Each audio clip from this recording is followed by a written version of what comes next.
Apa? Oh,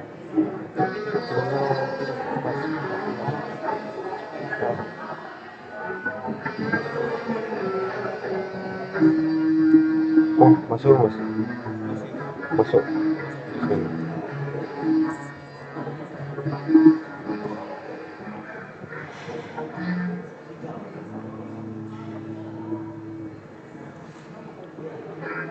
Awalnya saya kan lebih.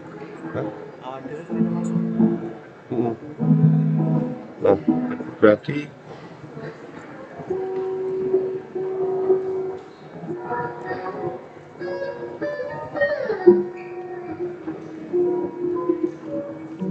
apa ya?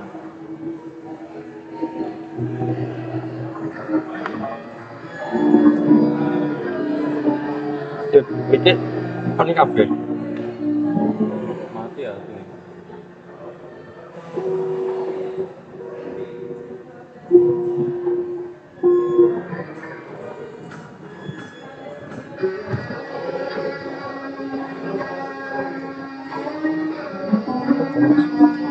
Kok iki ya laptopnya ya?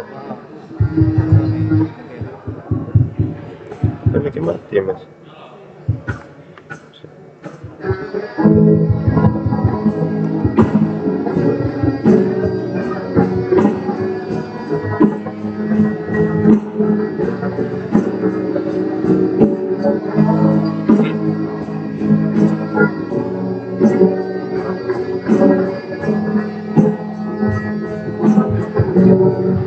Coba lah. Sebenarnya. Ini gua desktop nganu apa nganu mas? Apa nganu? Padahal ini ganti mas langsung. Ini ganti USB ganti. ya. Ini apa ini? USB apa ini? Iya, sing iki. Mikrofon. Ini desktop audio nih. Ini mic ya, mikrofonnya dengan deh. Inputnya.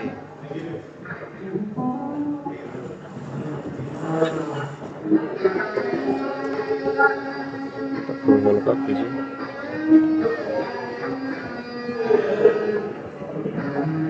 Nah, ini Itu masuk. kan mas.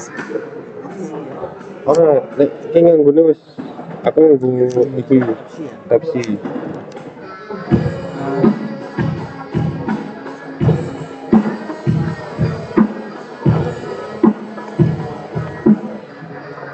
Berarti OT mas diubah. OT. Oke.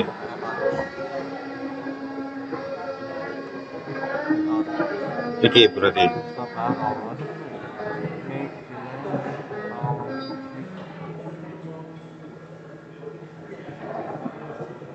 composing output. Yang ya iki. Iki tuh sing ngene kan desktop. Desktop itu kan wis dirubah ning iki, ning iki. Audio iki, berarti kan otomatis langsung ngono. Terus iki padha wae iki ngambilnya apa keluaran kono. Ada di komputer itu ngono mas.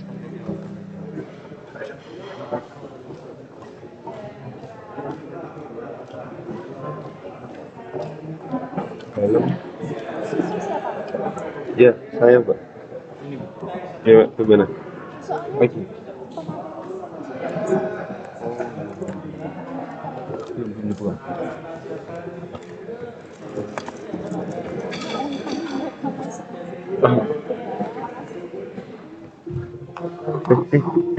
Kok malah satu? Dan aman ini. Baik. Admin. Iki lu wis awal masuk. Ini password tuh. Hah? Password. Apa sih Bu?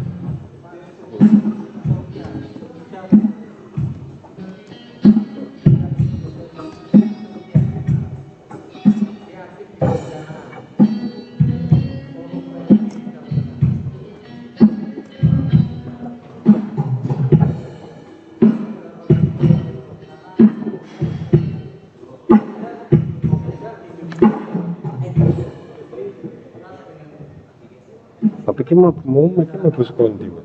Berarti Mas. Ini apa? Kayak suara ini. Hah? Suara itu. Ya suaraku. Apa? Laptop apa? Laptop. Laptop. Ini itu? Ini bisa kamu enggak? Sudah lah.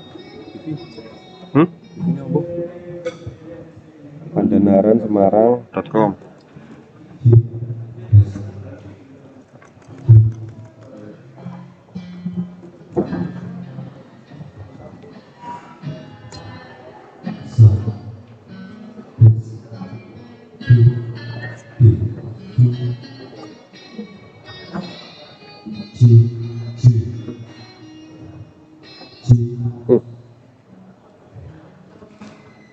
Iku ora masuk.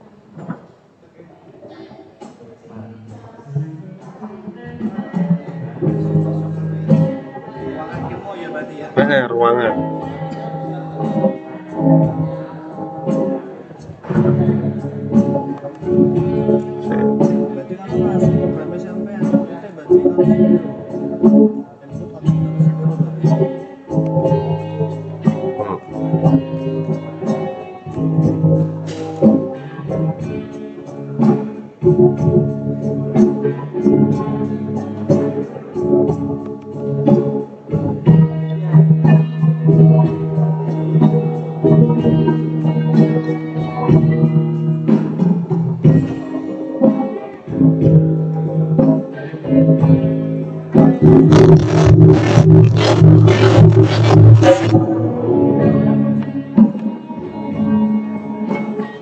Ibu Mas berarti Mas.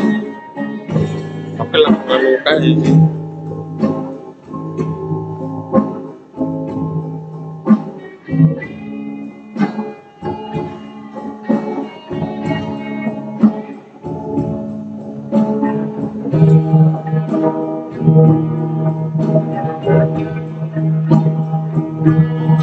Kita talon guys ya.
Tiga empat kosong. Maksudnya wes, itu wes.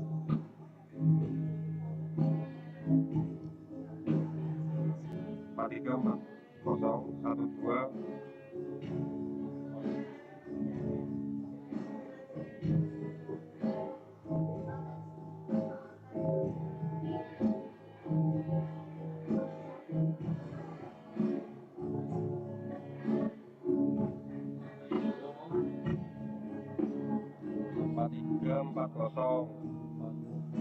12 25 90 sampai passwordnya ICON-DEMOST SP.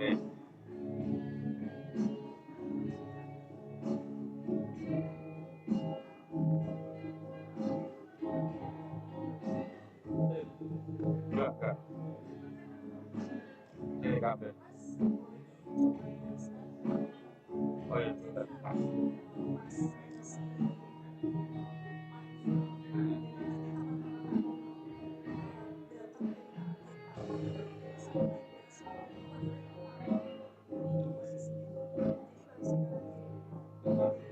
Baru mulai.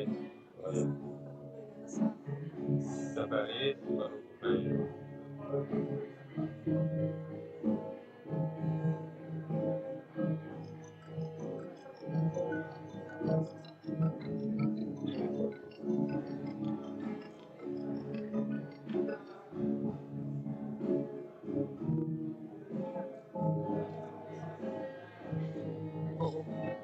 Ya mau ke telepon.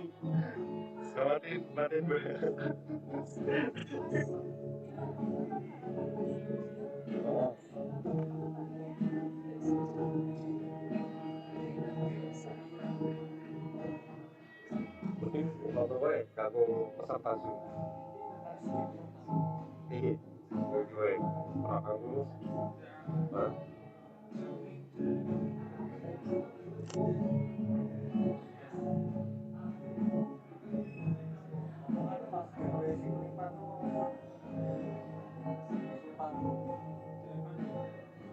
Jemputan dengan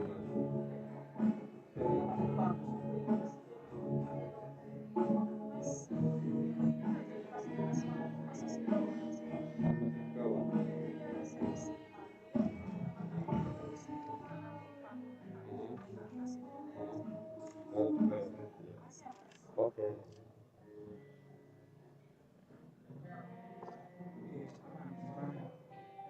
Mau dulu.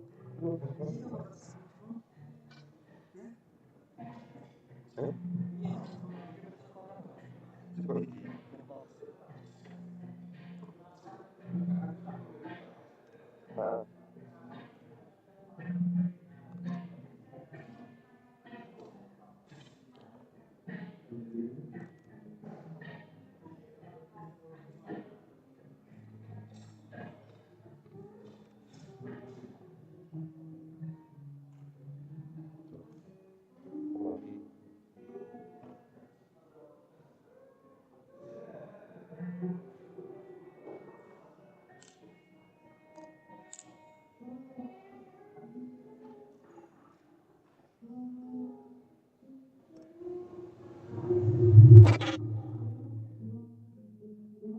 kita ke pertarungan. Wes.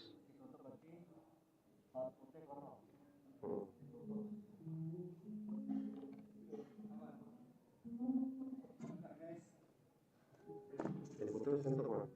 Oh.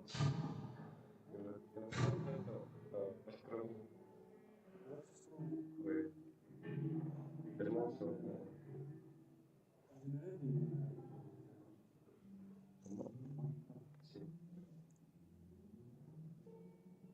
Oke.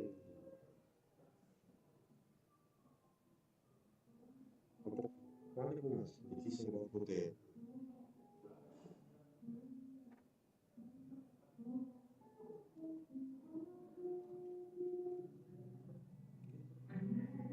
Input.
Iklan musik siapa mas?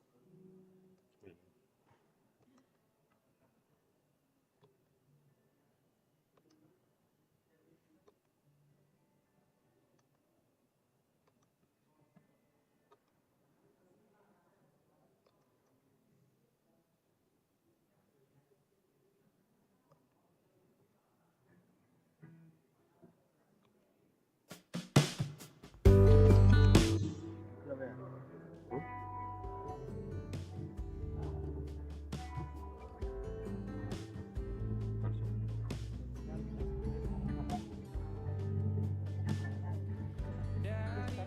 Kejauhan tergambar cerita tentang kita, terpisah jarak dan waktu. Ingin ku ungkapkan rindu lewat kata indah, tak cukup untuk dirimu sebab kau terlalu indah.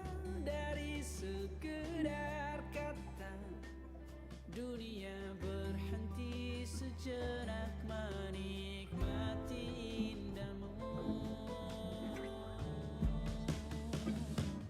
Dan apabila tak bersamamu, ku pastikan ku jalani dunia tak seindah kemarin. Sederhana tertawamu sudah cukup lengkapi sempurnanya hidup bersamamu.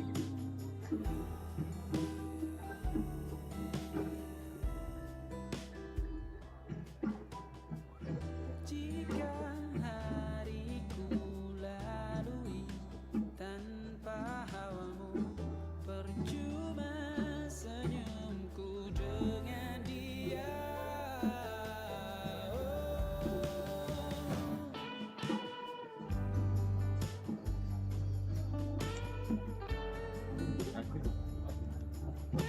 Pusing. Bos ya. Bos mau. Dan apabila tak bersamamu, ku pastikan ku jalani dunia tak seindah kemarin. Sederhana tertawamu sudah cukup lengkapi sempurnanya hidup bersamamu. Apabila tak bersamamu, ku pastikan ku jalani dunia tak seindah kemarin. Sederhana tertawamu sudah cukup lengkapi sempurnanya Ini kayak masuk ke hidup bersamamu.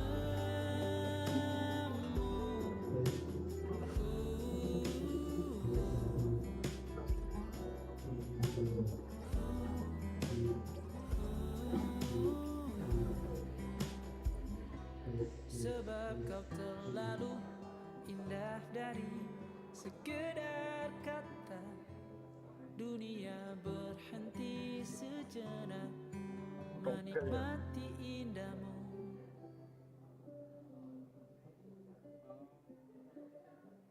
Berarti saya termasuk aku tekono ya. Hai, saya Raisa. Hai, saya Rafael Tan. Halo, aku Nadina Misa.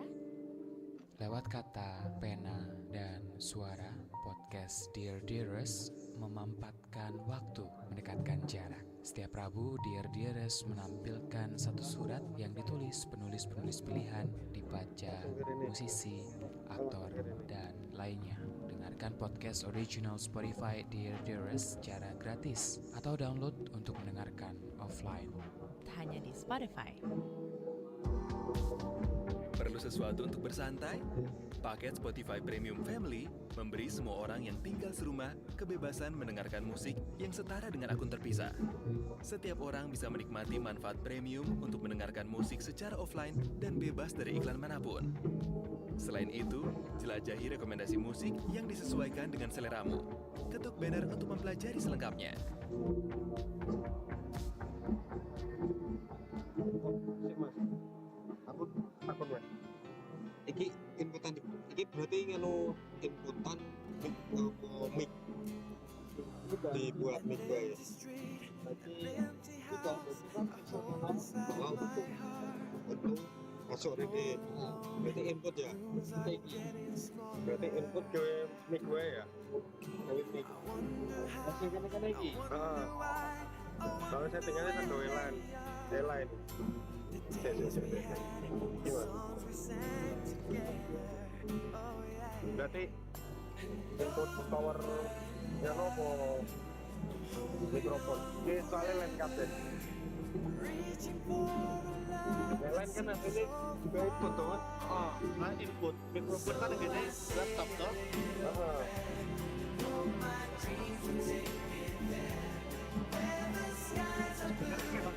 Iya, gak tuh maksudnya.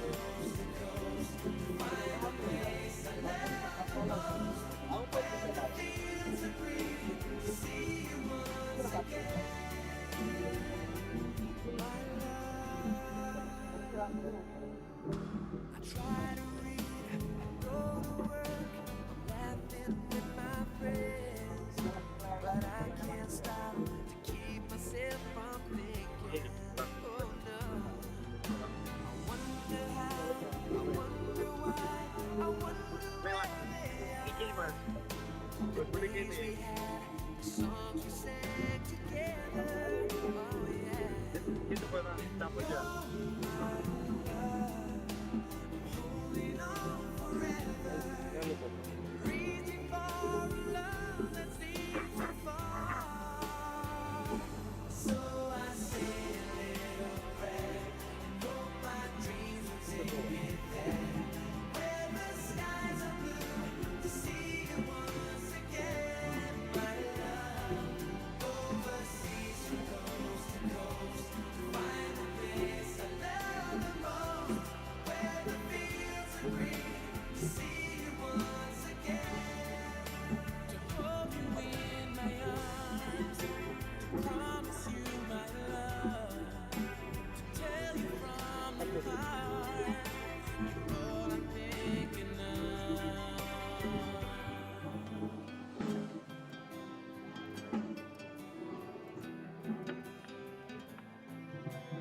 Reaching for a love that seems so far.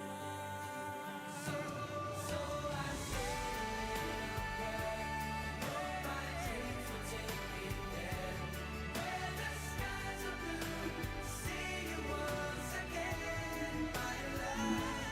Overseas from coast to coast, to find a place I love the most, where the fields are green, to see you once again, my love. Say a little prayer, my sweet dreams will take me there, where the skies are blue, see you once again.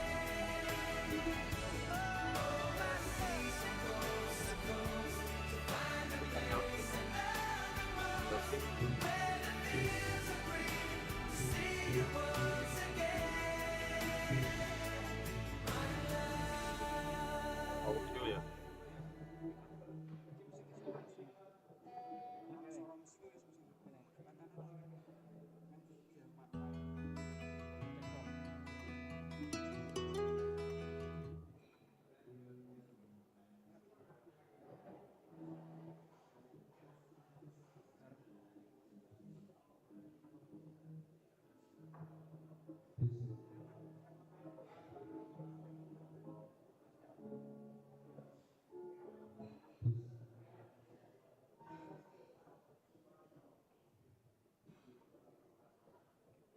Iki audio.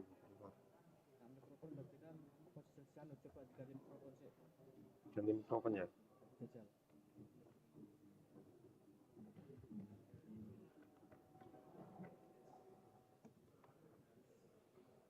Iku input piro mas? Siji. Siji.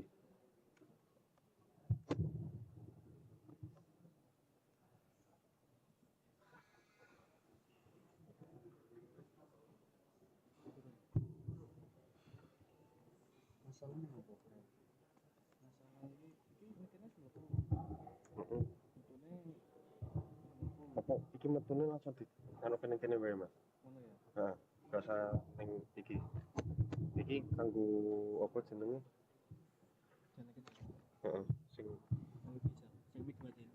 Enggak sih kayak iki. Nah,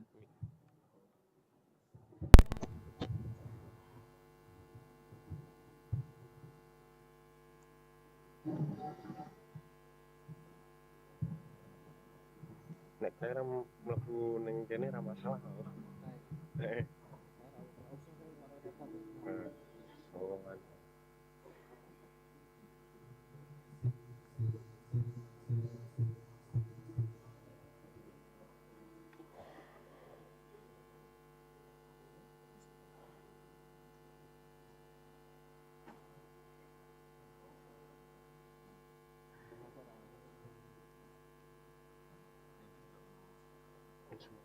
Ijo Dorong. ijo jopo, Mas. Heeh.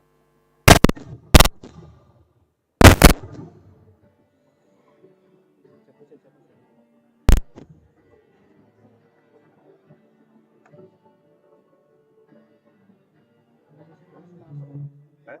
Masuk sebenarnya. Cuma masuk ke sini kene iki lho.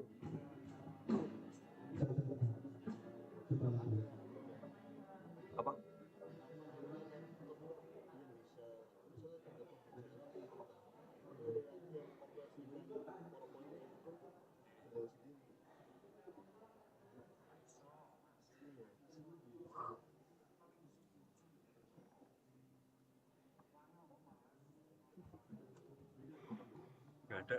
Nggak ada perangkatnya, Pak. Heeh. Bisa laptop ini kalau satu gitu kan. Heeh. Langsungnya itu bisa ya. Ini yang cuma ini apa ini? Dan ini yang masuk. Bisa apa ini? Nyampe ke mana kabelnya?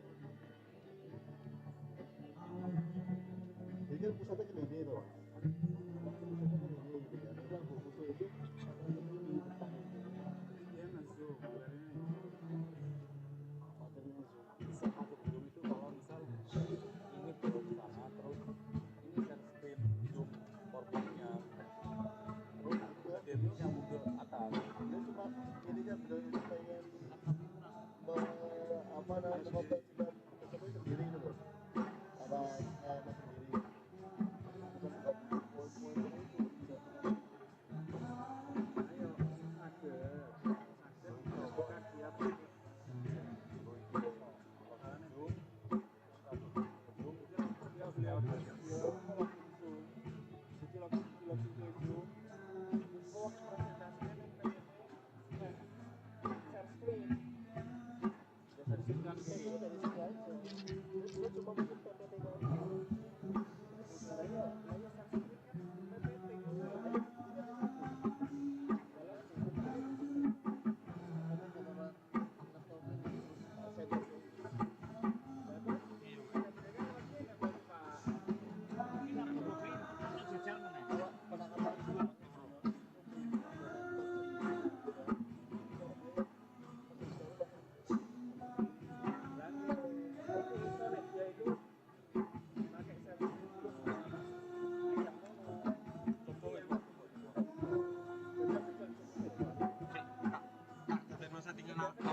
Pas awal dulu bisa loh Pak.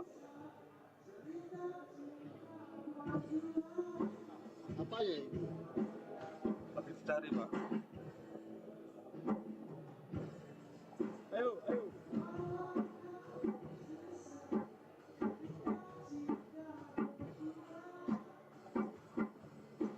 Ada download desktop aja Mas. Apa? Desktop. Dari awal mana aja?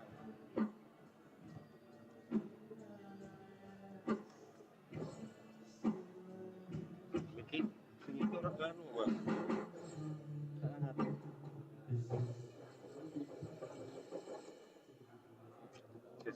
Sing iki tak gawe ngono apa ya?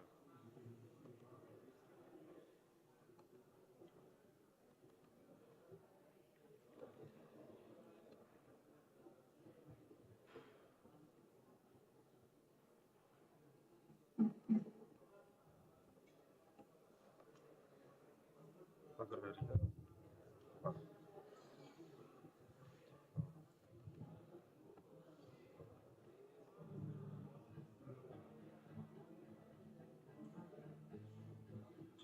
Audio bisa.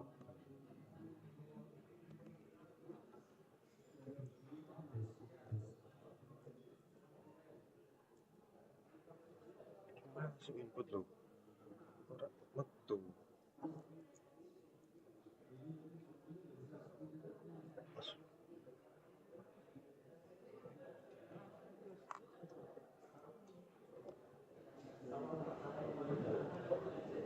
Suara kopi. Suaranya berarti suara luar. Enggak, suara lalu masuk itu Mas. Tuh.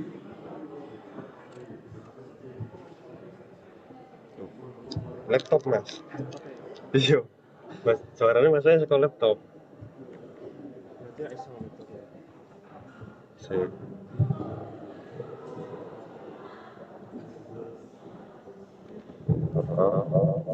Audio ini kali.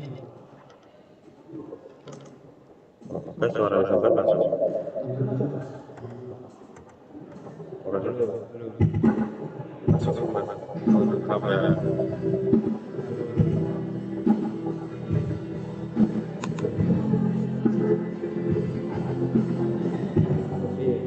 Masuk. Suara sampai masuk. Masuknya di laptop.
Misal iki lagunya lagunya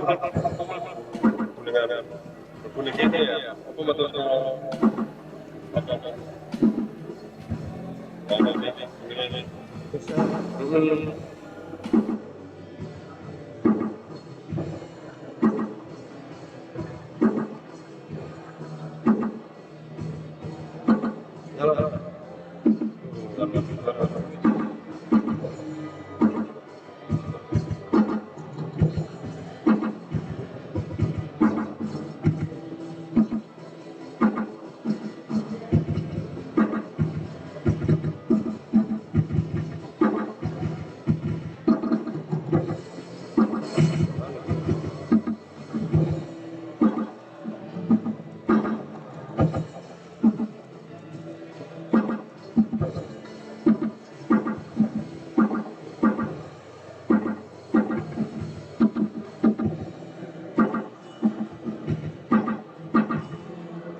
terus.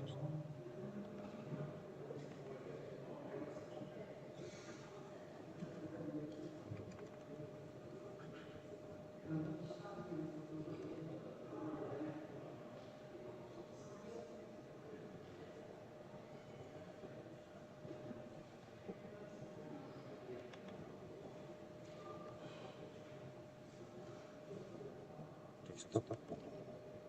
Bukan jauh. Lupa ya beli.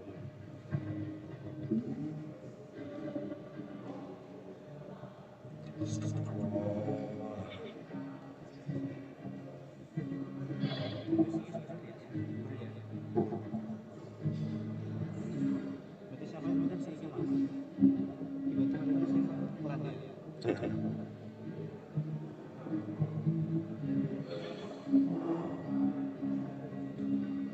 Tapi biasanya kalau normal apa? Dengan normal. Tapi pas lagi jadi itu pas lagi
awal jadi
Gimana tuh?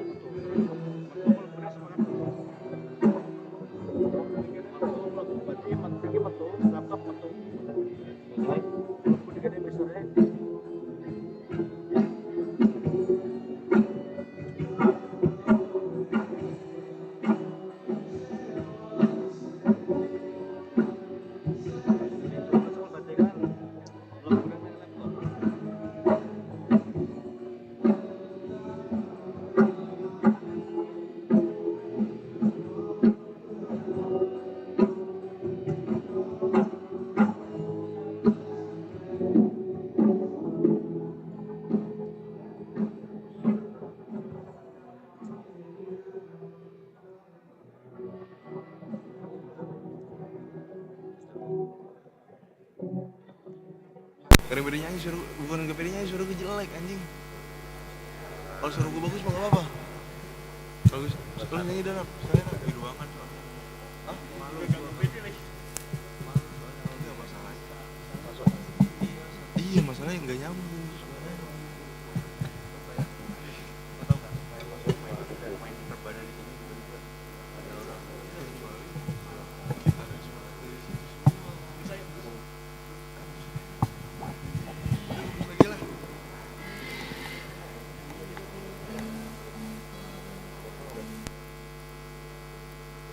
Suaranya kan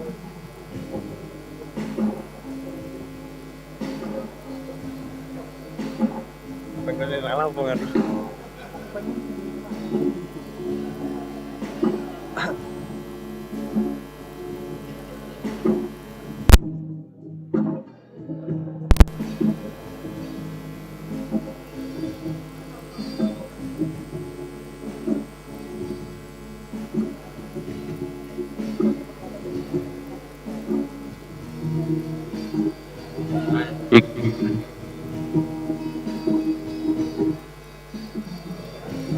Cek. Cek.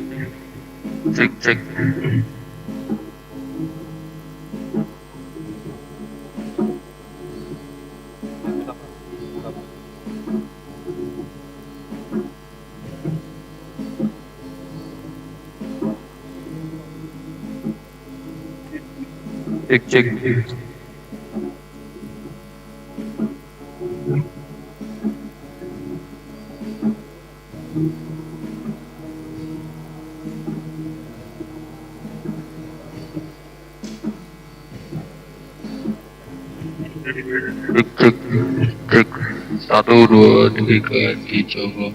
Cek. Cek. 1, 2, 3. Cek.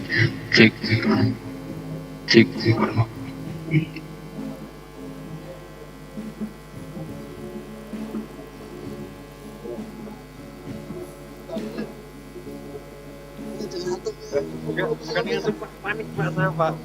Bisa begitu ya? Soalnya galeri pertama aman loh Pak. Iya, tiba-tiba mati gitu ya. Iya. Salah apa gue? Tapi ini aman ya? Ya. Siap. Bismillah Pak, Bismillah. Satu, tes.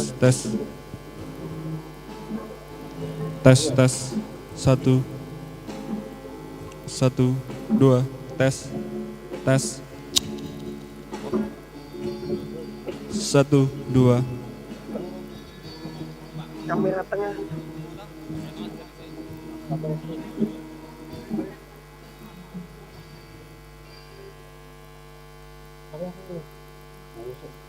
Menyorot Bapak itu.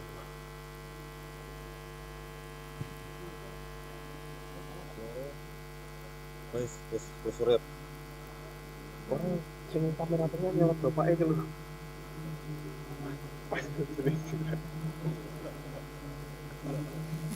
Pas deg-degan loh.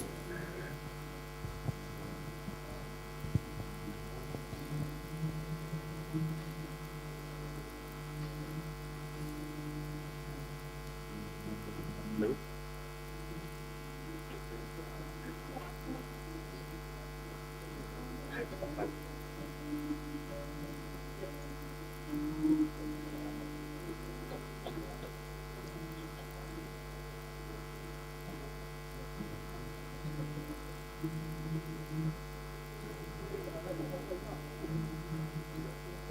tutup.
Terus tangan ini berarti seminggu ini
itu ya.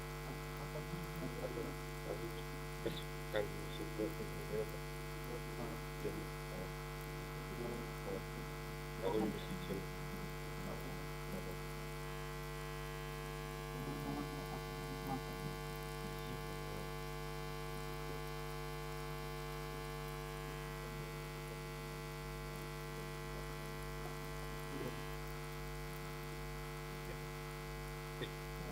Jadi dulu, jadi ini.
Good morning, ladies and gentlemen. Because our event is about to begin, we would like to request you to enter the rooms and have a seat. Thank you so much.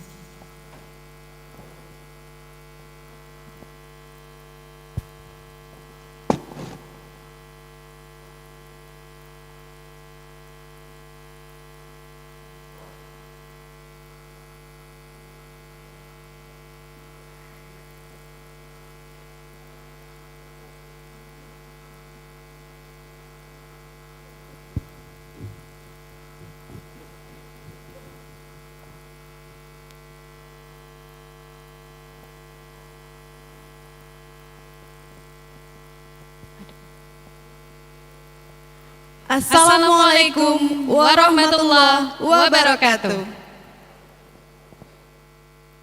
Selamat pagi dan salam sejahtera bagi kita semua. Om Swastiastu, Namo Buddhaya, salam kebajikan, salam sehat bagi kita semuanya. Good morning, ladies and gentlemen. Selamat datang yang terhormat Rektor UINWALISONGO Semarang yang pada hari ini diwakili oleh Wakil Rektor 3, Bapak Dr. Ahmad Arif Budiman MAG. Honorable Rector of State Islamic University Wali Songo Semarang, which is represented by Dr. Ahmad Arif Budiman. Selamat datang pula yang turut kami hormati Dekan FISIP UINWALISONGO Semarang, Ibu Dr. Hajah Misbah Zulfa Elizabeth M. Hum. Our respectable, the Deans of FISIP State Islamic University Wali Songo Semarang, Dr. Misbah Zulfa Elizabeth. Yang turut kami hormati para pemateri, para presenter, para tamu undangan, dan hadirin yang berbahagia. Distinguished speakers, guests, and participants. Welcome to the Second International Conference on Democracy and Social Transformations, or ICON-DEMOST 2023. ICON-DEMOST diselenggarakan oleh Fakultas Ilmu Sosial dan Ilmu Politik Universitas Islam Negeri Wali Songo Semarang sebagai aksi nyata kami untuk mengarusutamakan kemanusiaan dalam perubahan sosial dan politik kontemporer. The ICON-DEMOST is organized by the Faculty of Social and Political Science, State Islamic University Wali Songo Semarang, as our concrete actions to mainstream humanity in the current social and political change. Hadirin yang berbahagia, perkenankan saya Nafisa dan rekan saya Kartika untuk memandu acara pembukaan ICON-DEMOST pada hari ini. Ladies and gentlemen, allow us to lead you to the opening ceremony of the event.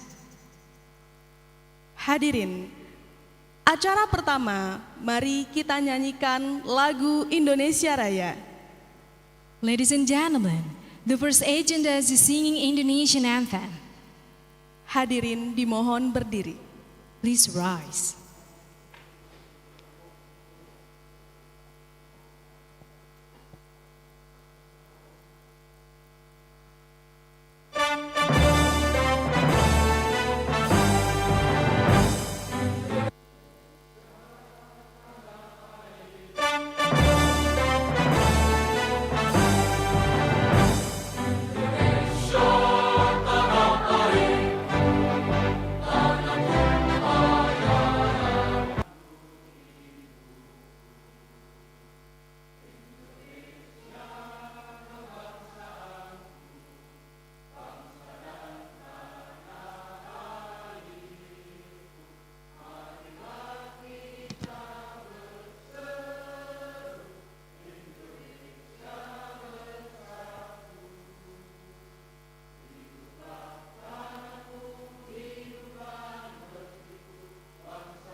Hadirin dipersilakan duduk kembali. Please have a seat.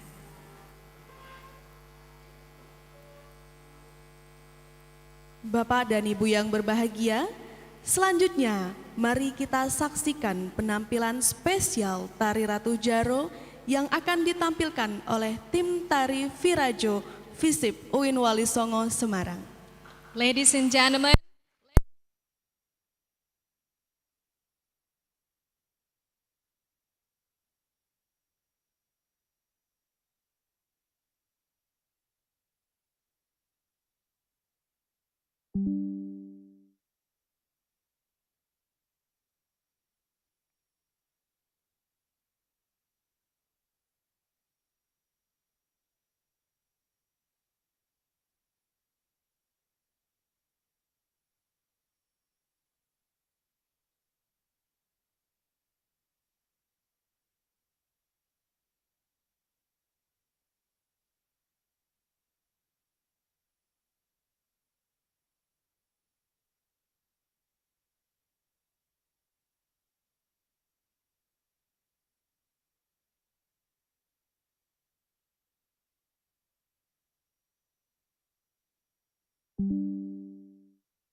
Let us welcome the dancers of FISIP, Virajo, Ratu Jaro Dance.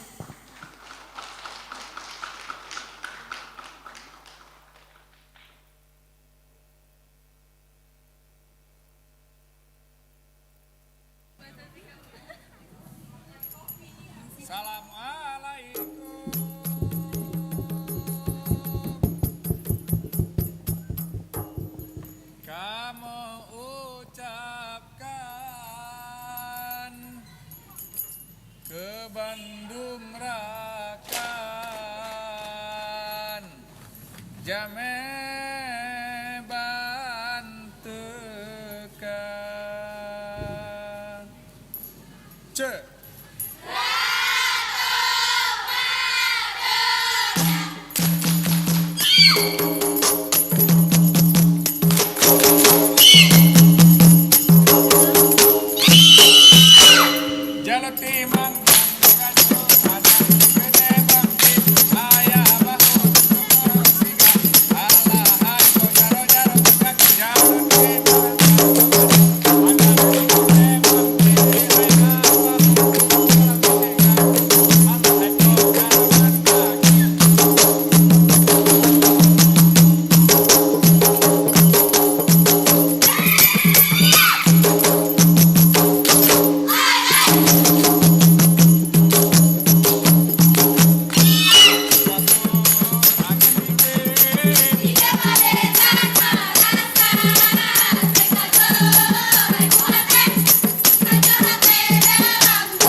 Zaman ya zaman ya Rasulullah ya Habibullah.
Selanjutnya, pembacaan ayat suci Al-Quran yang akan dibacakan oleh mahasiswi FISIP UINWALISONGO Semarang. Kepada Aisyah Syuhada, kami persilakan. The next is Quranic recitations, which will be led by Aisyah Suada. Time is yours.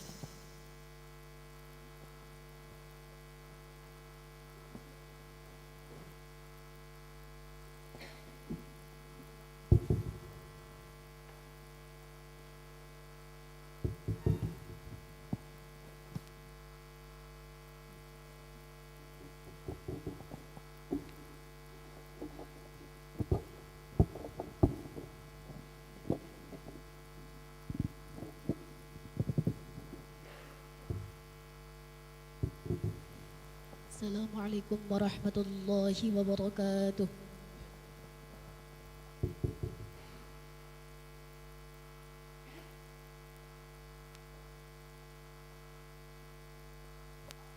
A'udzu billahi minasy syaithanir rajim.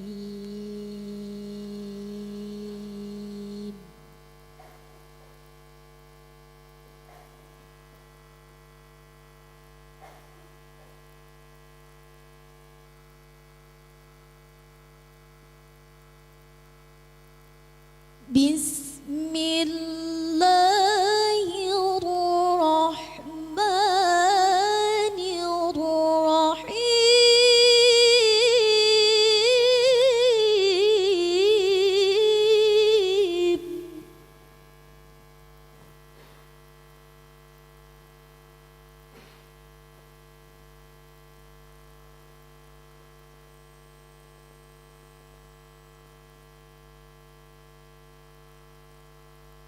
Ya ayyuhalladzina amanu idza qila lakum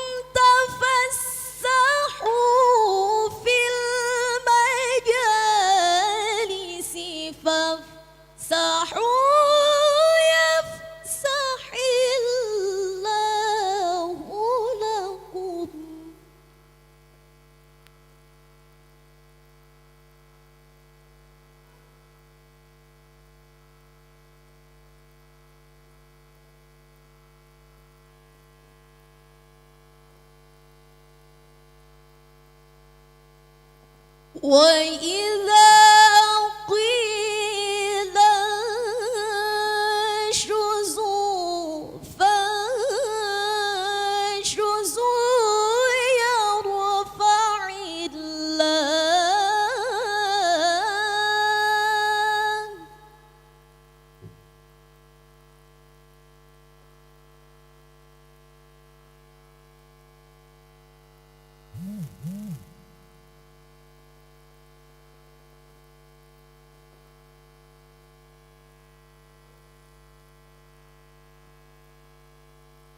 يرفع الله الذين آمنوا منكم والذين أوتوا العلم درجات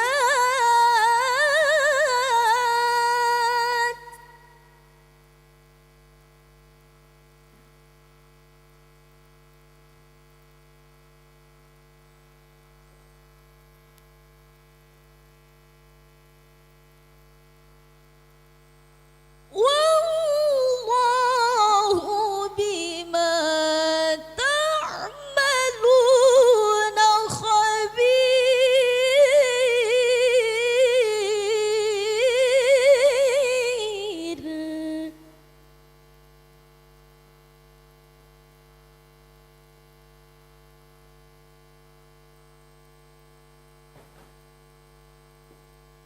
والله بما تعملون خبير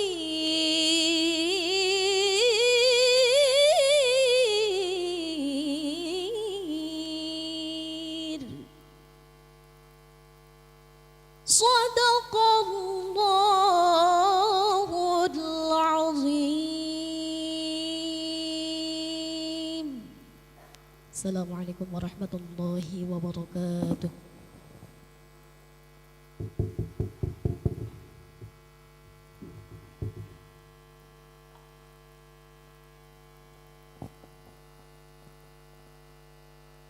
Hadirin, acara selanjutnya sambutan yang akan disampaikan oleh Dekan FISIP UINWALISONGO Semarang.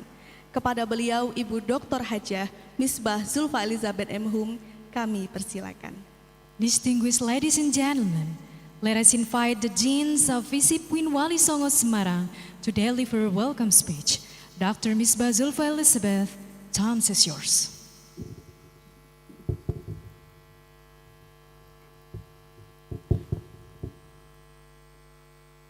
Assalamualaikum warahmatullahi wabarakatuh. Alhamdulillahirabbil alamin wassalatu wassalamu ala asrofil anbiya'i wal mursalin wa ala alihi wa sahbihi ajmain amma ba'du. Honorable all the audience, thanks to Allah who give us everything, among other them is our healthy today, so we may be together in this place. Peace be upon him, for the last messenger Muhammad, peace be upon him. The Excellency Director of the State Islamic University Walisongo, represented by Vice Doctor 3 in the Student and Cooperation Affairs, Dr. Arif Budiman MAG, and the all Dean, Head of the Center of this University, Director of Postgraduate Program, and Head of Bureau in this university. And honorable all the invited speakers from both Indonesia and abroad, may I mention them one by one. From Indonesia, Professor Husnul Mar'iyah from University of Indonesia, and then Professor Peter Suwarno, and also Professor Saud Ali from Arizona State University. Prof. Saud Ali factually will come in this conference factually, but some hours before her departure, his husband got sick and sent to hospital and get surgery. And she now present between among us in the Zoom meeting. Actually, she is so disappointed for cancellation of her presentation. Thank you very much, Professor Sot Ali, for your presentation today. Yeah. And also she will present her topic in our plenary today. So we will together with her. And I think it is best for us for giving the prayer for her husband by saying Al-Fatihah in order to ask Allah give the better for her husband. Ala hadihi niyati sholihah. Al-Fatihah.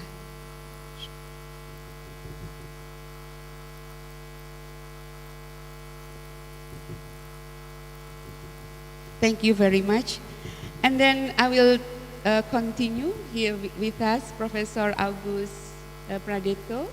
He is visiting professor in our faculty. He comes from the University of Helmut Schmidt, Germany. He is in the front of us. And also there is another speaker too in the plenary speaker. He is Professor Jude William Henilo from ULab Bangladesh, but he is present by Zoom because he is still in Germany. And also we have another invited speaker from internal UINWALISONGO. He is our former rector. He is Professor Abdul Jamil. Thank you for your availability, Prof. And we also have another type of speaker, panelist speaker. They are the panelists from ULab, head by Professor Jude William Henilo, and also the panel speaker from Fordekis, Forum Dekan Indonesia. Yeah. The Forum of Dean in Indonesia, Prof. Yeah. And also all the speakers in the panel coming from many universities in Indonesia. From Jogja, I may mention some, and then from Palangkaraya, from Bandung, Jakarta, and also Makassar and Jambi. Yeah, we have so many speakers in Jambi. Thank you very much for your present today. Yeah, Pak Rektor and also the head of the management of UINWALISONGO, and also the speakers of the conference and all the participants, and also the committee. May I convey some things in this important event as the Dean of the Faculty of Social Science and on behalf of the committee of this conference. The first, I will say, welcome to Semarang, to the Faculty of Social and Political Science, State Islamic University Walisongo, Semarang, and also welcome to the second ICON-DEMOST International Conference on Democracy and Social Transformation. The second, I need to say that we actually want this event, ICON-DEMOST, to become an annual event where social, humanity, and political scientists share and exchange research experience in the social and political field, as well as in the humanity sphere in a constantly changing context. However, these desires seem too burden for us for right now, so finally we decided to make it a biennial event with a span of implementation between June and September. Also as biennial event, we hope that this conference increasingly becoming the best arena in the development of humanity, social, and political science, not only in Indonesia but also in the world. The third, for this year's international conference, we set the theme, the uncertain future of democracy and humanity in the digitalized world, with 9 sub-themes related. The selection of this topic is based on the idea that technological development is becoming a crucial issue within modern society, in which people tend to experience alienation within the rapid social and political transformation. Democracy as a political system that ensures transparency, citizen participation, and human rights protection is now under threat, having the fact that there is a growing tendency in using transactional politics to win political interests, such as use of money as money politic and identity politics in the political process. Therefore, political analysts consider the situation as the regression of democracy. The advance of digital world, in the one hand, facilitated the communication process, but in the other hand, it worrying because of loosening confidentiality, for example. Rapid social and cultural transformation as the consequence of advanced technology create problem in many modern societies. The advanced information technology has loosened social cohesivity, and the rise of instrumental rationality has removed local genius of our local wisdom from the life of the society. Since the ultimate goal of humanity is respecting the dignity of human being, hence bringing back humanity to the center of development program is very crucial, especially in the current social and political dynamic. That is why this conference hope that we will have the arena for scholar and expert to think about it. So in this arena, scholar and in the social and political science, and also practitioner and policymaker must have the meeting point to meet, exchange ideas and perspective to better future of our society.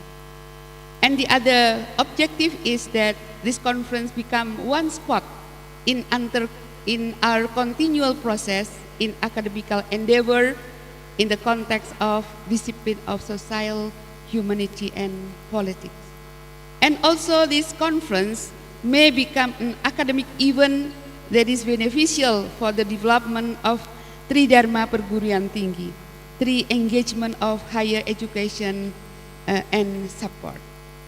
And also the last, become one channel toward world-class university.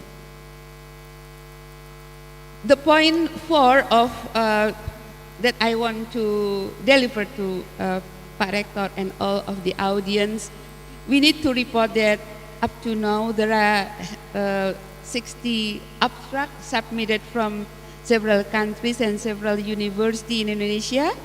And the incoming abstract will become the proceeding that will be an index in Web of Science proceeding. So it will be very beneficial for academicians. And the forum for preparing the proceeding have been done yesterday. All of the presenters prepared to be to have the article having the qualification as the proceeding. And it is important to mention too that the panel session, apart from the conference presenter, there are 3 special panel, ULAB panel for the kids and student panel. We don't leave student, Pak WR3. And this conference also designed offline and online. And the audience of our conference coming from Africa and then Pakistan, Bangladesh, India, and also UK and Germany, and also Malay. So this is, I think, a very important event for our academical life. For this important event, we hope that Pak Rector would like to deliver a keynote speech and officially opened the second ICON-DEMOST held by the Faculty of Social and Political Science, State Islamic University, Walisongo. Finally, I personally and on behalf of the head of FISIP, UINWALISONGO, would like to say thanks to all for the support, for the head of management of UINWALISONGO, State Islamic University Walisongo, and all the partner here present, all the partner of the faculty, so many institution on which we always make them bother because some of our students take practice in their institution. It is continual bothering even for them. Thank you very much for all the partner of FISIP. And also we must say thank you to the committee on the student with your performance, all the performance held by the student, the dance and also music and the other point. And we'll also apologize once any shortcoming in the management of this conference. To all the participants in this conference, enjoy the conference. And the end, short poetry. Ya, sedikit puisi pendek. Jalan-jalan ke kota lama. Membeli jajan dan kenang-kenangan. 2 hari kita bersama untuk saling kenalan dan bertukar pengalaman dan kajian. Ya. Burung indah yang ada di Irian, ya, namanya burung cendrawasih. Kiranya sambutan saya cukup sekian. Untuk itu saya ucapkan terima kasih. Ya. I will translate it into English in order Prof. Pradeto and also Prof. Saud Ali may understand what I read in that poetry. To take a trip to Old Town, buying snack and mementos. Our 2 days together to get to know each other and exchange experiences and studies. Yeah. The beautiful bird in Irian, the name is bird of Cendrawasih. I hope my speech is enough. For that I say thank you very much. Thank you very much. Assalamualaikum warahmatullahi wabarakatuh.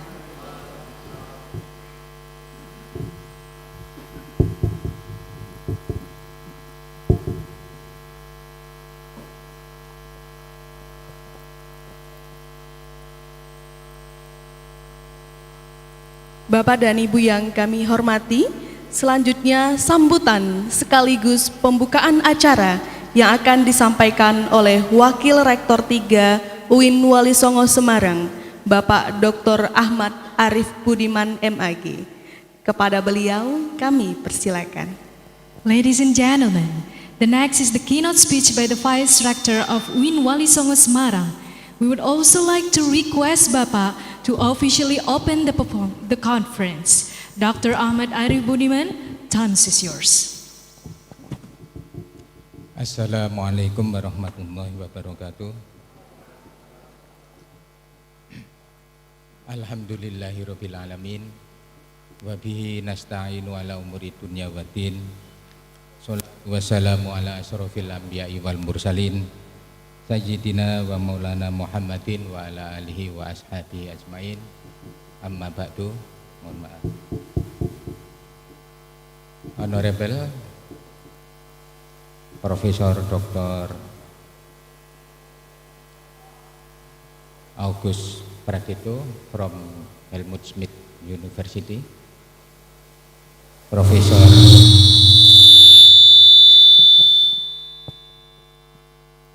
Profesor Peter Suwarno from Arizona University, Honorable Dean of Faculty Social and Political Science in Walisongo, juga Profesor Husnul Maryah, Profesor Abdul Jamil, Profesor Saud Ali, seluruh partisipan komite, serta hadirin hadirat yang dimuliakan Allah.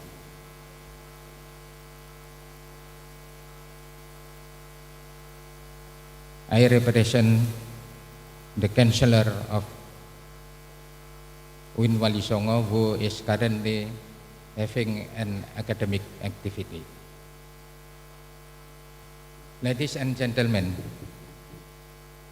mainstreaming human value in the midst of social and political change and is an urgent matter that must be considered by academics. The development of digital technology that has constructed the patterns of people live in the era of society 5.0 in fact left several fundamental problems. The first is related to the rampant practice of transactional politics that dominates the current global political map, including Indonesia. In this context, transactional politics has strength primordial bonds that are used to achieve power and other pragmatic goals. Both are related to bad practice that accompany the mobility of information in the digital age. On the one hand, digital technology has created an unlimited space for communication.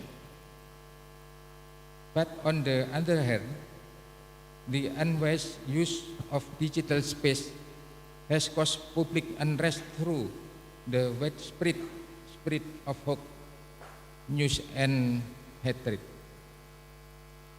Ladies and gentlemen, the third relates to imitation public skill that dominate the social reality of society in the digital era. This condition refers to the practice of adopting a new trend carried out by most people, known as popular term fear of missing out, FOMO. This trend has the potential to erode the national character if not managed wisely. Therefore, the international conference with the theme "The Uncertain Future of Democracy and Humanity in the Digitalized World" is an important point to respond to global dynamic, especially various approaches oriented to formulate strategies to strengthen national identity in response to the process of political, social, and cultural transformation in the era of digital. Religion and politics cannot be separated, but neither can they be mixed up in haphazard manner. Religion is the source of state ethic and moral, while the state is an instrument that guarantees freedom of religion.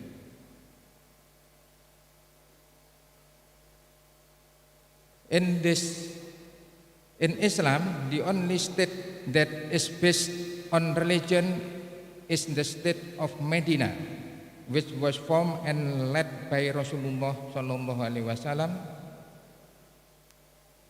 because its leader is directly elected and appointed by Allah Subhanahu wa Ta'ala. Even so, Rasulullah also did not set definitely how to do Islamic political succession after his death, because there was no knuckle guide. The companions and later generation then made ijtihad regarding the formulation of Islamic government, and the result of the ijtihad were very diverse. Therefore, after the death of the Prophet, what remained is only a political state and not a religious state. The leader is not no longer chosen by Allah, but is chosen by the people as in the time of Khulafa Ur-Rasyidun. Or a king will inherit the throne from his father as during the first Umayyah dynasty in Damascus, the Abbasid dynasty, the second Umayyah dynasty in Andalusia, and so on. There are at least three relations between religion and the state. Namely, first, an integralistic relationship. Namely, the relation between religion and the state is an inseparable unit. Religion and the state are described as two integrated institutions. In this system, state government is carried out on the basis of God's sovereignty, because indeed that sovereignty is in God's hands. Second, secularism, namely the separation between religion and the state. Religion and the state are two different things and have their respective worship, so their extent must be separated. And third, symbiotic. That is, the relationship between religion and state need each other and reciprocal. Religion requires the state as an instrument in preserving and developing religion. In the digital era, an inclusive and constructive understanding of religion is needed to build harmony in human life with incidentally as the status of a citizen and servant of God, to realize the synergy between state and religious activities to become a necessity. One of the characteristics of the digital era is the concept of citizen journalism, which places the public as the main actor in the production, distribution, and consumption of information, which requires that the public must be able to sort and choose within which information is needed and valid. The university as a scientific laboratory contributes to producing scientific products which are the foundation of society to create a religious as well as nationalist culture. A religious person who does not forget the obligation to protect his country. A statesman whose steps are based on religious values. Academics have a strategic role as agent of knowledge transmission. Community empowerment facilitator, as well as value system that can control and ensure that society can realize good practice in implementing religious values as well as the spirit of being a nation. This explanation shows that universities and academics have an important contribution to the life of the nation and religious men of mankind.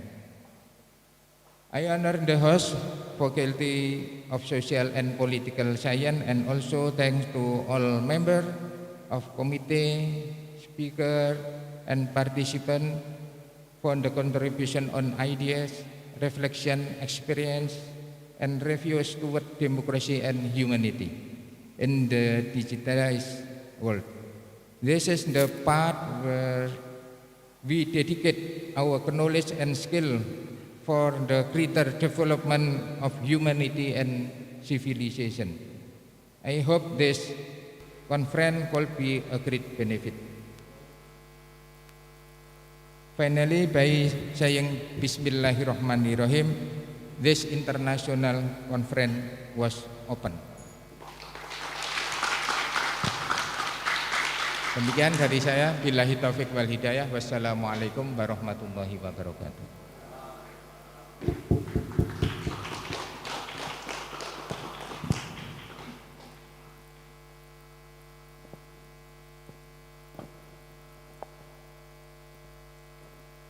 Bapak dan Ibu, untuk kelancaran acara kita pada hari ini, mari kita panjatkan doa yang akan dipimpin oleh Bapak Dr. Muhammad Fauzi. Kepada beliau kami persilakan. Distinguished ladies and gentlemen, please allow us to invite Dr. Muhammad Fauzi to lead the prayer. The floor is yours.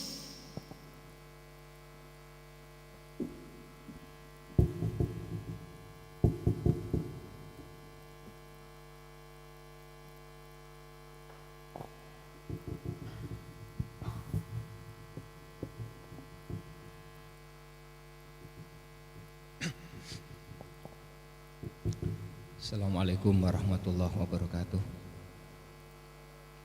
Ladies and gentlemen, let's we pray to our God.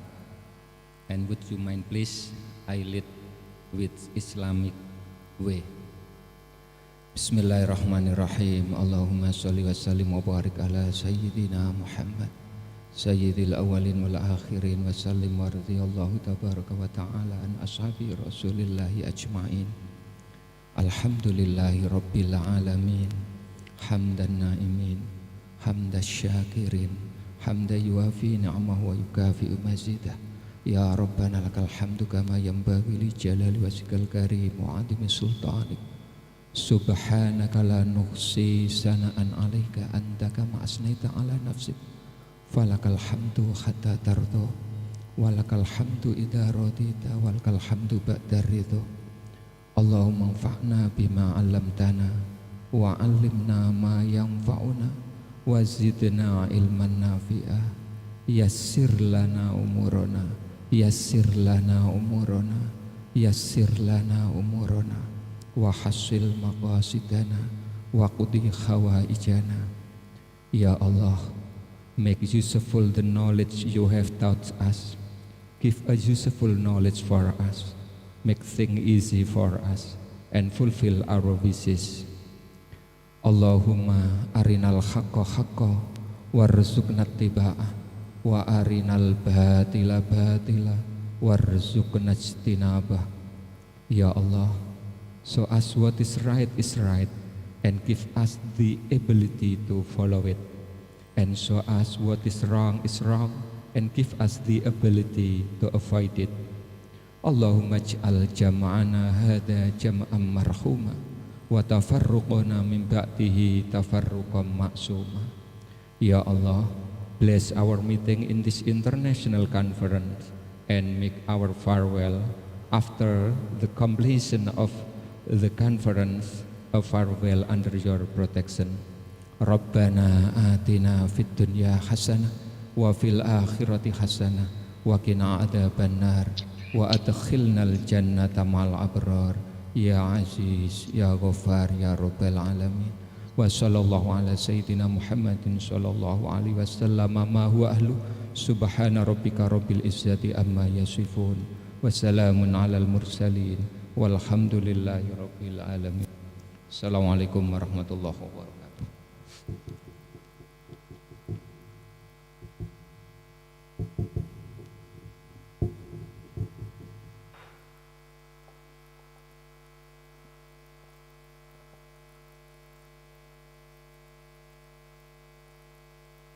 Demikianlah acara pembukaan International Conference on Democracy and Social Transformation pada hari ini.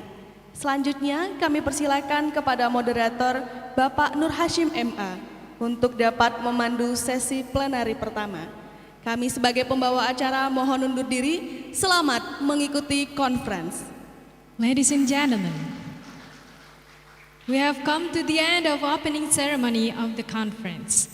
Then we would like to invite Bapak Nur Hashim MA to lead the first plenary sessions. We hope you enjoy all the sessions we are organizing. Wassalamualaikum warahmatullahi wabarakatuh.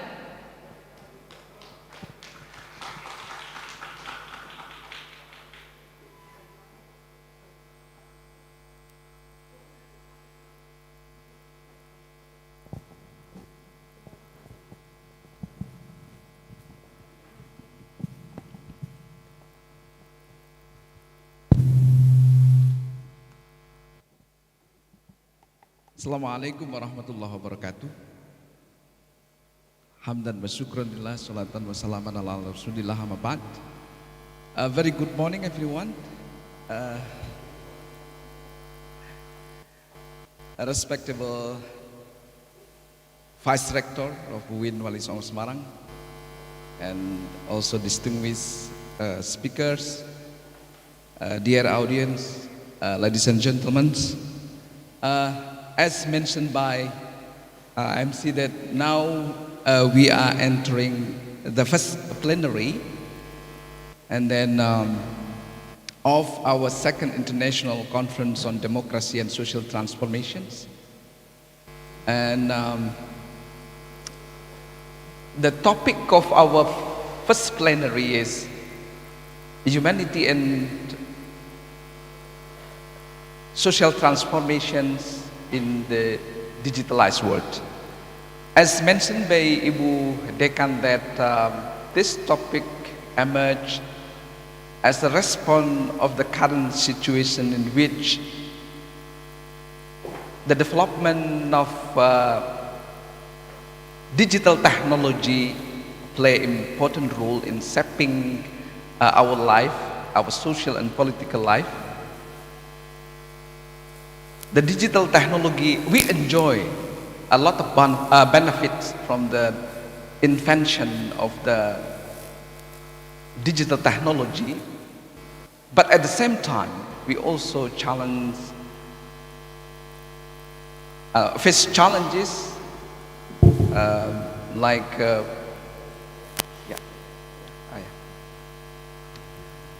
because for instance, the invention of the artificial intelligence, for instance, we face challenges like we questioning our old belief and in humanity. And we are very happy to have 4 speakers, and I would like to invite all invited speakers to join me in the stage, and everyone join me to give them a warm applause. Tepuk tangan untuk para speaker kita. Saya undang Pak Peter is still in the toilet. Okay, probably Ibu Alice, please come and join us. And because it's already served in the back of this in this room, this is some drinks and also some snacks. So please, I would like to invite all the participants. You can take your drinks and also snacks to your table while we are waiting for our speakers.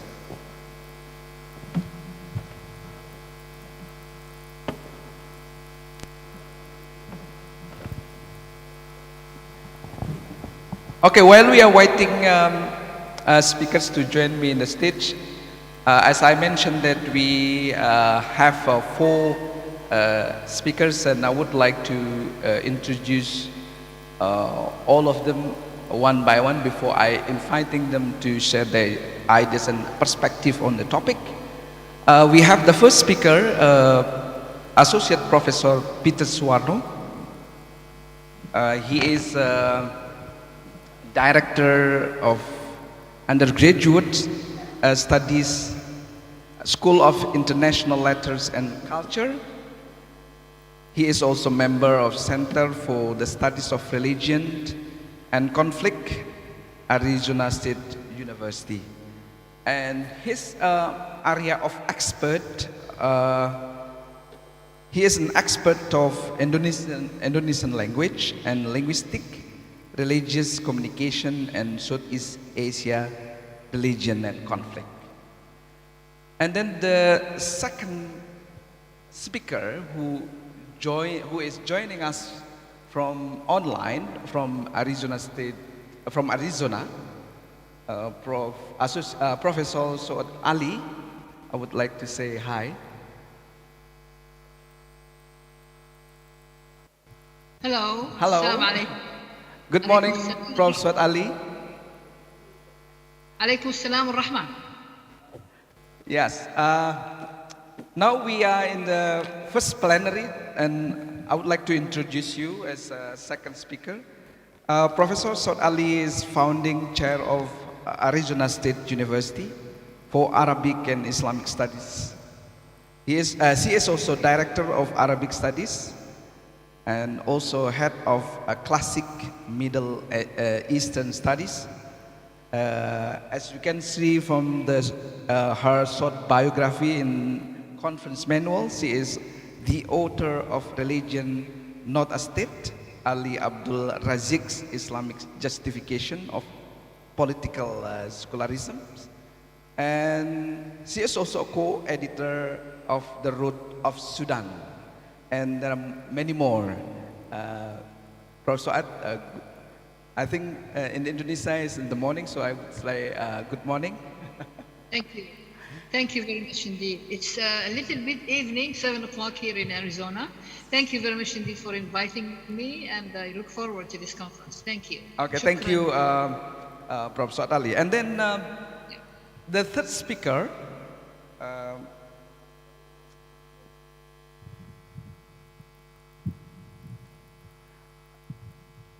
I think everyone in UINWALISONGO already know him because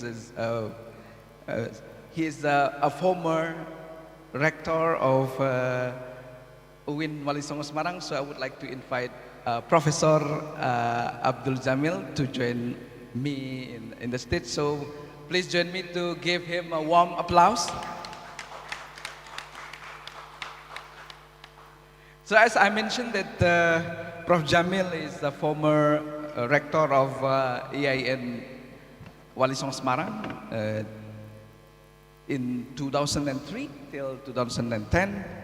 And as far as I know, he is also has a long career in Ministry of Religious Affairs of the Republic Indonesia. He was a head of Research and Development of the Ministry of Religious Affairs of the Republic Indonesia. And I think his last position in the ministry is the Director General of Hajj of the Ministry of Religious Affairs of the Republic Indonesia.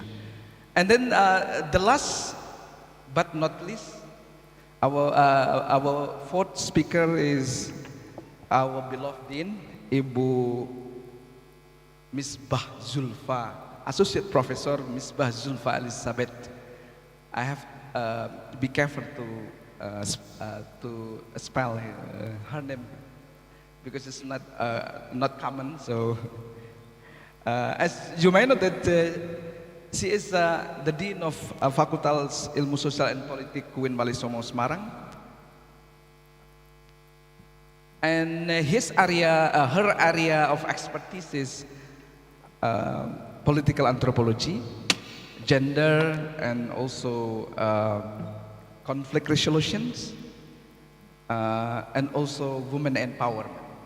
So ladies and gentlemen, I'm quite happy because the composition of the presenter or speakers is, in terms of gender perspective, is equal. So there are two female speakers and also there are two male speakers. So there's no issue all male panel in this plenary. So I'm quite happy for this. Okay, I would like to invite the first speaker, Professor Peter Suwarno. So he is going to talk about the prevalent display of pity and the increasing revelation of immorality, the significance of contradicting social media phenomena in democratic Indonesia. So, Pak Peter, now is your time, please.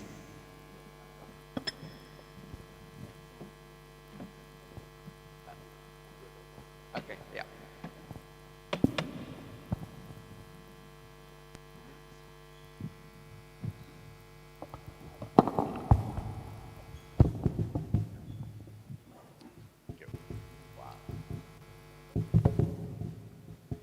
Bismillahirrahmanirrahim. Assalamualaikum warahmatullahi wabarakatuh. First, I would like to thank Ibu Dekan, Ibu Hajah, what? Ibu Dekan, the Dean of the Social and Political Science faculty, Dr. I want to try to get it right. Dr. Hajah Misbah Zulva Elizabeth. So I got it right now. I think I got it right. And also I would like to thank the organizing committee of this conference for their hard work and for to the leadership of the university for the opportunity given to me to give my presentation into this conference. It really is an honor to be here. The title of my presentation is, do you have my slide or should I just look at mine?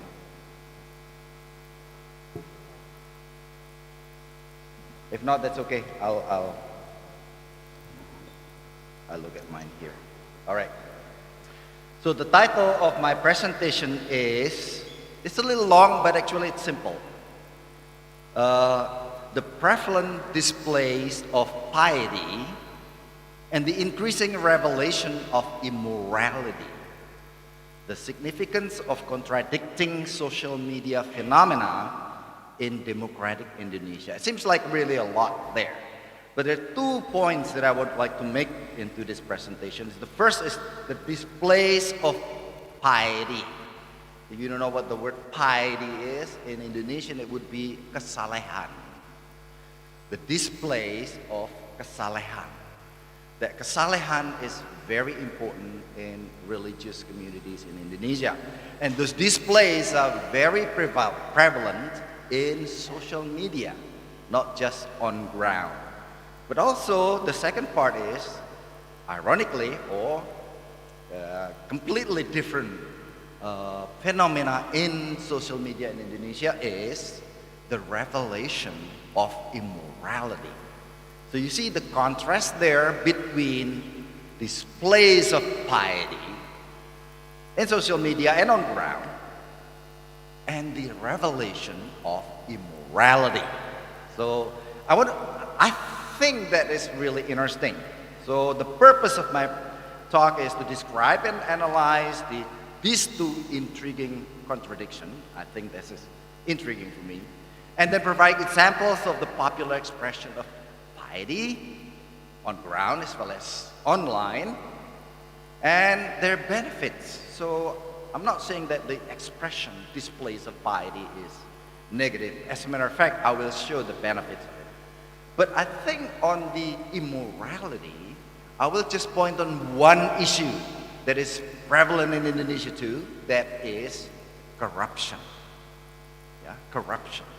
So despite the display of piety, why rampant corruption?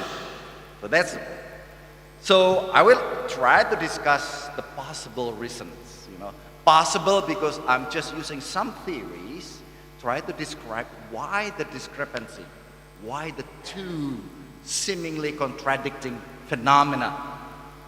And then, when time allows, I would like to also present possible ways, possible ways to reduce corruption, because corruption is really damaging the Indonesian democratic system. And I will show you a lot of damaging effects of corruption. It's massive, and it really is affecting the Indonesian political democracy.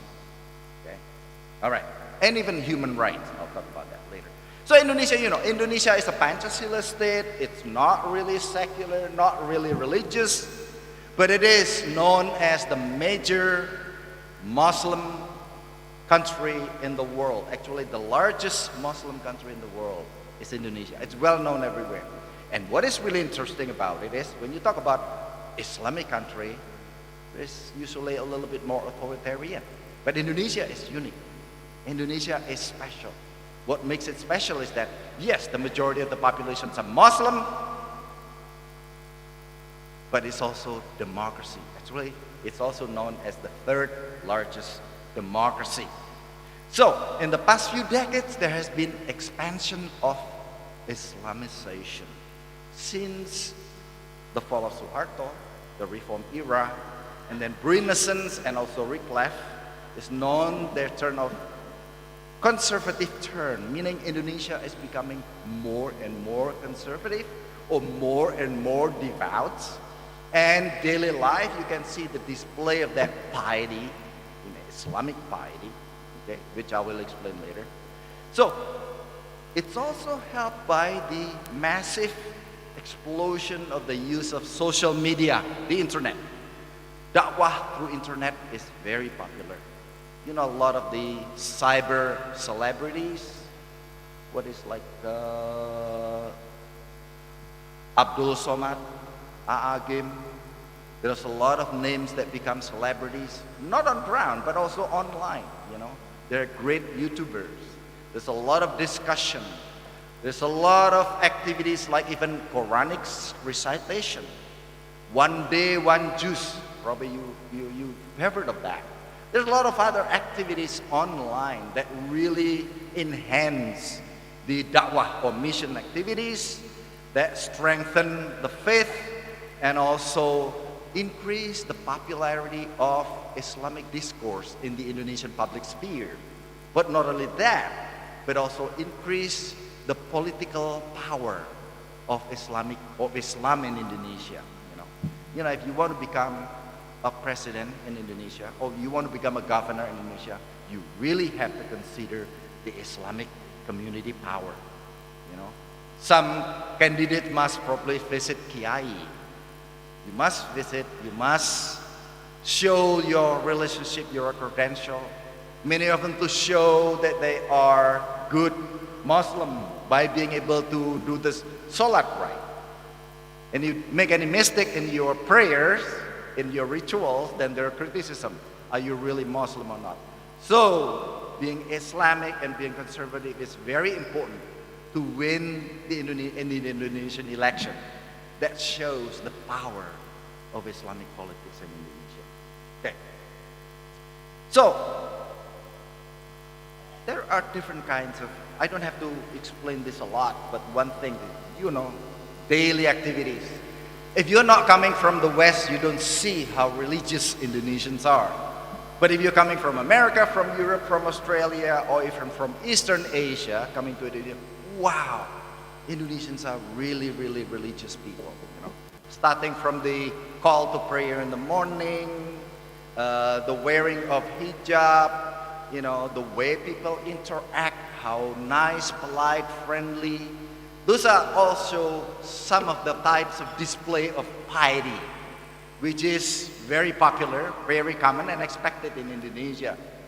I was staying in some friend's house in several families, and I stayed there a couple of days, 3 days, 4 days, and it's very normal for parents in Indonesia to tell the children, hey, don't forget to do your prayer. Don't forget to do your Isha prayer or Maghrib prayer, you know. Even among friends, hey, have you done your prayer? Have you done? It's very normal. It's unthinkable in Europe or in America. Hey, you done your prayer? Very taboo to ask. You never do that. It just shows how strongly, how important it is to display of piety. You know, when I was in a bus, some people will say, hey, you're fasting? And I was, wow, what should I say? I said, yes, I'm fasting, you know. And all of a sudden, how close your relationship is with that person who asked me. So it just shows not the pressure, but I think the expectation in Indonesia to be religious and to show your religiosity. And there are a lot of other things there, you know. You can do the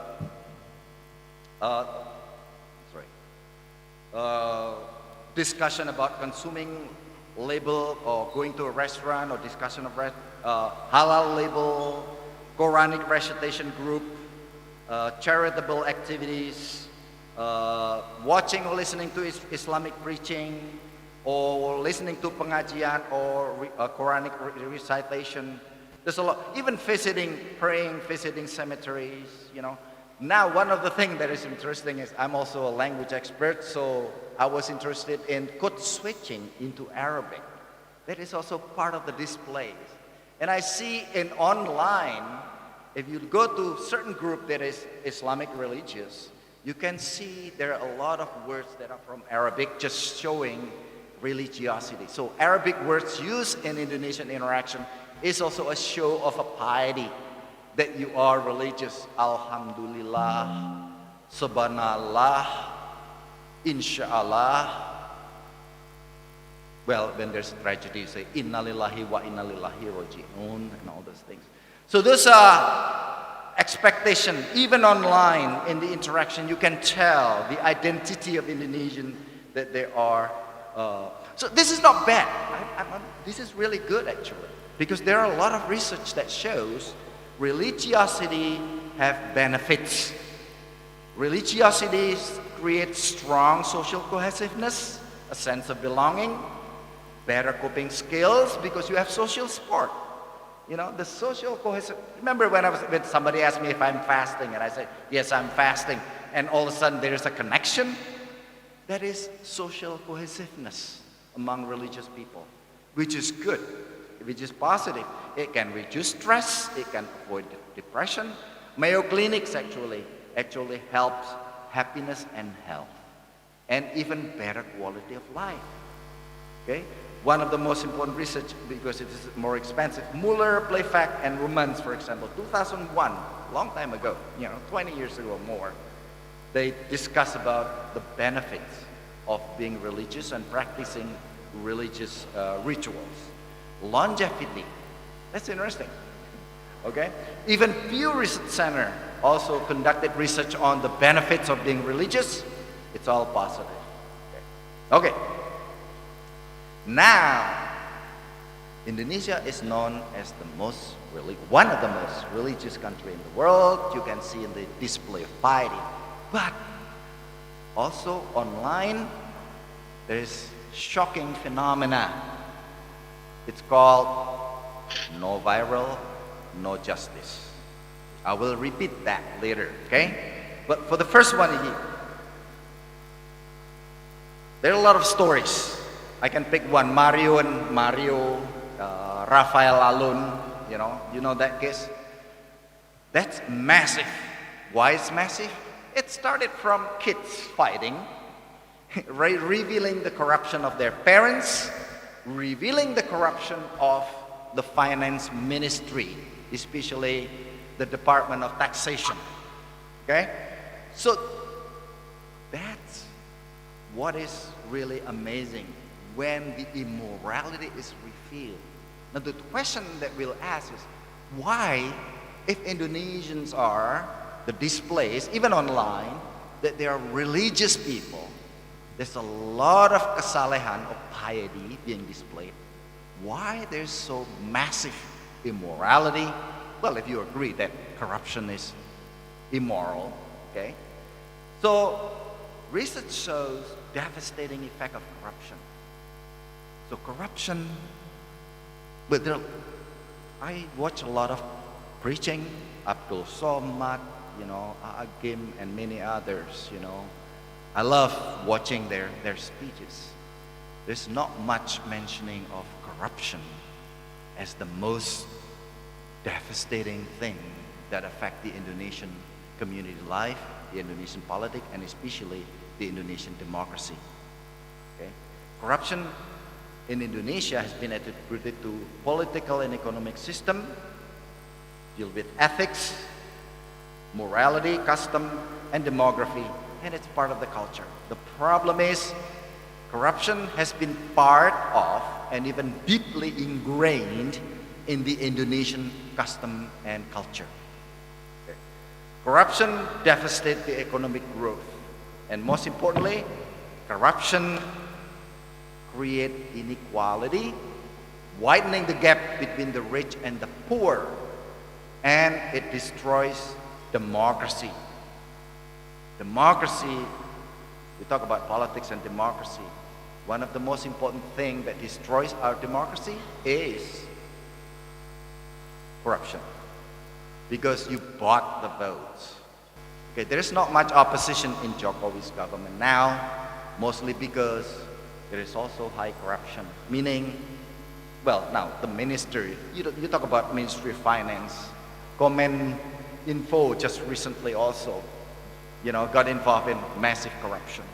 And the corruption, the type of corruption is not just corruption that is hidden, unclear. This is blunt corruption, okay? So, corruption also violate human rights. Why corruption violates human rights? Because corruption impedes the distribution of programs that would help the lower class. Corruption impedes certain group of people, the majority of the group of people, from accessing not only political gains, from accessing economic and mobility in social hierarchy. Corruption is unfair for those who do not have access to economy and to politics. Corruption only helps the powerful and the politically powerful. That's why it violates human rights. Corruption destroys democracy because corruption lacks transparency and accountability of the implementation of program, compromising the rule of law. There's no clear enforcement of law in Indonesia again. Corruption.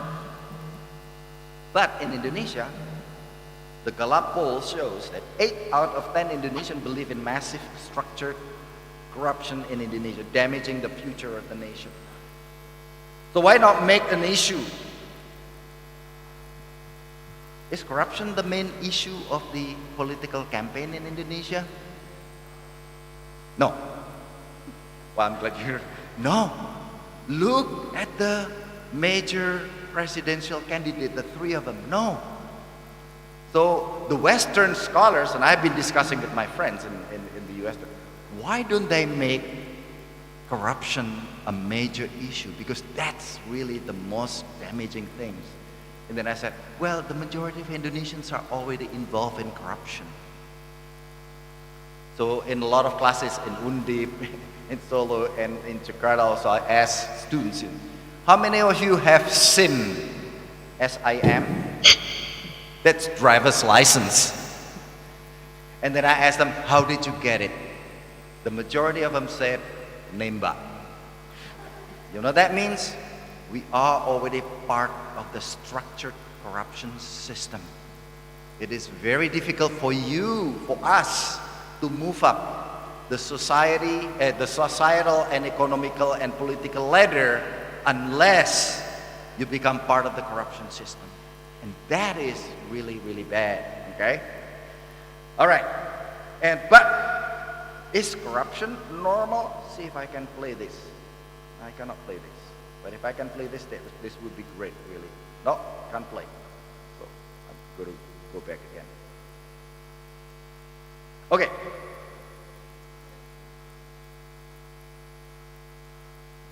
So I go to the next slide, Mas. It says, why the irony and contradiction? More. Oops. Yeah, oh, up. Yeah, that's it. That's it. So what I want to point out in this presentation is the irony. Indonesia is ranked number 13, okay, in the most religious countries in the world, according to the U.S. News, and they survey 85 countries, based on like 70. It's not really completely representative compared to the Transparency International survey. So Indonesia is number 13 as the most religious.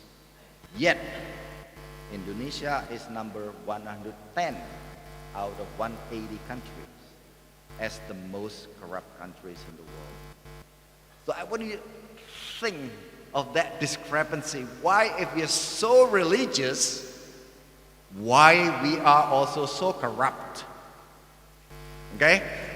And that is what makes democracy in Indonesia, democracy index in Indonesia is also declining. If you look at the relationship, a lot of studies on the relationship between democracy and corruption, the less democratic, the more corruption. This is the traditional studies. The less democratic, the more corruption. So it makes sense that now Indonesia's democratic index is going down and corruption perception index is up. It just makes sense. So I think that the main challenge is that corruption is the main challenge for the democratization of Indonesia. So, but we have a tool. The tool was, there are several tools here. So, just why Islamic teaching does not emphasize the corruption as the greatest sin? Well, I want to make that actually, that would be one of the solutions, you know. Asumedra wrote a lot about Islamic teaching condemns corruption. It is against the basic principle of Islam. So Islam has a lot of teaching against corruption. There's a lot of verses.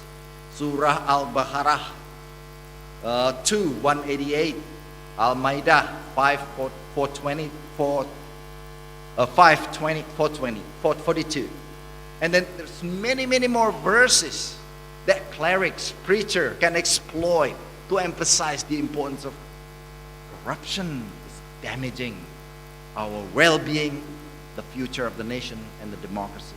But it's not there. I mean, not as much as I thought it would be. Okay? All right. So, this is my suggestion now. I'll go to part of the solution. One of the solutions, make corruption as the greatest irredeemable sin. Preach a lot about corruption. Why are we afraid about preaching corruption as the greatest sin? Well, yeah, I myself probably indirectly also involved in some form of corruption when I'm here too. So. But the greatest sin is shirk, mushrik, kufur, non-believer, murders, and corruption is a little bit less, much later. And that's probably is the problem. So if we make corruption as the greatest crime being preached a lot, probably that would be helped. So there's a grab. This leads to the discussion of religion and morality. What does it mean that religion does not lead to morality? Yes, it does lead to morality. Look at the piety. Look at the display of the friendliness, the cohesiveness, whatever in the society. That's part of their morality. But unfortunately, it's not about corruption. Okay. Is there a relationship? Well, I would like to cite one theory here, just one more possible. So, possible theory that probably help, probably reduce the idea of corruption in Indonesia. It's called passive immorality. It's not that we are all corrupt, but we are engaged in passive immorality. And passive immorality means we see immorality, corruption, but we do nothing about it. Okay. Doing nothing about immorality is called passive immorality. Jason Gray, 2019 book on that, and a lot of other studies on that too. So, probably one possible thing that we can do is active morality. That is, when we see immorality, we should be engaged in active morality. That is, and one of the active morality online, the second phenomena, no viral, no justice. This is my last slide. No viral, no justice. The government, the corrupt officials, the wealthiest people in Indonesia, they're not afraid of the judge, pengadilan, no. The police, no, they're not afraid of it. Okay? Who are they afraid of? Netizen. Okay? People used to display their expensive handbag, Hermes, display the Robicon or the Moge, whatever. Now they think twice because of the netizen, because of the no viral and no justice. So in this digital era, every one of us has a task. That task is actively engage in the no viral and no justice Because in this democracy that is filled with corruption, the only way that we can change that is engage, actively engage, and no viral, no justice. Thank you. Thank you. Thank you, Prof. Peter. I think it's quite interesting. Probably this issue is also become a topic in our lunchtime about the irony of piety, especially in social media, but at the same time we also saw the immorality in social media and also in our daily life. So I think Prof. Peter highlight this irony. So in one hand, there is a growing gairah, religiosity, or Prof. Peter mentioned as a display of pity. But at the same time, we also see the immorality in social media and also in our daily life. Yeah. The increasing religiosity is important according to Peter. Like the religiosity create the strong cohesion among the umat and also make life of the umat happier and so on and so forth. Yeah, but you know, Peter mentioned about one of the biggest immorality is corruption, and there is a big effect of the corruptions like destroying, devastating economy, wider gap between rich and poor, and also destroying democracy, and also violate human rights. Because corruption prevent marginalized group to access to the resources and also to participate in democracy. Yeah, but this is also quite interesting when Peter mentioned about a passive immorality. This is a little bit scary because probably we are part of sustaining the immorality. So about Peter offering the solution, we have to be active morality. And in digital era, we have a chance to actively engage in active morality by as Peter mentioned about we joining in the movement No Viral, No Justice, by criticizing probably the corruption practices that showed by government official and probably and in social media. So please write your questions after the all speaker presenting all their presentation. We will open QA session. Now I would like to invite the second speaker, Professor Suad. Good evening, probably in Arizona right now. Is it right? Your microphone is still off, so we can't hear your voice, Prof. Swat. Sorry. Thank you very much. Can you hear me now? Yes, now is your turn. As you can see from the manual that Prof. Suat going to present her paper on challenges facing the uncertain future of democracy and humanity in the digitalized world. So, Prof. Suat, please, time yours. 15 to 20 minutes. Thank you. Thank you very much indeed. Bismillahir Rahmanir Rahim. Alhamdulillahi Rabbil Alameen. Qul huwa Allahu ahad, Allahu samad, lam yalid wa lam yulad, wa lam yakul lahu kufuwan ahad. Thank you very much indeed for inviting me. I'm very honored to be here with you today, and I'd like to extend my thanks and appreciation to the Rector, Chancellor, the Faculty of the State Islamic University in Indonesia, and special thanks to Professor Dr. Imam Taufiq, the Rector of the University, and the Vice President Dr. Imam, Dr.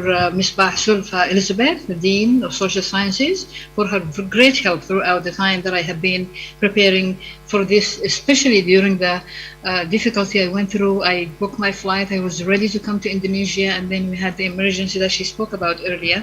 And as well, I'd like to thank the faculty and staff of the university, and a special thanks to the committee of the university, and to Kartika, who has been very skillful in helping me, with all of the procedures, and to my ASU colleague and good friend Peter Salerno. Thank you very much indeed, everybody. Today, can I share my screen, or maybe I can use my own here, or you can just go through it as I have it on my laptop as well. So sorry, you can see your PowerPoint in your laptop right now?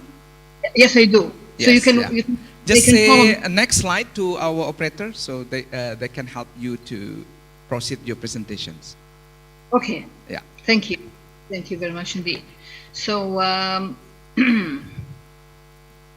challenges of the uncertain future of democracy and humanity in the digitalized world, with a focus on gender relations, diversity, and social inclusion.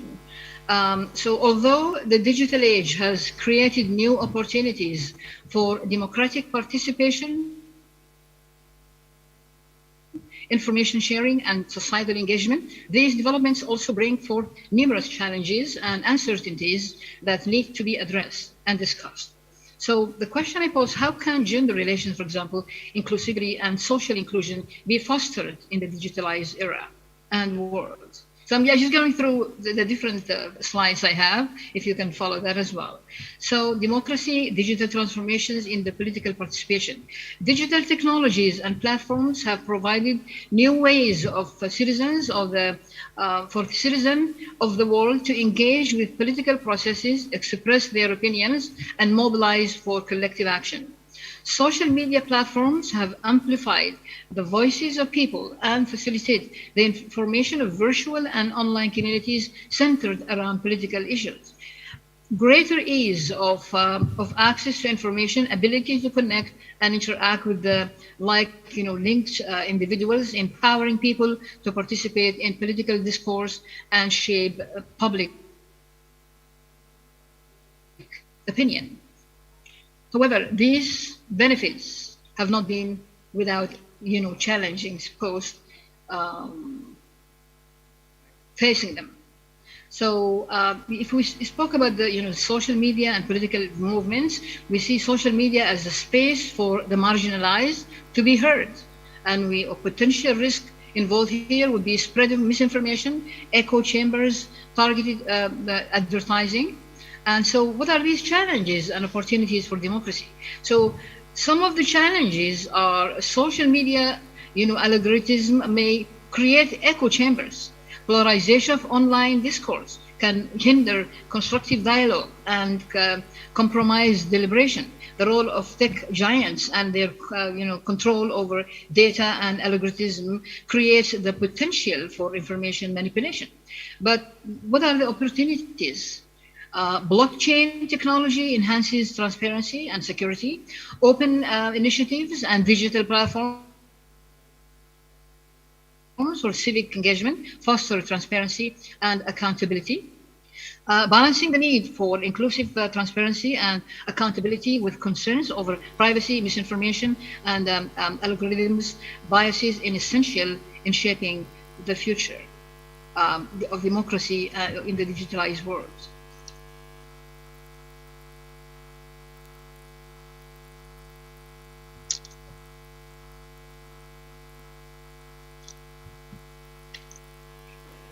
Okay, so I speak also about the digital divide and gender relations, diversity and social inclusion. Empowering women and amplifying their voices through access to information, connecting with networks, engaging in economic, political, and social activities advancing for rights, mobilizing for social change, addressing barriers to access, promoting digital literacy, and creating inclusive online environments are necessary to maximize women's empowerment in the digital world.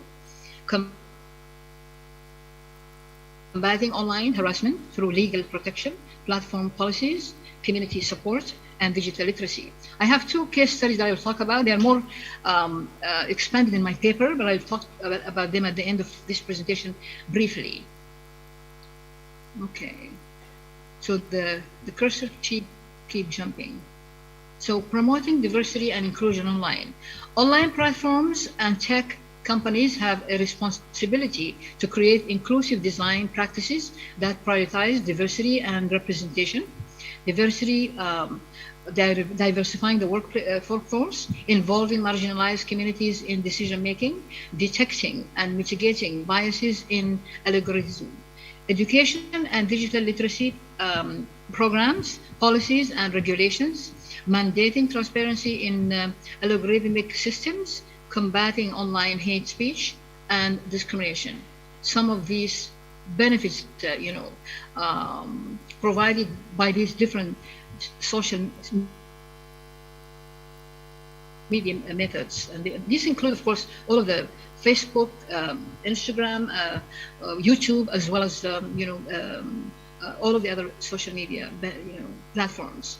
So they address methods and policy approaches to address digital challenges, including infrastructure development, subsidies for digital access, digital literacy programs for marginalized communities, regulations for transparency and accountability in algorithms, protection of privacy and data rights, combating online harassment and hate speech, and policy frameworks should consider the needs and perspectives of diverse stakeholders.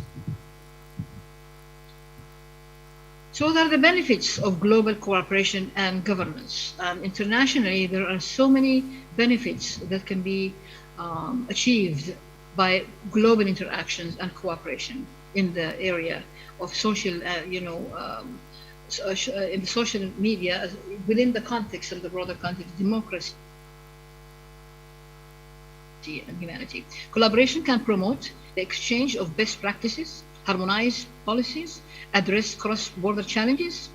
Global and international agreements and conventions can also address issues of cybersecurity, data protection, and human rights. Global initiatives and international initiatives can also prioritize the needs and perspectives of marginalized communities and underrepresented groups. And this is throughout the world. This is very pervasive, and my paper will detail some examples of those as well. So I also pose the question how to balance innovation and regulation. Balancing innovation and regulation requires an interactive approach that considers the evolving nature of technology and its societal impact. We can harness the transformative potential of the digital age while safeguarding democracy, promoting diversity, and nurturing, actually, an inclusive society. How to navigate an uncertain future.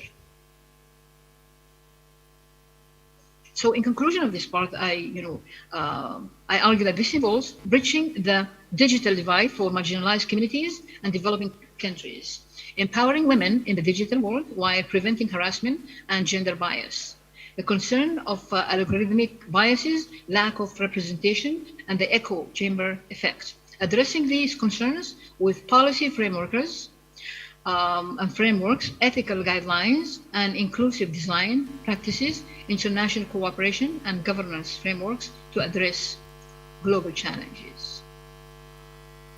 So what is the importance of ethical considerations in a digital age? The development and deployment of digital technologies should adhere to ethical principles and considerations that prioritize human rights, privacy, and non-discrimination.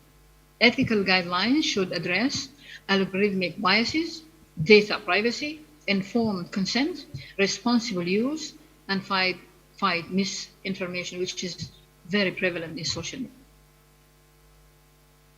media. So my first case study will consider, social media misconception of Muslim women. Muslim women's rights groups and Muslim feminists challenge the oppression of women within the framework and under the pretext of religion. As Professor Margot Badran argued, in developing their feminist discourse, women have looked to the Quran as Islam's central and most sacred text, calling attention to its fundamental message of social justice and human equality, to the rights therein granted to women. Digital technologies and online platforms are serving as spaces for Muslim feminists to connect, advocate, and mobilize. And my case study within my paper will speak about several things about the fact that, this debate has been going for centuries. And it began, actually, the debate about the rights of Muslim women began by men, actually, such as Imam Muhammad Abdu, Jamal al-Din Afghani, and then maintained actually after that by many Muslim scholars, female scholars. For example, in Imam Muhammad Abdu, he argues that in nothing does Islam maintain its fitness to be considered a modern world religion than in the right position and the high position of honor it accords to women. According to the Quranic teachings, men and women are equal before God in all essential aspects. We have many other recent Muslim scholars, such as Professor Ni'mat Barazanji, a Syrian American at Cornell University. She maintains that from a Quranic perspective, a woman is the primary principle in the human pair of male and female, as is also evident in the Quranic story of creation. Several verses in the Quran validate these claims. Based on this, many Muslim thinkers have long argued that it is not the religion, it is not Islam, but patriarchal interpretation and implementation of the Quran that have kept women oppressed in some Muslim societies. Despite much Quranic evidence on the significant place of women, gender reform in many Muslim societies has been adamantly resisted. Conversely, this speech and my also paper argues that the Quranic epistemology is inherently egalitarian and emphasizes a more open-minded reading and interpretation of the Quran. And there I speak about many other, such as Asma Barlas, Professor Asma Barlas, a Pakistani American at Ethical College, Dr. Amina Wadood, an African American, many several others, Dr. Layla Ahmed of Harvard University, and I include those in my paper, my detailed paper. And these are mostly Muslim American scholars, and as well as Layla Ahmed is a professor at Harvard University Divinity School. She's an Egyptian American as well. So all of them are Muslim American from different backgrounds and arguing specifically in that. My argument is that the digital world is a very positive platform space for these women who have been arguing and have been writing and have been doing their scholarship before the digital age. Now the digital age is providing more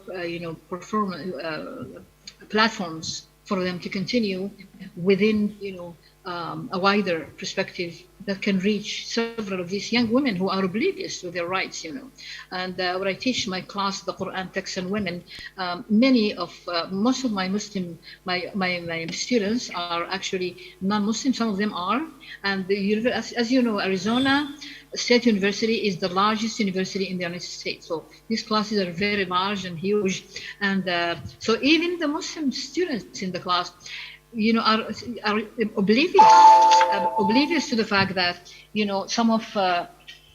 oblivious to the fact that of the rights actually of women in Islam and so on. Let me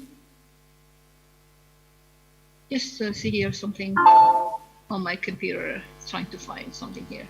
Sorry about that. All right. So my second case of the study is about democracy. And this, I don't know why my computer is just jumping.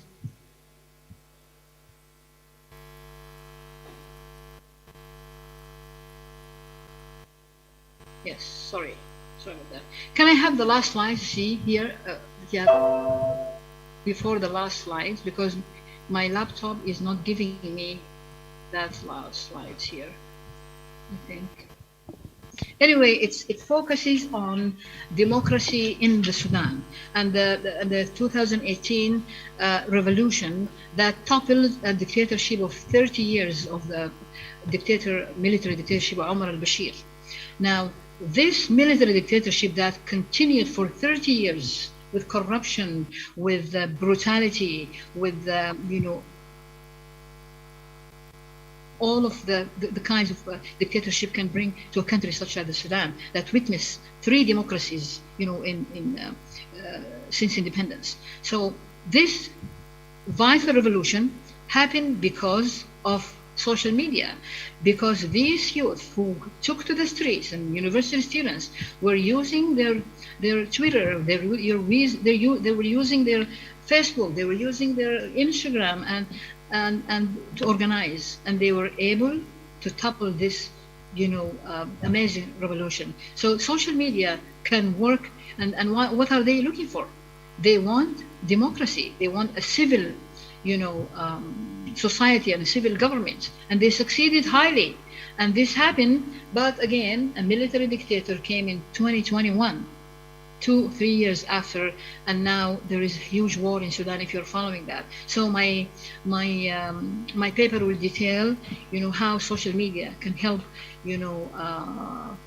stop these kind of dictatorships, military dictatorships, through social media, that these students are able, the Sudanese people have been able to come with the revolution before the digital age in October 1964, and another revolution in April of 1985. And after each one of them, a military dictator will come and obstruct that democracy. And now this is the third one that came in December of 2018. This is a very significant issue as far as the context of democracy in the digitalized world. So I'm going to stop here, and maybe my paper will be more detailed about all of these issues. Thank you very much indeed. Thank you, Prof. Saad. Please give a warm applause. Yeah, I think Prof. Saad raising a very critical questions. Do digital technology foster gender equality and social inclusion? And I think Prof. Saad highlight that digital technology, especially social media, like creating space for marginalized group like women, the religious minority, to be heard. Yeah, I think this is the positive use of digital technology. And then, but Prof. Saad also mentioned challenges. One thing that really interesting is the giant digital technology industry, the dominant role of the giant digital technology, according to her, can sustain the domination and injustice structure in the digital world. And also, Prof. Saad Ali mentioned about what she called digital divide. So there is a gap between the marginalized group with the dominant group in terms of using technology. And these situations can sustain the injustices and so on and so forth. So I think Prof. Saad mentioned about 2 case studies in terms of the first case about how digital media, like social media, can be used to solve about misconception about the woman, and also how the social media can help to, like a case in Sudan, for the use of social media for democratization in the country. So I think that is some point that I can highlight from her presentation. So again, prepare your question for our QA session. Now I would like to invite the third speaker. I think this is the topic that's going to share by Prof. Jamil is about religious harmony. You know, probably the issue of religious-based conflict and also the rise of religious extremism is also happening now. And I think Prof. Jamil is going to bring us back to the history about is there any relation what happened now with what happened in the past. So the topic of Prof. Jamil is about religious harmony challenges in Indonesia, a historical perspective. Prof. Jamil, time is yours, please.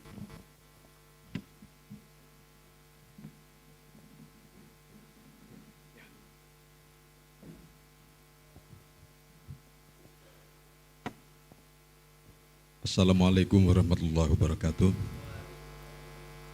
Alhamdulillahirabbil alamin wassalatu wassalamu ala asyrafil mursalin wa ala alihi wa sahbihi ajmain. Amma ba'd.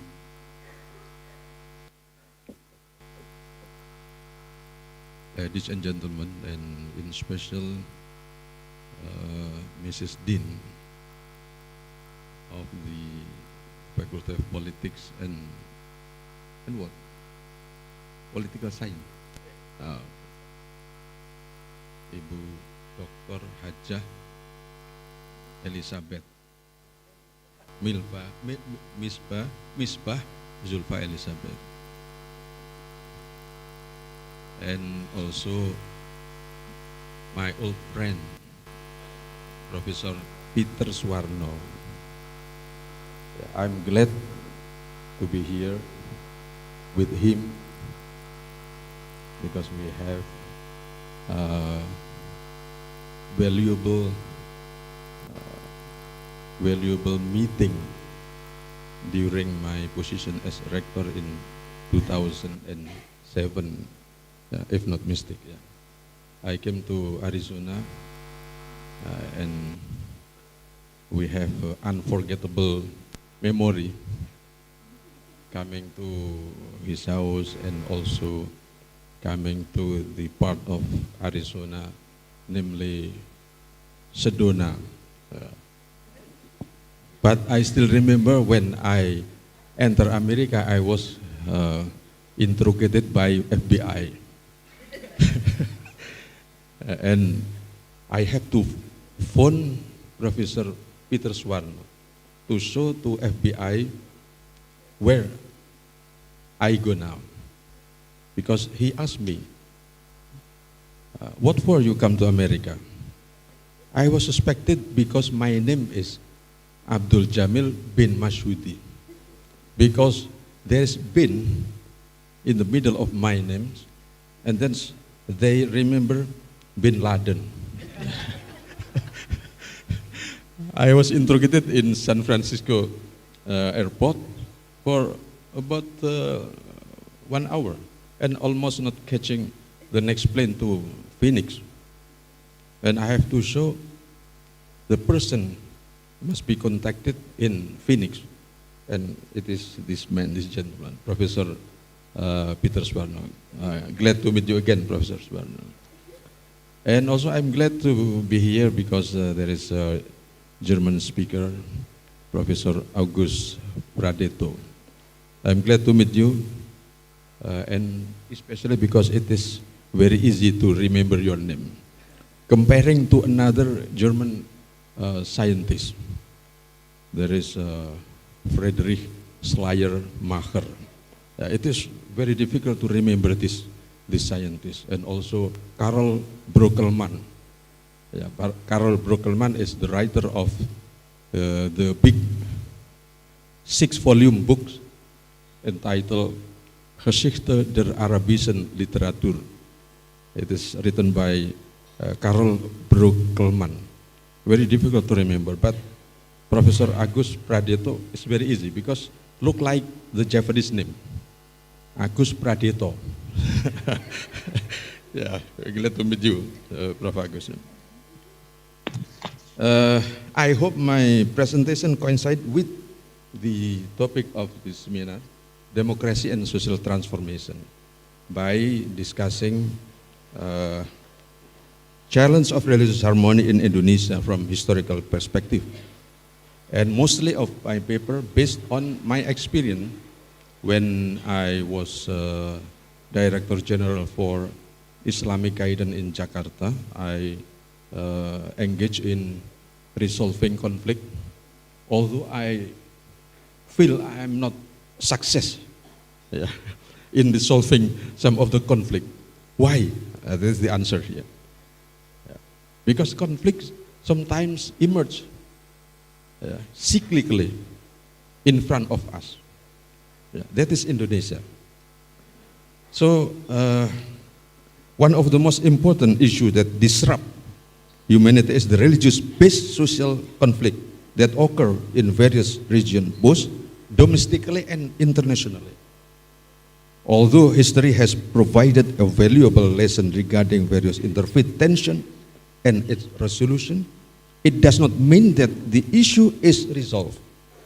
Even that disrupt religious harmony occur cyclically in various forms and backgrounds. Security approach may temporarily stop. Usually, we use security approach. The important thing is that conflict must stop. But do not guarantee a permanent solution. Dialogues, which are considered more dignified and inclusive, have also yielded satisfactory results.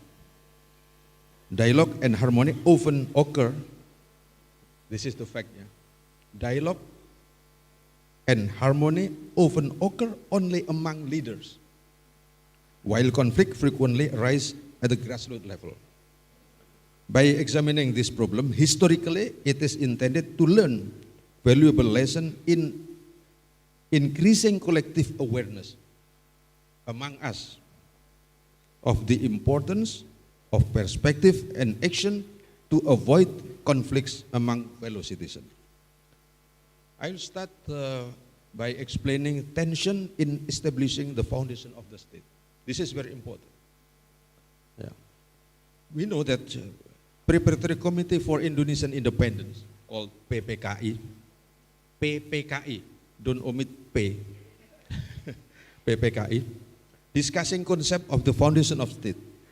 There is two opposite opinions in the time. First, Indonesian should be based on Islamic law or Sharia. Due to historical and sociological reason, gentlemen, namely Ki Bagus Hatikusumo, a prominent figure in Muhammadiyah organization, insisted on proposing that the foundation of the state should be Islamic law. But this rejected by those considered to represent nationalist group. There was, I call threat, there was threat in the time of not participating in the Declaration of Independence for the people living in the eastern region with a majority non-Muslim population. If the foundation of the state is Islamic Sharia, as reflected in Piagam Jakarta, and then we come from Eastern Indonesia, would not participate in the Indonesian independence. That is very important. So finally, Pancasila accepted as the foundation of the state. The next is armed resistance emerged after this in several regions with the aim of establishing Islamic State. We know that in West Java, there is Kartosuwiryo proclaimed the Indonesian Islamic State on August 7, 1949. Kahar Mudakar led rebellion in South Sulawesi in 1952, and Daud Ber proclaimed an Islamic State in Aceh. During the New Order government, Orde Baru, during President Suharto's era, when Pancasila as a single foundation, imposed as a single foundation sebagai asas tunggal, he stress the organization to use Pancasila as the only basis for the organization. And the next is rejection of Pancasila as the sole foundation. Indonesian Islamic Student Association, called Pelajar Islam Indonesia, and I used to join this organization also when I was in high school, but no more. No more.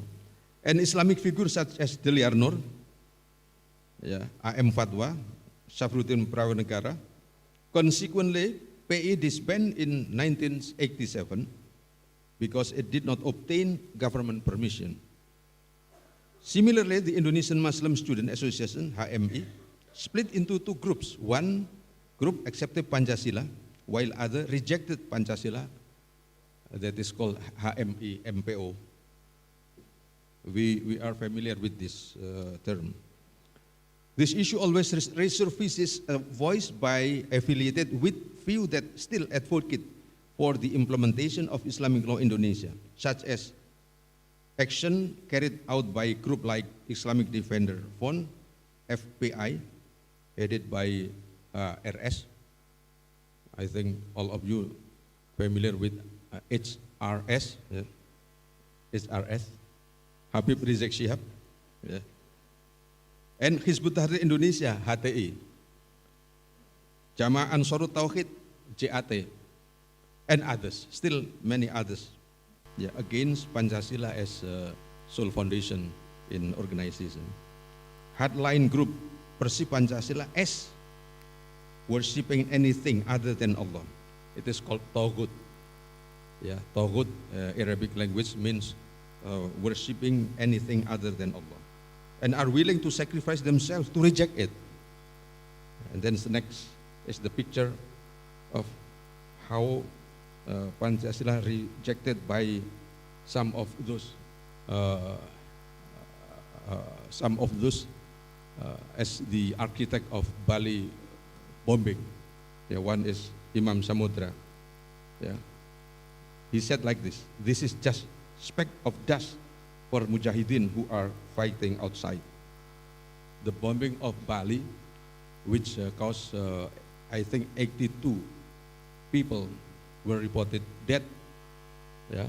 He called it a speck of dust for mujahideen who are fighting outside Indonesia. And he also said, "Allah has removed all doubt and fear from my heart." That is Imam Samudra. And the next, Amrozi, when he was sentenced to death, and then he shouted, "Allahu Akbar," and he looks very happy and smiled. And then he said like that: "If we are executed, then the stream and drops of our blood, God willing, inshallah, will become a light lantern glow for the believers and become a fire for disbeliever and hypocrites." Two gentlemen has already sentenced to death, but I think the struggle is not, no one can guarantee that the struggle like him is finished. Because in 2019, there were also 3 bombing at the 3 churches simultaneously in Surabaya. I will explain later. Okay, next. And then, what is the government efforts? I'm standing as a government official that time, and what is the effort of governments looking at the socio-religious conflict? We look at the lesson from neighboring countries that provide concrete examples where religion has hindered national unity, as seen in Philippines and Thailand. The Philippine government, particularly in Mindanao region, has been involved in armed conflict for 54 years. Thai government has faced similar challenges in the Patani region in the southern part of the country. Thai government has faced similar challenges in the Patani region in the southern part of the country. I have experienced when visited Patani with my minister, Pak Surya Dharma Ali, because we are invited by the community of Patani to give a speech about Islam and Pancasila. We landed at Bangkok, and then after Bangkok, we fly with the next flight to Hat Yai. Hat Yai is in the southern part of Thailand. After that, we are forbidden to use cars to the venue, but the authority provide us 3 helicopters. Why? Because there is no one guarantee our safety. We are because we are the guests of government of Thailand. Then we have to use helicopter. And we know after landing in the nearest places in Patani, then we change with cars. Every street, there are at least 2 or 4 soldiers guided us, and there is no guarantee that the situation is secure in that time. That is illustration of the conflict between Bangkok and southern part of Thailand, Patani. The Minister of Religion in that time, Kiai Muhammad Dahlan, organized an interfaith consultation in Jakarta. As a basis for consultation, the government developed a concept called the Charter. Initiative was continued with the program for fostering religious harmony led by Minister Mukti Ali from 1971 to 1978. Mukti Ali promoted the spirit of dialogue with the formulation of agree in disagreement. Setuju dalam perbedaan. Agree in what? Agree in social life, in daily life. Although we are disagreement in faith, that is what they are. Not the spirit of inclusiveness, not the spirit of pluralism. In 1978, Minister of Religion Alam Syahratu Praminagara, he is from military, introduced the concept of 3 pillars of religious harmony: harmony among religious community, internal harmony within religious community, and harmony between religious community and the government. Next is the illustration of conflict happened in 1999 to 1992 after the falling of Suharto. That is illustration of social conflict in Maluku. That it is reported more than 5,000 dead. And next is the illustration of conflict in Poso. Also after the falling of President Suharto, 577 dead and 7,932 houses were burned into fire. Still in government effort, Minister of Religious Affairs program next is moderation under the leadership of Minister Lukman Hakim Saifuddin. I was joined with this minister when I was appointed to be the Director General for Islamic Guidance, and then after that Director General for Hajj and Umrah. During Lukman's leadership, there were several tragic events related to interfaith relation, including what I have said just now, church bombing that occurred in the 3 places simultaneously on May 13th, 2018. The first bomb attack took place at Santa Maria Tak Bercela Church on Jalan Ngagel Madya, Gubeng district at 6:30. The second bomb attack occurred at Indonesian Christian Church on Jalan Raya Diponegoro 7:15, and the third bomb attack occurred at Pentecostal Church at Jalan Arjuno 7:53. Almost the same time. 8 people were reported dead and 38 others were injured. And then what is moderation?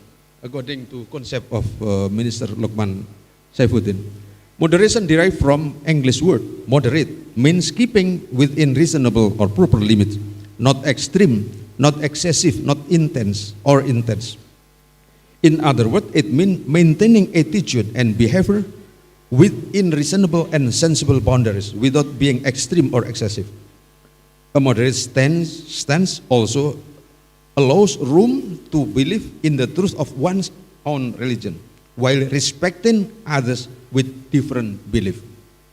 View on the unity of religion such as view of Sufi Al-Halaj, Ibn Arabi and modern figure, these views are only followed by limited number of people. I quote this because Al-Halaj has the opinion that all religion belong to God. So not necessary to have a conflict among religious followers. Yeah. He said like this, Innal adyan kulluha lillahi azza wa jal. Indeed, every religion belong to God, to one God. Yeah. If someone embrace Islam, not because he has the freedom to choose Islam, but our parent has chosen us to be Muslim. Yeah. Because we live in Islamic milieu, so we become Muslim. Not having the freedom to choose which religion is appropriate to me. So not necessary to conflict among others. That is the quotation of Al-Halaj and also Ibn Arabi, the Sufi martyr. But this quotation, these ideas is not popular in Indonesia. Yeah. And then I have to proceed with conflict within Islam. Yeah. Within Islam. Ideologically, Indonesian Muslims adhere to Sunni school of thought, which traces its origin to the theological thought of Al-Ash'ari and Maturidi in 10th century. The Sunni teaching have been propagated through Islamic boarding school, pesantren, and finally become most followed by Indonesian Muslim. I think all of you are the follower of Sunni ideology. Yeah. Every effort will be made to maintain this ideology and has been protected by its followers from distortion. Ahmadiyah entered Indonesia in 1923 in Tapak Tuan Aceh and was registered as legal entity by Minister of Justice. Let me show you several countries banned the spread of Ahmadiyah. Malaysia since June 18, 1975, based on decision of Conference of Rulers on June 18, 1975. Brunei Darussalam, which prohibit the teaching of Ahmadiyah throughout the country. Kingdom of Saudi Arabia since May 6, 1981, based on letter from the Saudi Arabian embassy, also banned Ahmadiyah in this country. Besides the ban of Ahmadiyah in several countries, there are also the ban of Ahmadiyah in Indonesia. First, the Indonesian Ulama, MUI, declared in the second MUI Congress in 1980 that Ahmadiyah Qadian are separate group outside Islam. It is called separate group outside Islam, deviant and misleading. Second, Muhammadiyah, through the decision of Majlis Tarjah, established that there is no prophet after Muhammad, because one of the idea of Ahmadiyah is that after Muhammad there is still new prophet called Mirza Ghulam Ahmad. And then the third, Nahdlatul Ulama. Syuriah Board Nahdlatul Ulama issued decision stating that Ahmadiyah sect in Indonesia deviated from Islamic teaching. And then what is the next after that? There is a conflict. There were a conflict relating to Ahmadiyah and second to Shia. Yeah. First, Cikesik case. Yeah, Cikesik case. Cikese is small village about 60 kilometers from Pandeglang in Banten. But in that time, there was a very big case that's sometimes asked by the participant of interfaith dialogue. When I was joining in some of interfaith dialogue outside the country, in many countries, always ask about how about Cikese? Yeah. Cikese in around 5,500 people stormed the house of Ahmadiyya leaders in that area on Sunday. Yeah, and 6 people were reported dead. And Ahmadiyya in Cikese was introduced by Ismail in 1980, and before class the number of Ahmadiyya followers was 29. And then Syiah case, Sampang. Unlike Ahmadiyya, there is no fatwa on Syiah by Majelis Ulama. But there is big incident in Sampang. Yeah. The incident took place in August 29, 26, around 10, resulting in several Syiah houses burned down and one Syiah resident losing their life. After the riot, Syiah residents were temporarily accommodated in Gor Sampang, yeah, but later they were relocated to Puspo Agro Sukodono Sidoarjo complex for an indefinite period. Next, I would like to explain difficulties in resolving Syiah case. Each party involved in adaman in their respective position, making difficult to resolve the conflict. The Syiah group insists that Syiah teaching are the true teaching, while everything else is considered deviant. They desire to return to their hometown in Sampang as the place to live and work and seek safety and peace. In response to the advice from Sunni leader for them to send their children to non-Syiah boarding school, they insist that they will not send their children to school offered by government. On the other hand, Sunni group remain steadfast in their position, stating that they will accept Syiah followers back with the condition that they return to majority belief in Nangkernang, Karangkayam, Omben, Sampang. I involved in resolving this conflict, and I visited a number of ulama there. They said Syiah could back to their village under the condition they have to renew their Islam by stating Shahadat. When I told to Syiah community, you have to recite Shahadah, then they rejected. What for? I am now Muslim. My scripture is also Quran, and my prophet is also Muhammad. What for I have to renew my Islam? This is the difficulty until now. Yeah. And what is the next? Media. What is the next? Although there seems to be no conflict at present, all parties must remain vigilant and learn from history of the past, where such case occurred cyclically in different formats. The story of Ahmadiyya and Syiah Indonesia seem never ending, even though the nation has entered the reform era with an open democratic spirit and respect for human rights. The effort to campaign the idea of moderation in religious matters must not cease, because historical reality show that such conflict always occurs cyclically in Indonesia. Religion and humanitarian values must always be present in everyday life, according to me, because religion essentially aims to make individuals and society become much better. The digital era, marked by easy access to information, has its own consequences for religious life in diverse countries like Indonesia.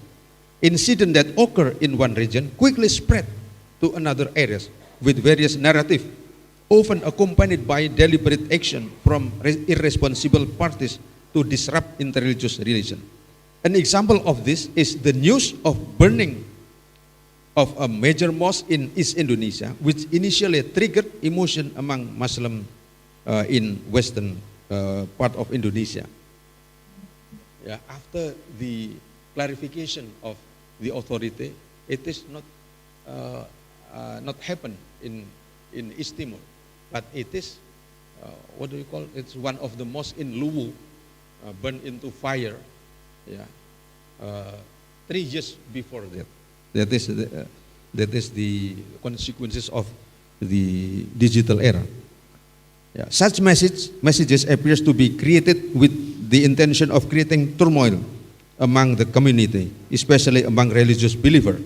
They chose religion as triggering factor because of the nature of religion that bind its follower with sacred bonds that are always upheld, even if necessary through violence.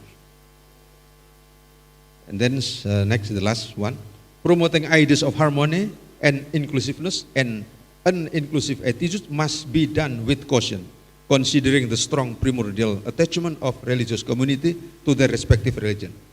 Exclusive thinking goes against this spirit, while inclusive thinking in the sense of pluralism also contradict the granting of freedom to each religious community.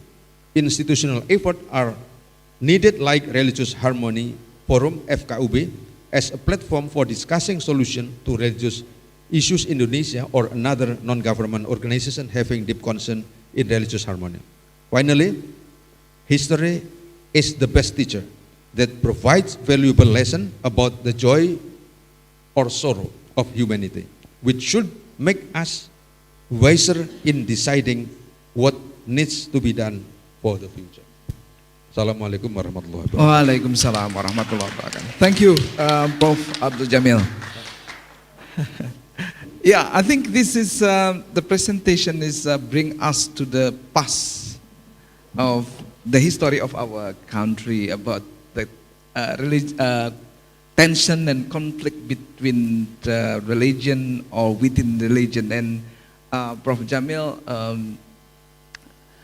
said that it is important to learn from the history, learning from our past generations on how they solved the conflict and tension between religions, and as part of our effort to raise awareness about building harmony and to avoid conflict and tension among religion or even within religions. And also Prof. Jamil mentioned that the current concept of religious moderation is not a sudden concept. There is a long history from the concept of agree and disagreement, and then the 3 levels of harmony, and then finally now we have the concept of religious moderations. And I think in the end of his presentation, he mentioned about the important use of media in promoting harmony and peace among different groups in Indonesia. Okay, again, remember to write the questions. Now we still have one speaker.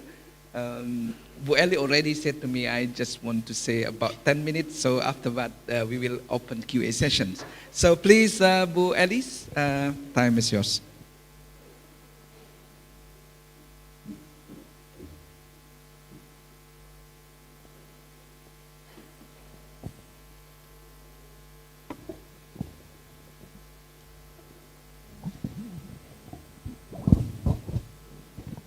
Okay, Assalamualaikum warahmatullahi wabarakatuh. Ladies and gentlemen, and also all the speakers in this stage. Now the time for me to present my idea about what we want to write in our proceeding, and different from the former speaker. They spoke about very hard theme related to corruption, and then gender, and also harmony. And I will try to present our own research last year, and it will be related to democracy and also politics and also local knowledge. And I will later to also relate them to the reality of media. I make the title of this presentation as local community perspective on environmental change due to urban development. What is the assumption of the title is that factually I want to say that in the term of urban development, so many policy from the government that don't think about the perspective of local community. That is why I think it is related to the deliberative democracy and also the type of policy that we have in our country. What thing that become the background of my research, all the audience can see the picture that I present there. That is one of the picture affected on the one of village in the north coast area of Java.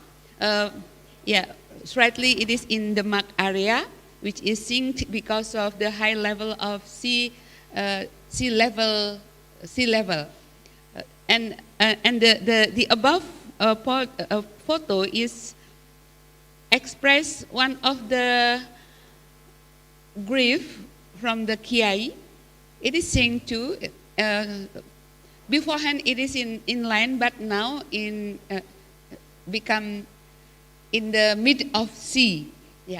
And there are so many fish pond also finished now, and no more fish pond there. So and also what make me concerned is that how our policy always forgot the community perspective, and factually it can be happen if we think about democracy. So on the time we write down our policy, so we must think about whatever the resource that become the resource of material in our policy. Community have their own perspective on their environment. It is very anthropologist, because in our history of life, we always install in our life whatever the value and also experience related to another person and environment, and then we understand what the best way we has to do to our life. And that perspective is shaped by a long history of their life. So we now say to the process of development in the urban areas. So many infrastructure, for example, that was built in so many time, but it is like a sudden development. It seems no survey or other research-based development done by our government. And so the development of urban area impacted on community life. This is a result of our research, doing qualitative research method and field study, and we try to report it in ethnographic style. So what we want to become the objective of this research is we want to know how about the perspective of the community regarding to the current environmental condition and the causes, and also their view about the impact. And our basic assumption is that the community have the perspective related to the condition of their area and government policy regarding to the changing environment. Society makes effort to survive in a constantly changing environment, and community has reason for making this effort. And I try to do many literature review, and I found the novelty of this research is that this research complement various studies that focus on impact of urban infrastructure development in relation to environmental change, but not in terms of how development proceed and how the environment change, as well as development and environment policy, but how society views the cause of urban development failure with environmental damage result in change in people life. And the context on this study is the people of the north coast of Java. This study is important in an effort to disseminate the idea that people have a perspective on development because they have experiences dealing with various things in their life, and these experiences are neglected by development process. And I try to make the framework, theoretical framework using the concept policy of Susan Wright, and also the concept of deliberative democracy by Habermas. And we found in, sorry, I always say but this research factually collaborative research. So according to the community, their environment now is different to the environment they lived before. Their previous residence was a place that gave them life, both the land and also the sea. And currently, land cannot provide life because of high tide, while marine product cannot be obtained because of most of the ponds have sunk, river and sea are polluted, so fishing is hard to do. This is, I think, a very dangerous thing surrounding their life. And then the worsening living condition of rural communities on the north coast of Java in Denmark is caused by deteriorating environmental condition as a result of the ongoing development process in north coast of Java, which doesn't consider the balance of regional ecosystem. So the impact is very detrimental for the community. We can see under the toll road of Semarang Demak, all of the land there sink out. And on the one hand, if they decide to stay in their area, they must always rise up their house. And we can see in many villages in north of Java, we can find many trucks bringing the soil to that area in order to make up their house. They assume that if they add the height of the floor 2 meters, so they can resist there in 20 years. Because the measurement is the sink rate of Java Island is 10 centimeter per year. So that is the reason. And also, if they decide to leave the village, they have to find a new place to live and adjust their livelihood in a new area. You can imagine a salesman and then go to urban. So the only thing they can choose is become the manufacturer worker. So it is not balancing at all. So the both are hard option to them. And the worsening living condition of rural communities is caused by deteriorating environmental condition.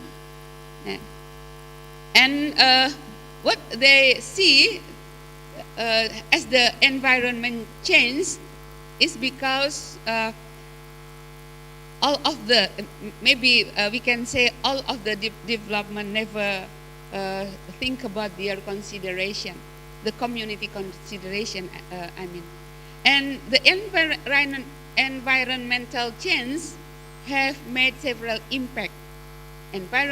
Environmental impact, because infrastructure development that are not environmentally friendly are in the form of always poor quality of water and soil, resulting in decline of public health, decrease in local productivity, both from agriculture and also fishermen.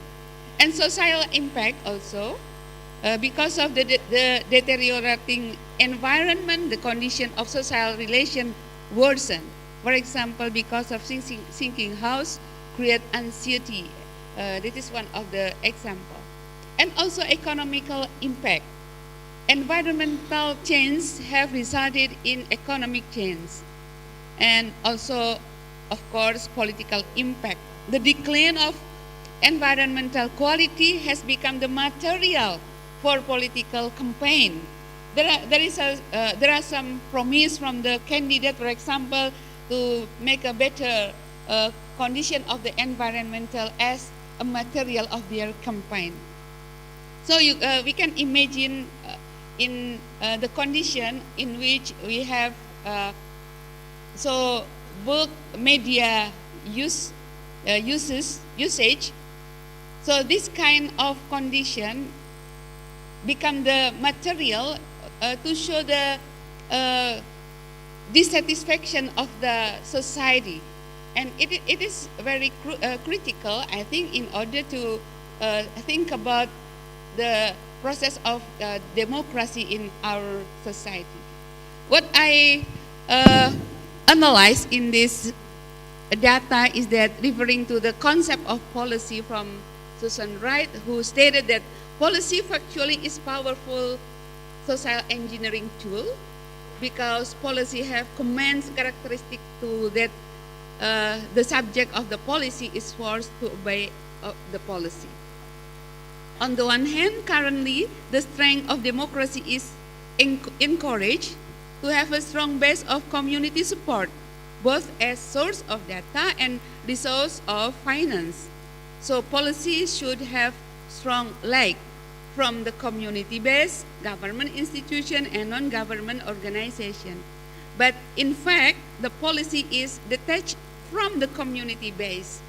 The policy run with the concept that are in external context, so that it is separated from the context in which the policy is implemented. In connection with the phenomenon of the tide and flood that always hit the coastal village in Demak, local knowledge says that development program in coastal areas should be preceded by normalization of the river. This is their perspective. In their view that if the program, the development of infrastructure proceed by the normalization of rivers, so there is no problem with the water. So that is, I think that is very important. So that water find its way to the sea when infrastructure development policy is not preceded by normalization of water is not, the water is not accommodated, and a result emergence of inundated area. This inundation area is getting worse because it is accompanied by the increase of sea level. There is a point that I underline in our research, and it is with the hope that governments want to think about the process of deliberative democracy, the democracy which also think about the basic local knowledge as the source of their policy. Thank you very much. Okay, thank you, Bu Eli. I think Bu Eli raised the critical issue about the importance of engaging community in developing development policies and programs. Yeah. So I think Ibu Elis mentioned about the consequence of policymakers when they abandon the community perspective about their life. So as mentioned, Ibu Alice, that the rise of sea level and then the condition that experienced by community in north part of Java because of the development that ignore community perspective. And again, in ongoing development program, still the community perspective is ignored. And as Ibu Eli mentioned about the development of infrastructure, toll road in Demak, causing worse, the life of the community getting worse. And then I think this is important according to the research that policymakers to consider the perspective of the community level in developing policies and program in development. So Ibu Eli mentioned about the importance of deliberate democracy as part of how to engage community in developing policies and program in development. I think that is the last speaker, and I'm sorry, Prof. Swat, now it's already 9:30 probably in the evening. But we would like to open QA session, so we hope that we can finish at 12 Jakarta time, probably 10 Arizona time right now. Okay, I would like to open QA session, so please, if there are any participants who would like to ask questions, please raise your hand and then use the microphone. Please help us, the organizing committee, to distribute the microphone. Any questions? Yes, Prof. Pradetto, the first, and then the next questions, second questions. Okay, probably the still writing or thinking. So please, Prof. Pradetto. Excuse me for being the first one, but I'm really delighted. What I got to know now about Indonesia was a perfect combination of describing specific problems in this country, and that's exactly what I hoped to learn here in this conference and on my stay in Indonesia. I think that's what came into my mind when listening to all three presentations. They have something in common. The lack of a democratic culture that would help overcome environmental problems, corruption problems, and armed conflict problems. This is something very, very interesting. I would like to start with just a comment on when I heard Peter and the corruption index citing from Corruption International Index, seeing that Indonesia is ranked 110 among 180 states. This is something what is really, let's say, frightening. But on the other hand, we have two countries in Europe. These are the most corruptive countries in Europe. These are Russia and Ukraine. Ukraine is ranked 123, and Russia is ranked 125. So it's even worse than Indonesia. And these are countries basically without religion, coming out of a communist past which lasted more than 70 years and didn't change in the sense of religious beliefs after the end of the Soviet Union and after the end of communism. These both are countries not believing very much in anything, but in kind of how to get money. That's the main belief. So what came into my mind when Peter was speaking is, what is the, let's say, the common background of being so corrupt, although the culture of these two regions is completely different? That would be an interesting question. Another would be, you spoke about Rector, you spoke about the conflicts in Indonesia. That reminded me very much the conflict history of Ukraine is a little bit shorter, but the conflict history of Ukraine and Russia, and within Ukraine itself, within Ukraine. Basically, since 2014, we have a civil war within Ukraine.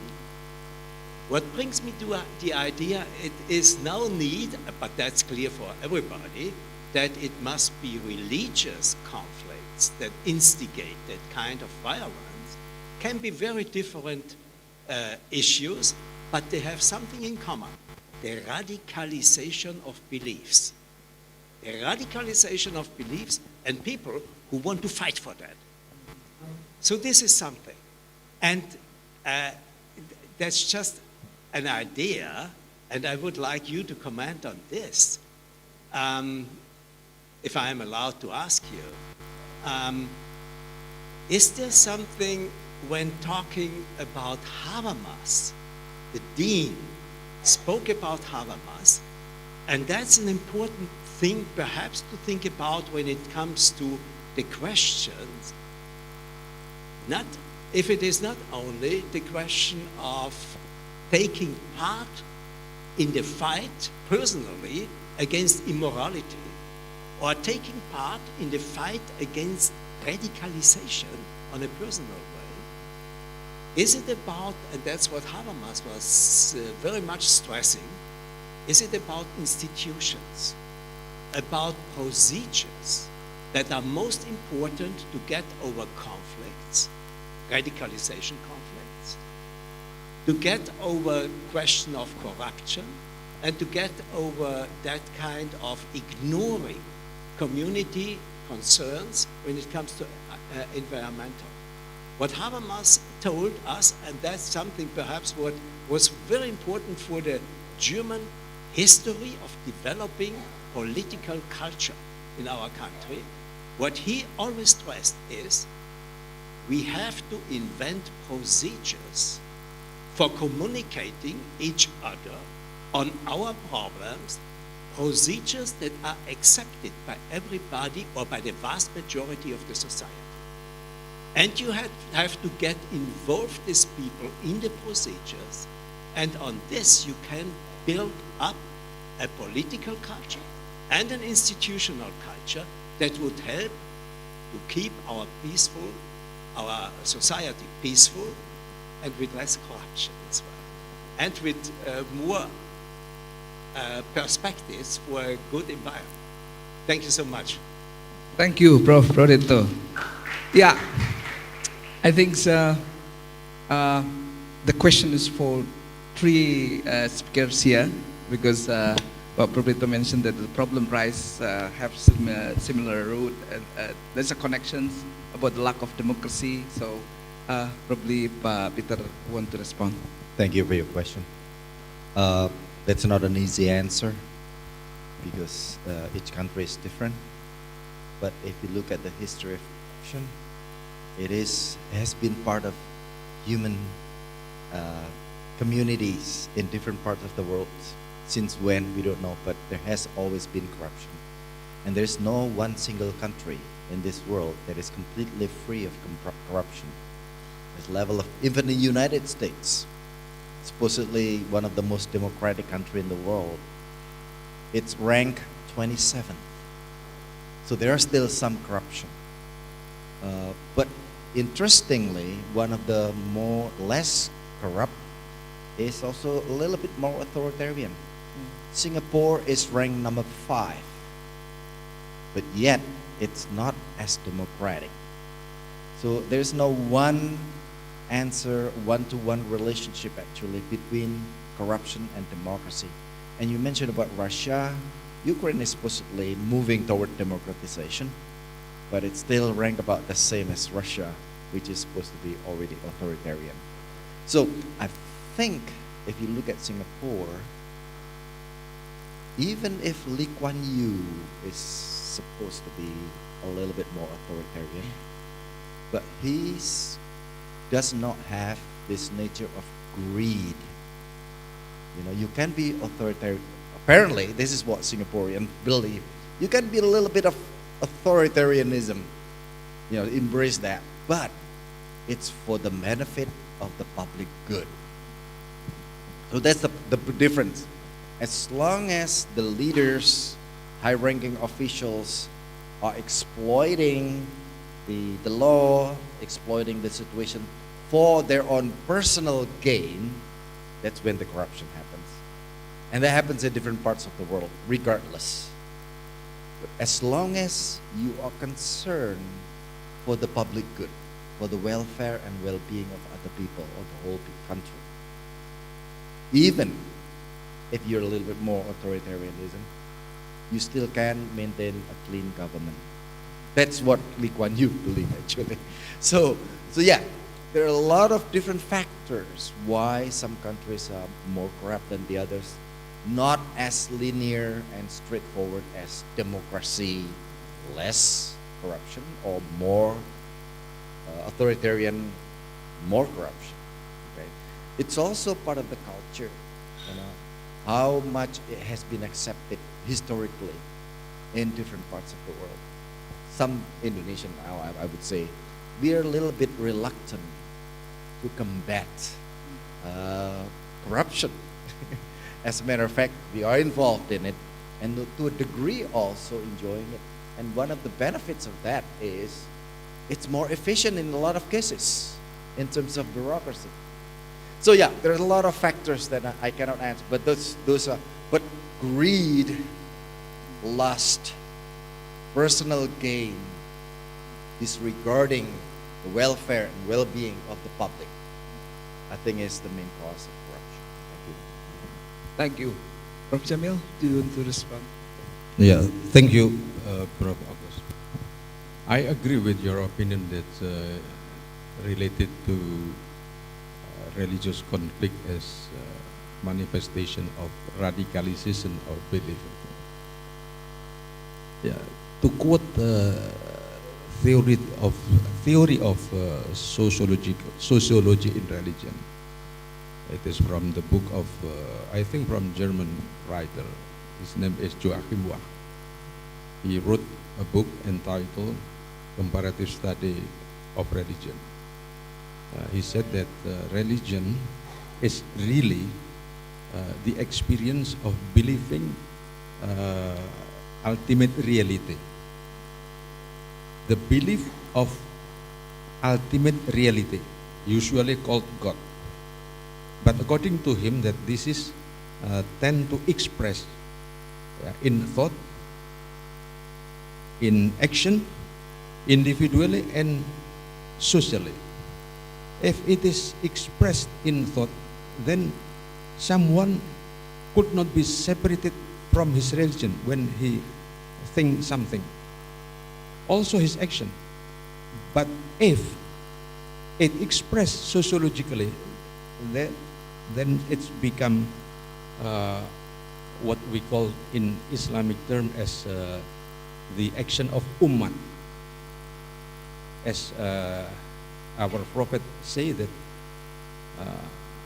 al-muslimu lil muslimi kal bunyani yashuddu ba'dhu ba'dha. One Muslim and other like a building.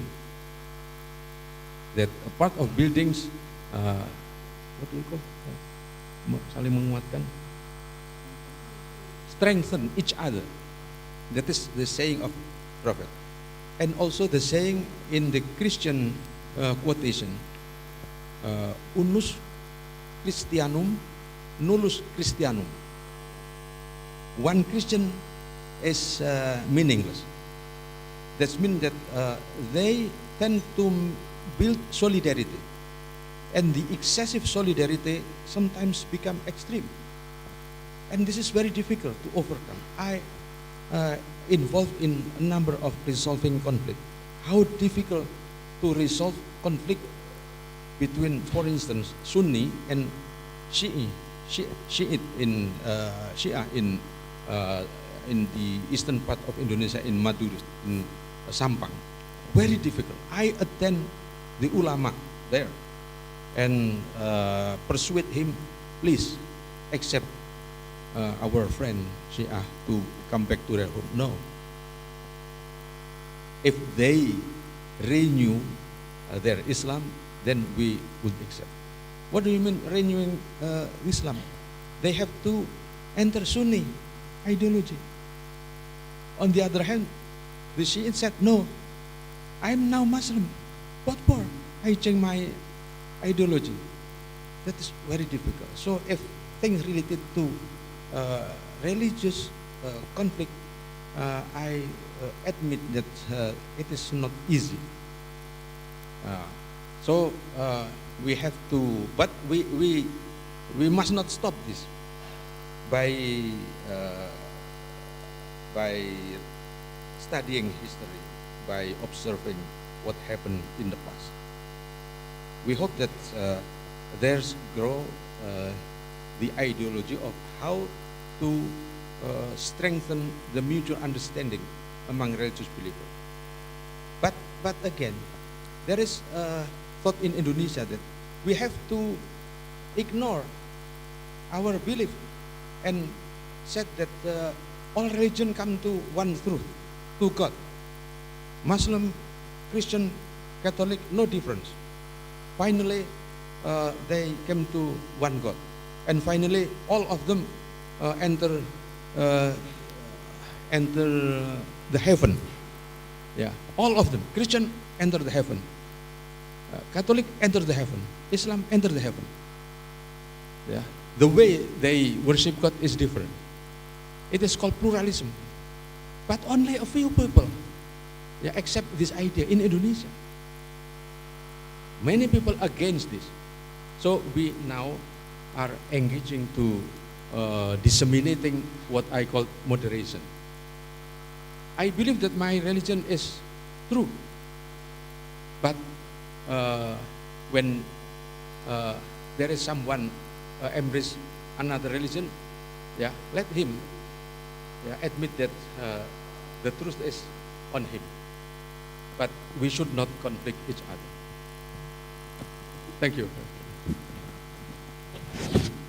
Thank you, Prof. Jamil. I think Bu Elis wants to respond. I would like to invite Prof. Saad. Do you want to respond to the questions of Prof. Pradito? Probably you want to share your perspective and ideas about the questions. I know that it's already late. Well, are you asking me? Yes. Well, you know, when we speak about conflict, for example, in Islam, in religion, and you know, my research in relation to women and gender studies in Islam, for example, the revolution that was toppled by the youth in 2018 was against an Islamist regime that claimed to be, you know, maintaining democracy. It was a corrupt regime, it was a dictatorship and military dictatorship, and specifically against women. Now, you see people who talk about democracy and talk about women's rights, those extremists, especially when, you know, one of our respected speakers talked about, what is the name of the organization? Majlis al-Ulama, or in Indonesia, or the extremist group in Indonesia. This is an extremist regime in Sudan. Now, you speak about women's rights in the Quran, and you see, for example, in chapter 2 of the Quran, verse 256 of Baqarah, La ikraha fi din, the Arabic for let there be no compulsion in religion. And you see all these extremist regime claiming that they rule by the, you know, under the pretext of religion, and they enforce their own, you know, completely distorted, you know, image of the Quran. And then against this verse, for example, the same thing, the oppression of women in Islam, you know, occurs, and so on. So, you know, issues of conflict and issues of democracy, they have so many different perspectives, and I agree with my colleagues when they speak about the fact that this is not an easy issue to address. It's a very difficult, complicated issue, and so on. You see, you know, we, for example, in the Sudan, we witnessed three eras of democracies: a revolution in 1964, a revolution in 1985, and a revolution in 2018, and those, you know, followed by very short intermittent, periods of democracy where, there was, free elections. When people speak about the Arab Spring, they don't even know that in Sudan there was a revolution in 1964. The Arab Spring came very recently. So these are, very complicated issues to address within conflicts, within corruption, and so on. As far as the issue of women's rights in Islam, there is so much, neglected as far as the Quran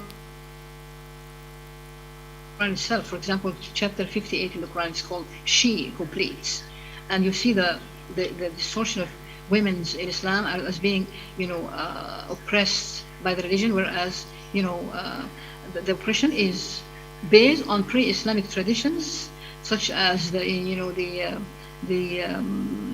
burying of women's alive, babies alive, is called was called Wa'd al-Banat, which is killing of female babies because they were considered to be social stigma.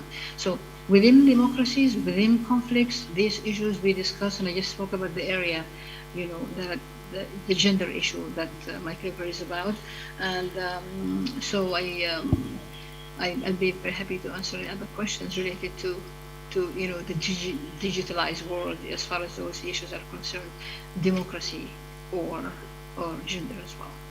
Thank you. Thank you, Professor. I think Professor rising about the issue of gender within the issue of conflict and corruption, and also environmental, including democracy, because women are usually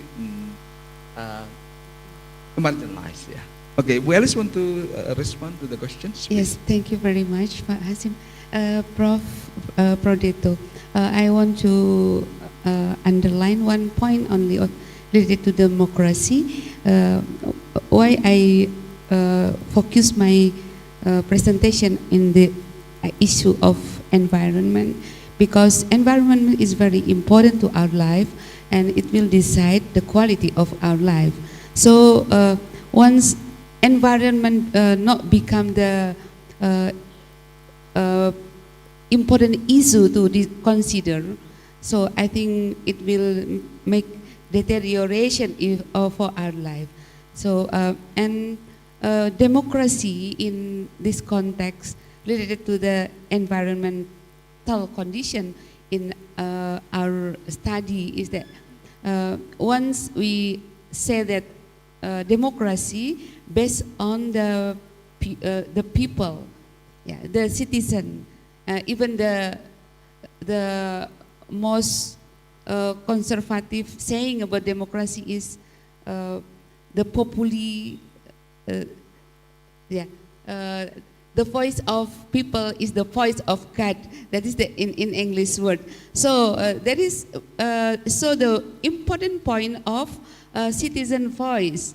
So once we say that our country is democratic country, so how can the policy is not based on the citizen voice? It is only one party or the other party interest that then they have the power to make the policy related to the environment. So that is the point of my concern about the environmental condition in the north coast of Java. And I think compared to US, Indonesia is still very young because we just independent in 70 years. So Indonesia is still 70 years old compared to US that more than 3 century. But I think this is not the point that we don't make a leap, make quantum of step for our country to make our country more and more democratic and more progressive and more prosper for our citizen. That is the point. Thank you very much. Okay, thank you, Bu Alice. So, dear audience, ladies and gentlemen, because we are approaching 12 in the morning, and we have to close this session. But anyway, I would like to say that all the speakers mentioned that the digital technology, there is an opportunity there for combating corruption, building harmony, social inclusion, or involving women in the process, and also in environmental issues. So, but there's also challenges. So, speakers here offering some solutions. For instance, Pak Peter about active morality, how we engage in active morality using digital technology by engaging in, for instance, no violence, no justice, and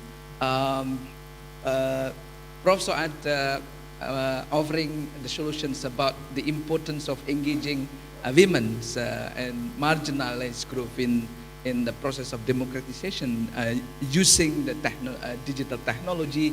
And Prof. Jamil also mentioned that it's important also using the digital technology to promote about raise awareness about peace and avoid tension and conflict between religion and different groups in Indonesia. And also Ibu Alice mentioned about the importance of deliberate democracy, to engage people, to consider community perspective in building, in the process of producing policies and programs in development. I think there is some ideas, of course. The ideas that raised by the speaker is richer than what I mentioned. And much for the speaker, and also Prof. Soad Ali from Arizona. Thank you for your participation and your ideas and perspective. So please join me to give our speakers applause for them. Thank you. Okay, as a token of appreciation, yes. If I can just, thank you very much indeed, everybody. I really appreciate it. But I'd like to thank specifically Professor Dr. Misbah Zulfa Elizabeth for her very kind introduction and her kind prayer for my husband. He was mainly why I couldn't come because of his surgery, and so I really appreciated this, and I appreciated everybody's help, and I appreciated accommodating my circumstances that I couldn't make it to Indonesia, even though I was very much looking forward to that for the first time to come to see Indonesia. So I hope that next conference, yes, please come to Indonesia, Prof. Soad, next conference. And I invite you all to come to ASU. Peter, let's suggest something that we can invite. Okay, sure. Thank you very much. Yeah, thank you, Prof. Soad. Okay, as a token of appreciation, FISIP will give memento for our speaker. First, I would like to invite Prof. Peter, and then I would like to invite Vice Dean Wan to give the memento. Pak Peter? Okay, yes. Camera? Any camera? Yeah. We would like to send a memento, Prof. Digital memento for Prof. Soad. Okay. Okay. Big applause. Yeah.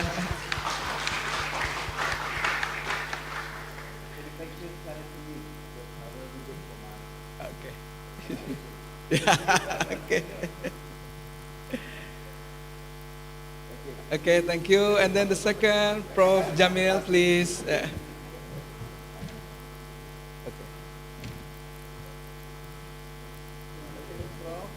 Okay.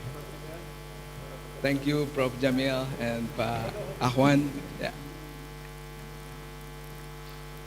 Okay, big applause, please. And then our dean.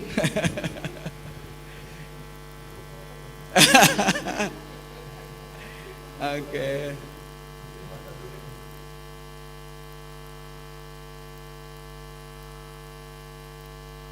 Okay. Thank you. And then for Prof. Sot Ali, Prof. Peter will represent Prof. Ali to receive the memento from. Okay, Swat, I will bring it to you to your office. Thank you. Thank you very much. I really appreciate it. Thank you very much. Shukran jazilan. Thank you very much. This is for Prof. Sot Ali, yes. Thank you. Thank you very much. Okay, thank you, Pak Ahwan, and also all speakers. So, dear audience, ladies and gentlemen, now we are in the end of the first plenary of our second international conference on democracy and social transformations. Thank you for your kind attention, and also I'm sorry if there is for. If I couldn't manage or facilitate the session, especially we only open QA session only one because of the time. Okay, thank you again. Wassalamualaikum warahmatullahi wabarakatuh. So, yeah. Thank you. Oh yeah, and then we will have the second plenary. We will start at 1. So please back to the. Oh, and then. Already prepare for our lunch, so please enjoy the lunch. Enjoy your lunch.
Jika hariku lalui tanpa hawamu, percuma senyumku dengan dia.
sebab kau terlalu indah dari sekedar kata. Dunia berhenti sejenak menikmati indahmu.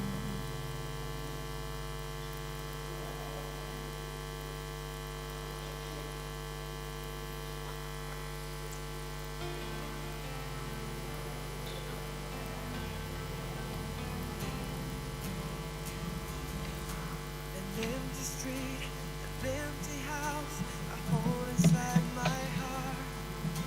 I'm all alone, the rooms are getting smaller. I wonder how, I wonder why, I wonder where they are. The days we had, the songs we sang together, oh yeah. And oh my love, holding on forever, reaching for a love that seems so far. So I say a little prayer and hope my dreams will take me there, where the skies are blue, to see you once again, my love.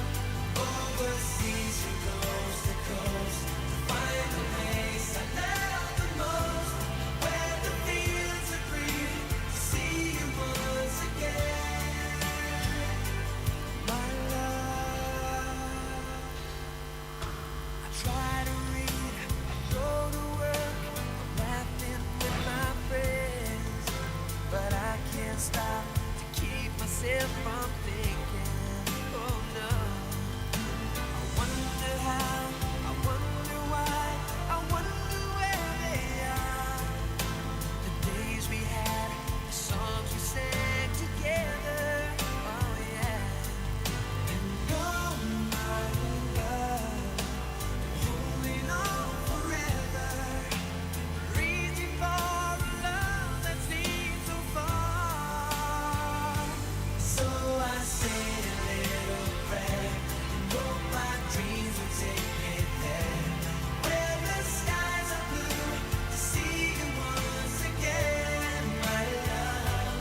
Overseas from coast to coast, to find the place I love the most, where the fields are green, to see you once again, to hold you in my arms, to promise you my love, to tell you from the heart all I'm thinking of.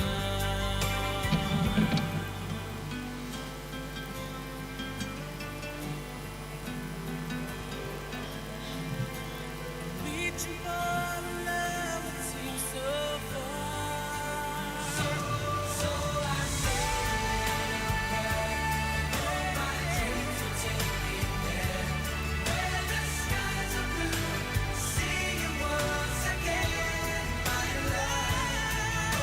Overseas and overseas, to find the place I love the most, where the fields are green, to see you once again, my love. Say a little prayer, my sweet dreams will take me there, where the skies are blue, to see you once again. Overseas from coast to coast, to find the place I love the most, where the fields are green, to see you once again, my love.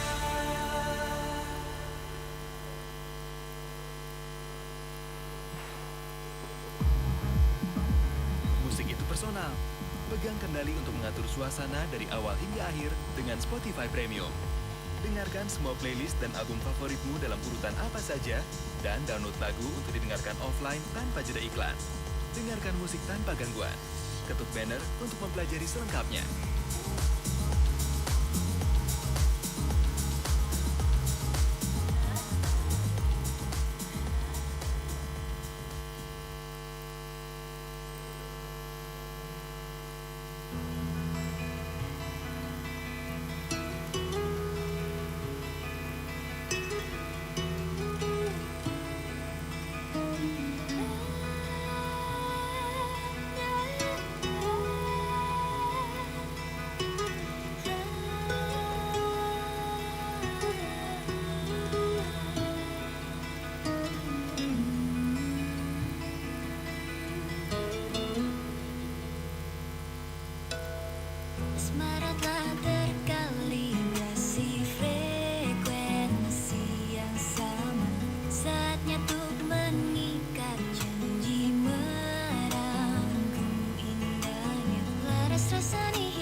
so. You know I love you so.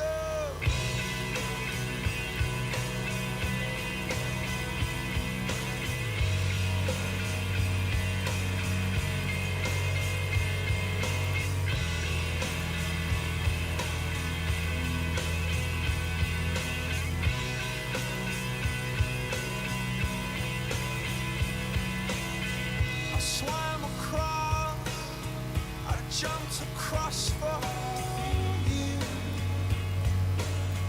Oh, what a thing to do. 'Cause you were all yellow. I drew a line, I drew a line for you. Oh, what a thing to do. And it was all yellow.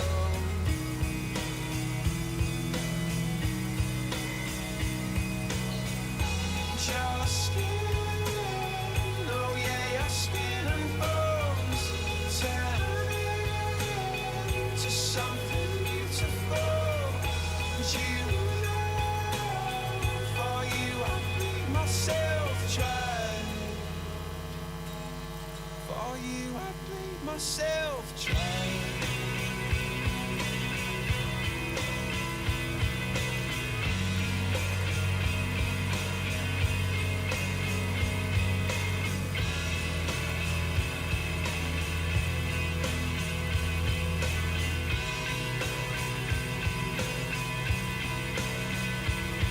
It's true. Look how they shine for you. Look how they shine for you. Look how they shine for you. Look how they shine for you. Look how they shine for you. Look how they shine. Look at the stars. Look how they shine for you. And all the things that you do.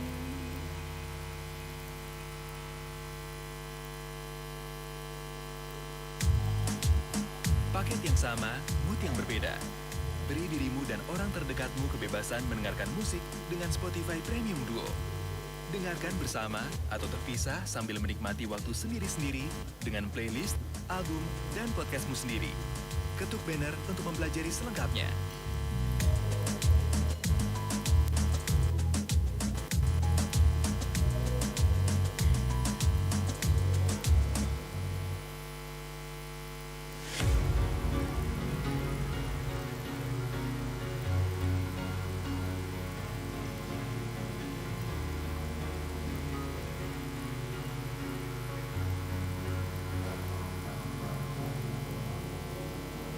Cause you're a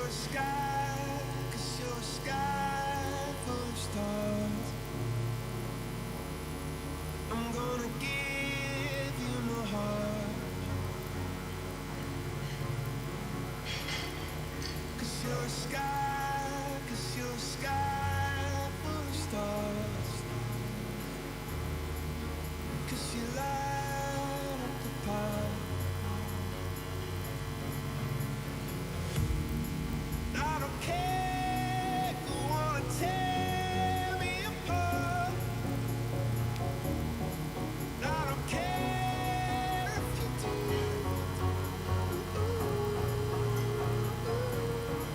'Cause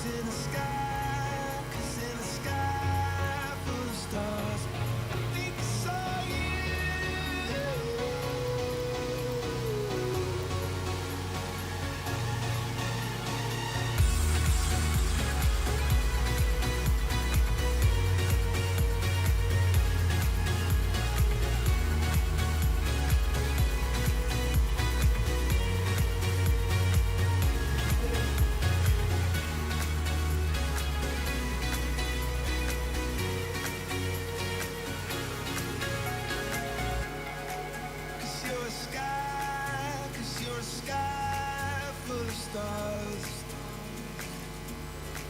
I wanna die in your arms.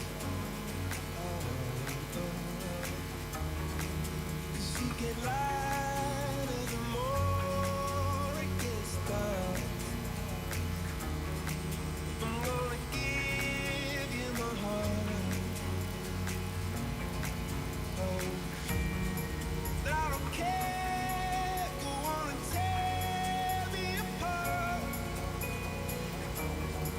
I don't care if you do.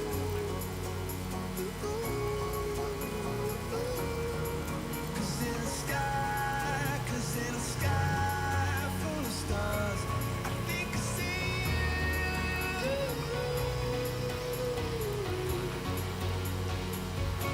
I think I see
the legends and the myths, Achilles and his gold, Achilles and his gifts, Spider-Man's control, and Batman with his fist. And clearly I don't see myself upon that list. She said, where'd you wanna go? How much you wanna risk? I'm not looking for somebody with some superhuman gifts, some superhero, some fairy tale bliss, just something I can turn to, somebody I can kiss. I want something just like this.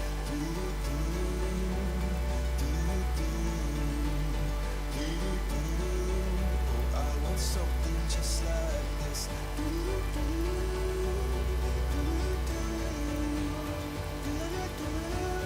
Oh, I want something just like this.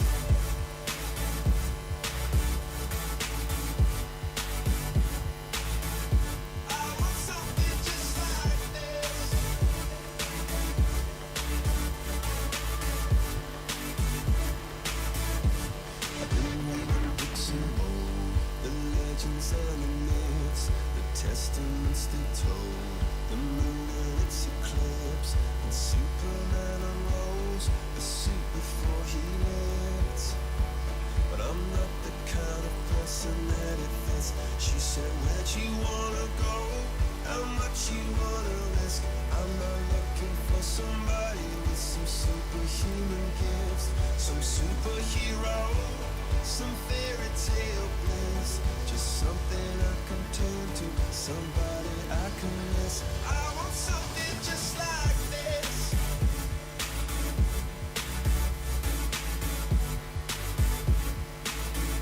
I want something just like this.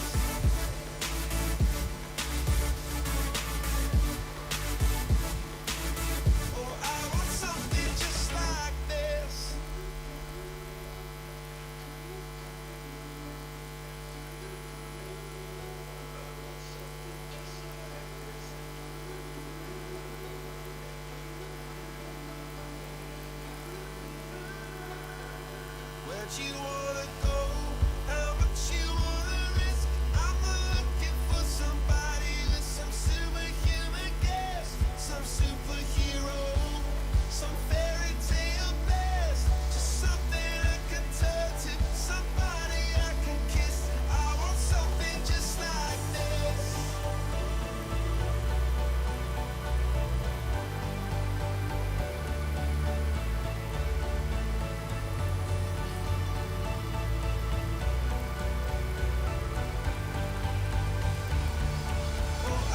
Something just like this.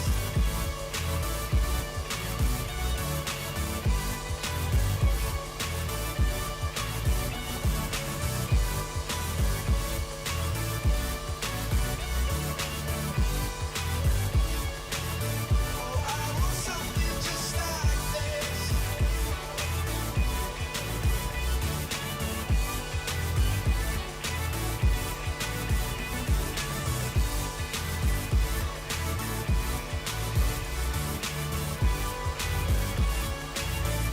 I want something just like this.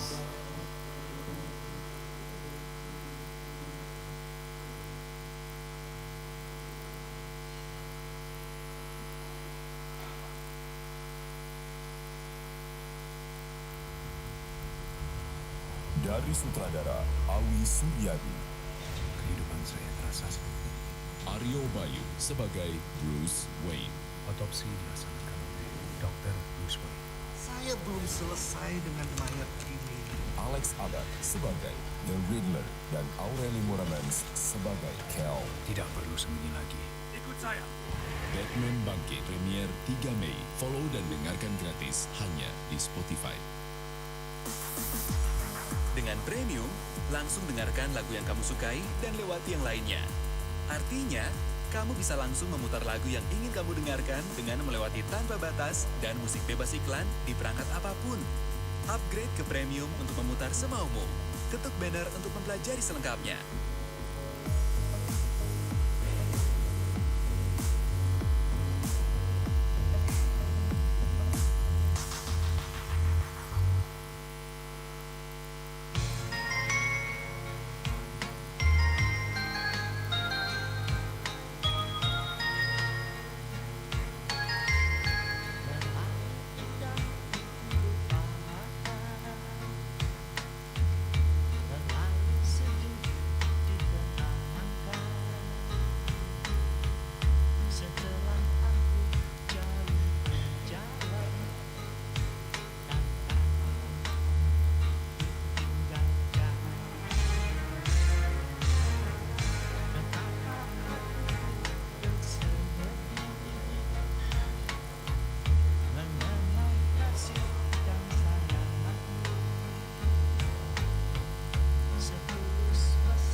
suara alam ini hangatkan jiwa kita.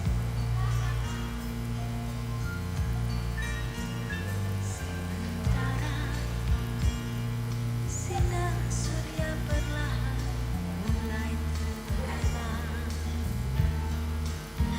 suara gitar mengalunkan melodi tentang cinta. Ada hati membara bersatu, hentak seluruh jiwa tercurah saat kemesraan ini janganlah cepat berlalu. Kemesraan ini ingin ku kenang selalu. Hatiku damai, jiwaku tetap di sampingmu. Hatiku damai, jiwaku tetap bersamamu. Salam. Assalamualaikum.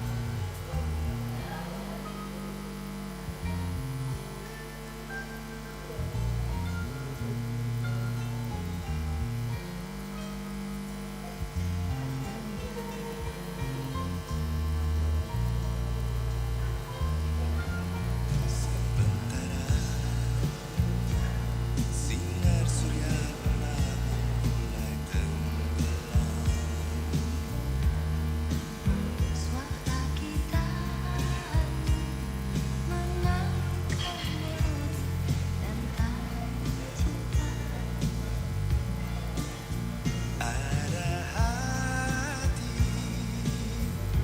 membara erat bersatu,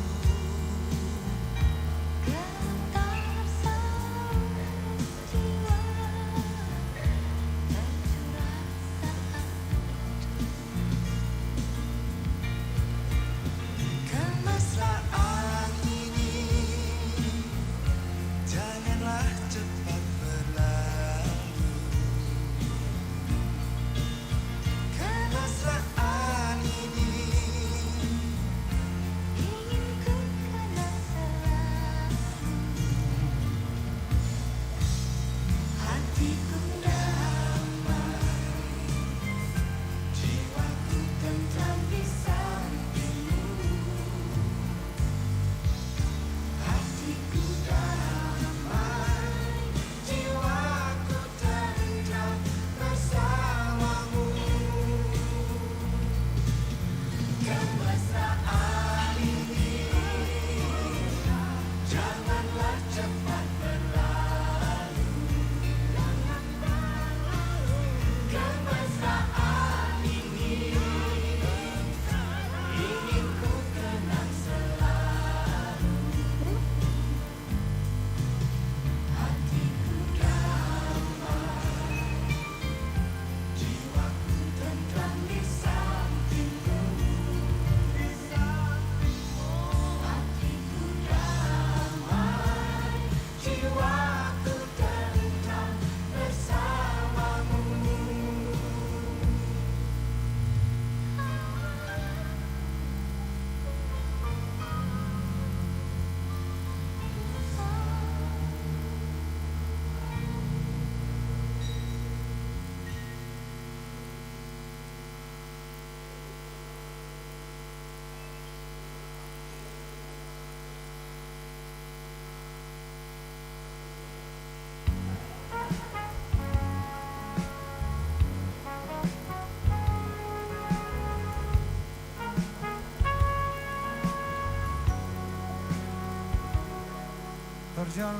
perjalanan membawamu bertemu denganku, ku bertemu kamu.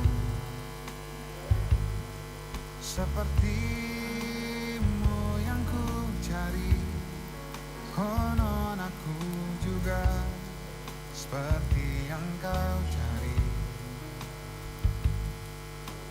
Kukira kita asam dan garam, dan kita bertemu di belanga.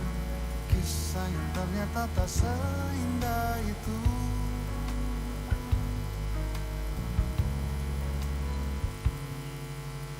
Kukira kita akan bersama, begitu banyak yang sama, latarmu dan latarku. Kukira takkan ada kendala, kukira ini kan mudah, kau aku jadi kita. Kasih sayangmu membekas, redam kini sudah pijar istimewa. Entah apa maksud dunia tentang ujung cerita kita tak bersama. Semoga rindu ini menghilang, konon katanya waktu sembuhkan. Akan adakah lagi yang sepertimu? Kukira kita akan bersama, begitu banyak yang sama, latarmu dan latarku. Kukira takkan ada kendala, kukira ini kan mudah, kau aku jadi kita. Kau melanjutkan perjalananmu, ku melanjutkan perjalananku.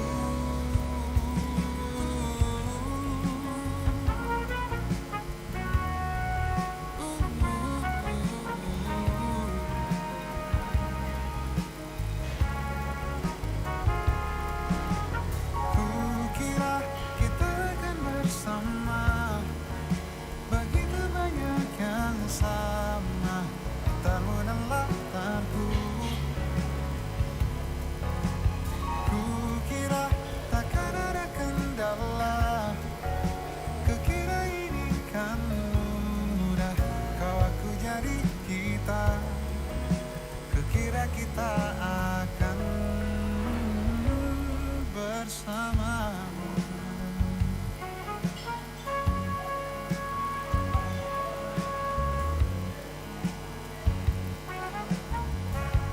Hati-hati di jalan.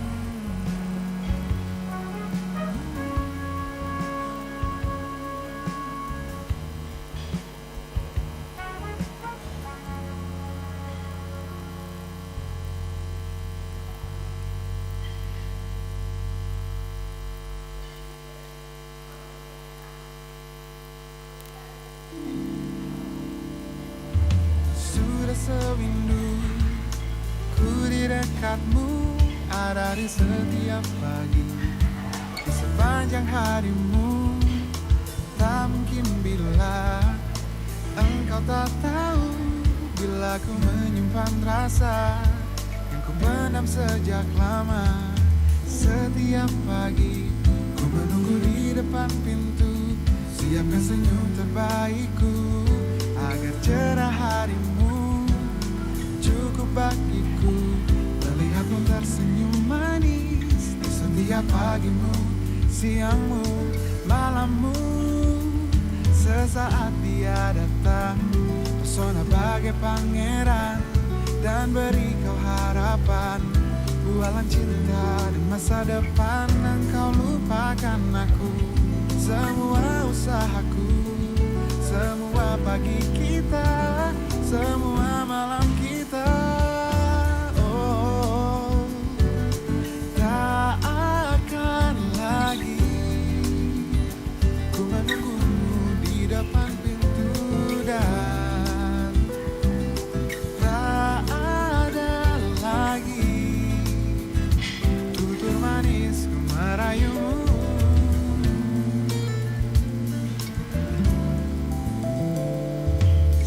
Setiap pagi ku menunggu di depan pintu, siapkan senyum terbaikku agar cerah harimu. Cukup bagiku melihatmu tersenyum manis di setiap pagimu, siangmu, malammu. Sesaat dia datang, pesona bagai pangeran, dan beri kau harapan, bualan cinta dan masa depan. Engkau lupakan aku, semua usahaku, semua pagi kita, semua malam kita. Oh, oh, oh, tak akan lagi ku menunggumu di depan pintu, dan tak ada lagi tutur manis ku merayumu. Tak akan lagi ku menunggumu di depan pintu, dan tak ada lagi tutur manis ku merayumu. Jujur memang sakit di hati bila kini nyatanya engkau memilih dia. Takkan lagi ku sebodoh ini larut di dalam angan tanpa tujuan.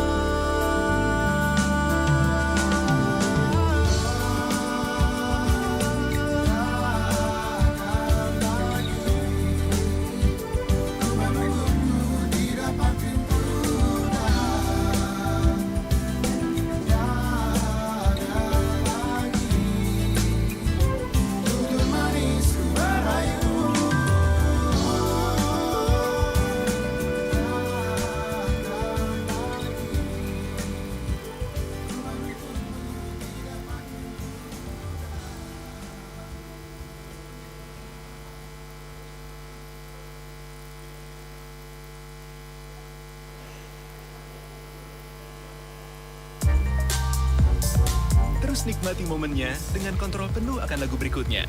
Setidaknya untuk musikmu. Dengan Spotify Premium, kamu bisa memutar album dan playlist dalam urutan apa saja, tanpa jeda iklan. Dengarkan musik tanpa gangguan, tanpa batas. Ketuk banner untuk mempelajari selengkapnya.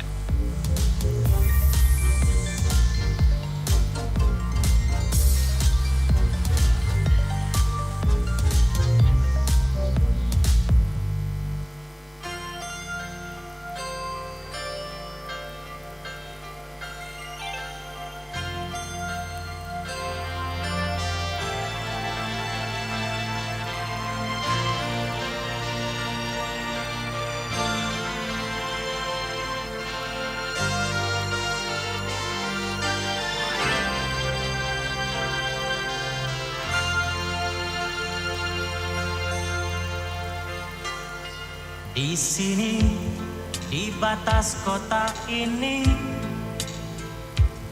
ingin ku tuliskan surat untukmu, biar engkau mengerti perjalanan hidupku di dalam menggapai cita-cita. Rintangan yang datang silih berganti, pedih perih mencekam menusuki. Aku mengharap selalu doa suci darimu, duhai kasih tambatan hatiku.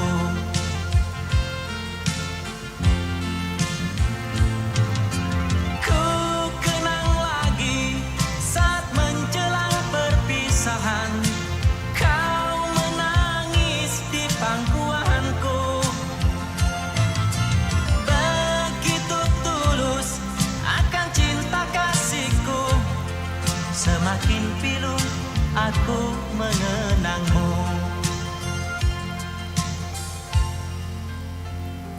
Mungkinkah kau masih mengharapkanku? Kini tubuhku penuh gagal dan gagal lagi. Apa yang aku cari, tangis pedih tersimpan dalam hati.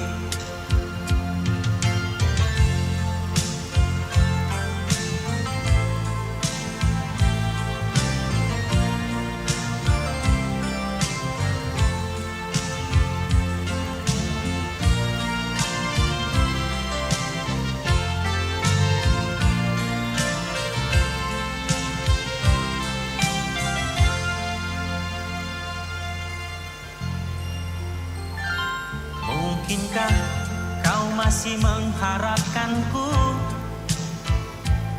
Kini tubuhku penuh dengan luka. Aku mengharap selalu doa suci darimu.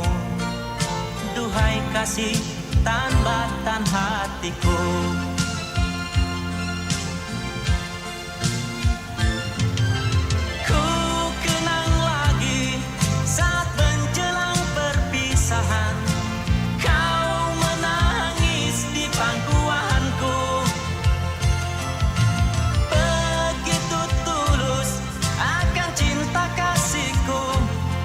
Semakin pilu aku mengenangmu.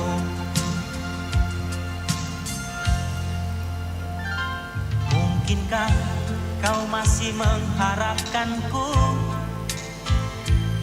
Kini tubuhku penuh dengan luka. Gagal dan gagal lagi. Apa yang aku cari, tangis pedih tersimpan dalam hati. Gagal dan gagal lagi. Apa yang aku cari, tangis pedih tersimpan dalam hati.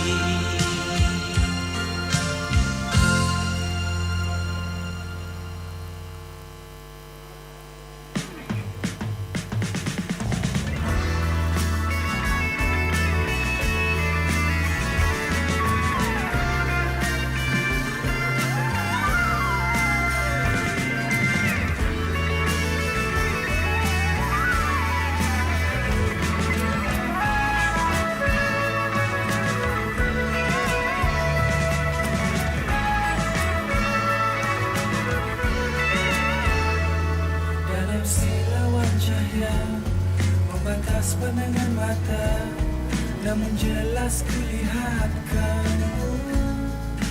Biarpun ku sadar kau kian jauh, ingatkan aku yang rapuh.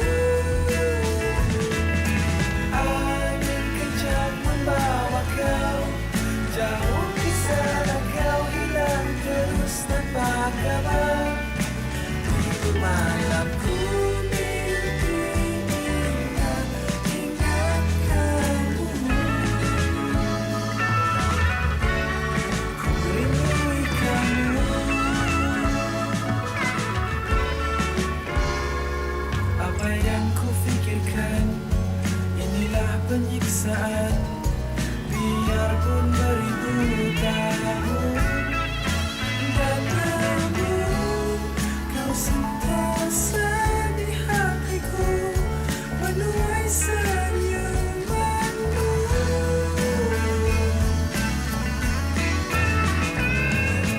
Angin kencang membawa kau jauh ke sana, kau hilang terus tanpa kabar. Di malam ku mimpi ingat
Siap mengendalikan musikmu?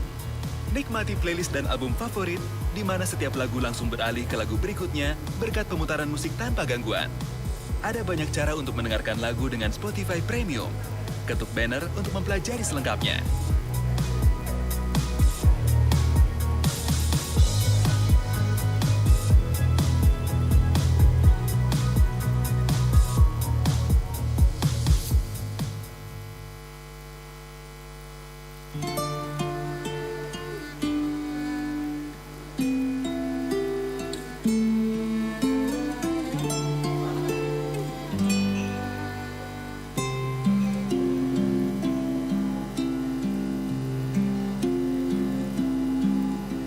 Seperti burung yang sedang membuat sarang dari rumput dan ilalang, ku susuri setiap keindahan di wajahmu, ku sematkan. Rindu adalah perjalanan mengurai waktu, menjelma pertemuan demi pertemuan. Catatannya tertulis di langit malam, di telaga dan di ujung daun itu. Rindu mengekal menyebut namamu berulang-ulang. Rindu mengekal menyebut namamu berulang-ulang. Rindu mengekal menyebut namamu.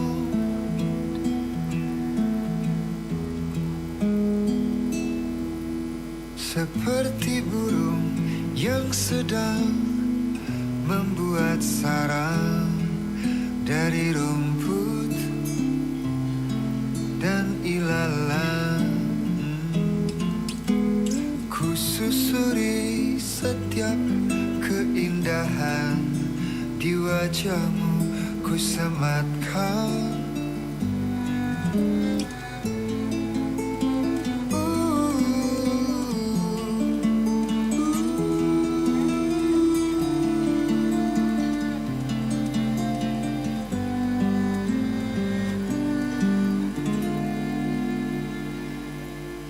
Rindu adalah perjalanan mengurai waktu, menjelma pertemuan demi pertemuan.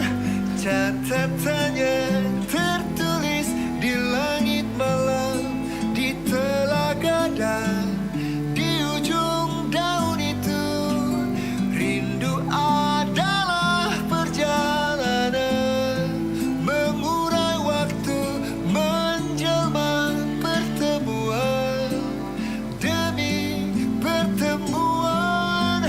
Catatannya tertulis di langit malam, di telaga dan di ujung daun itu. Rindu mengekal menyebut namamu berulang-ulang. Rindu mengekal menyebut namamu berulang-ulang. Rindu mengekal menyebut namamu berulang-ulang. Berulang-ulang. Berulang-ulang. Berulang-ulang. Berulang-ulang. Berulang-ulang.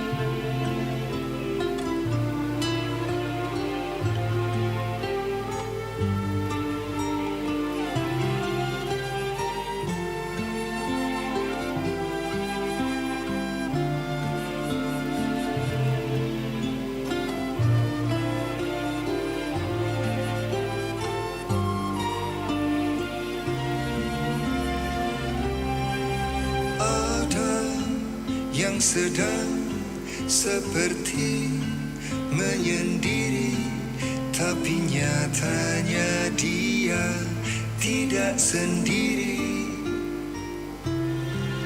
Dia sedang asyik bercengkrama dengan semesta yang membuatnya menjadi tiada.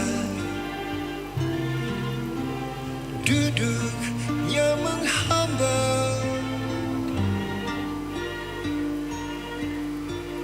duduk dalam danau air mata. Oh, ingin rasanya ku tenggelam bersamanya, mensyukuri luka perjalanan cinta. Meski akhir cerita tak seperti doa dan rencana, sungguh dia tak pernah menjadi kecewa. Hidupnya menghamba,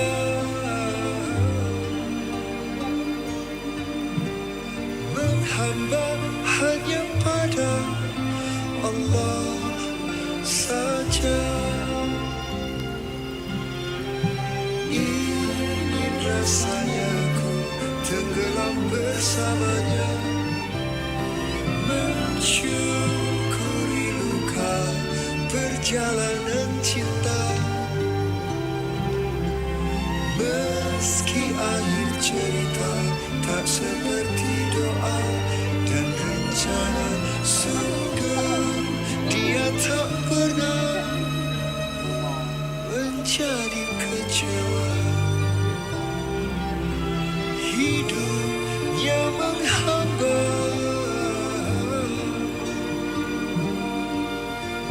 menghamba hanya pada Allah saja.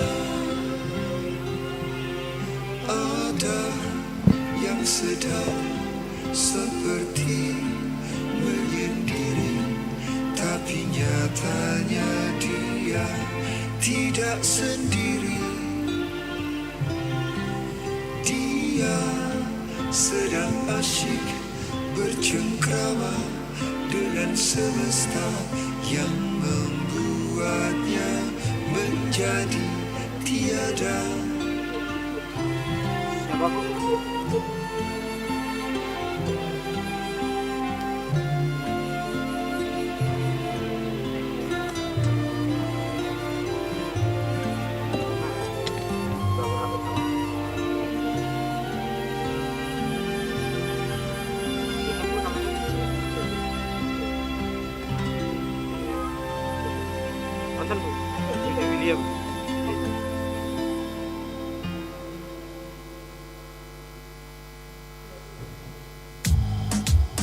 Paket yang sama, mood yang berbeda.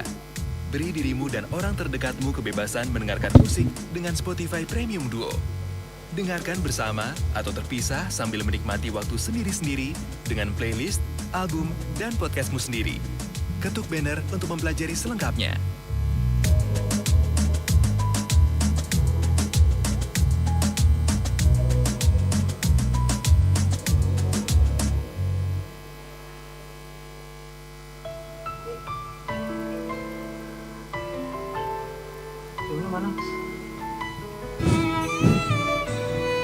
Dil, zoomnya mana?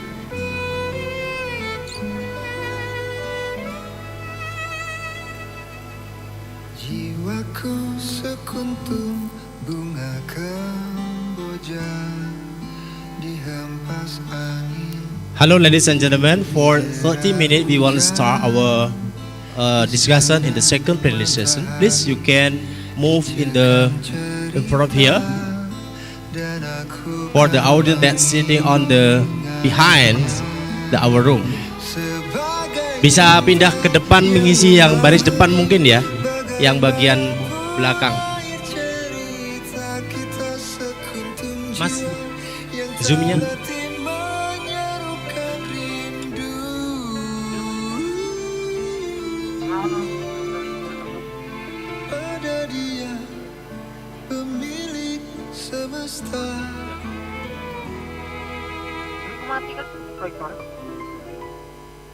Jiwaku sekuntum bunga kemboja dihempas angin, didera hujan, disengat matahari, dicekam cerita, dan aku kan mengingatnya.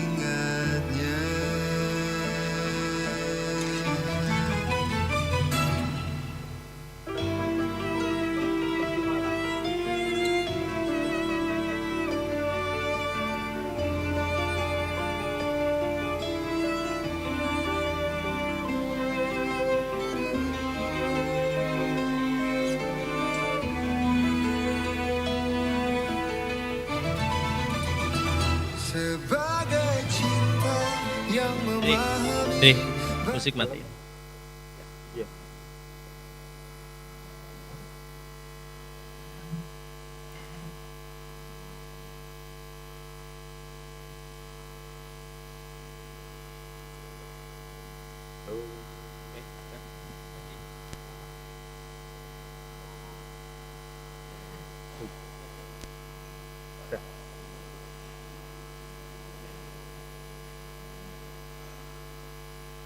Oke, bismillahirrahmanirrahim. Assalamualaikum warahmatullahi wabarakatuh.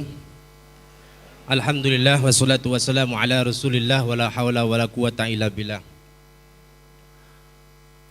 First of all, honorable to the Dean of Faculty of Social and Political Science, Ibu Dr. Ms. Zulfa Elizabeth, and the Vice Dean of Faculty of Social and Political Science, and respectable our speaker, and then the audience in this second session, in the second plenary session. Ladies and gentlemen, now we are coming in the second plenary session. In this session, we have the topic of humanity and democracy in digitalized world. But before I give the short overview, let me introduce myself. My name is Muhammad Masun. Here I'm a moderator that will be lead and facilitate our discussion in this session.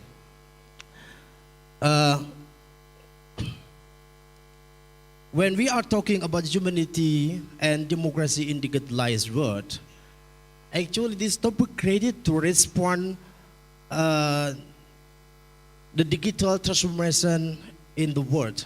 Today we face digital transformation, and it has the great effect not only on social and economical order, but also has the great effect on the future of democracy and the political relation or international relation among countries around the world. As we know that digital transformation, massive proliferation of the use of social media, and particularly the use of the artificial intelligence is posing new risks for democracy around the world. Fundamental rights related to privacy and security, freedom and non-discrimination, and use of personal data for advertising, communication, and automated decision-making process. For most citizens in the world, including in Indonesia, digital world or the digital transformation is also becoming harder to know and trust democratic institutions, as information manipulation, bot, and algorithmic filter are increasingly destroying the picture of society that reaches them from digital media. But yet, on the other hand, digital transformation in the world, including Indonesia, also provide the power tool to build better democracy, guided by adequate values and goals. And new technology can enable the provision of improved public services. Yeah. And in addition, digital transformation also provide important source of information for society member. It also provide hands to build a democratic deliberation in the virtual era, transforming social media like Facebook and then Twitter can provide the arena and the room for citizen engagement in public policy process. Ladies and gentlemen, to respond this condition, now we have three speakers. The first speaker, we have Professor August Predato from Helmut Schmidt University. Professor August, he is now is associate professor in our faculty, and guest lecture in our faculty for 3 weeks, I think. And this is not the new for August involved in our program, because since the 2 weeks ago, Professor August is giving a lecturing and become a speaker in our international conference. Okay, ladies and gentlemen, let me giving the time and let's we invite our first speaker, Professor August, to come in the stage with me here. And the second speaker, we have Professor Jude William Kenilio from Liberal Arts Bangladesh. Hello, Prof. Jude. Are you there? Prof. Jude? Are you present in the Zoom meeting today?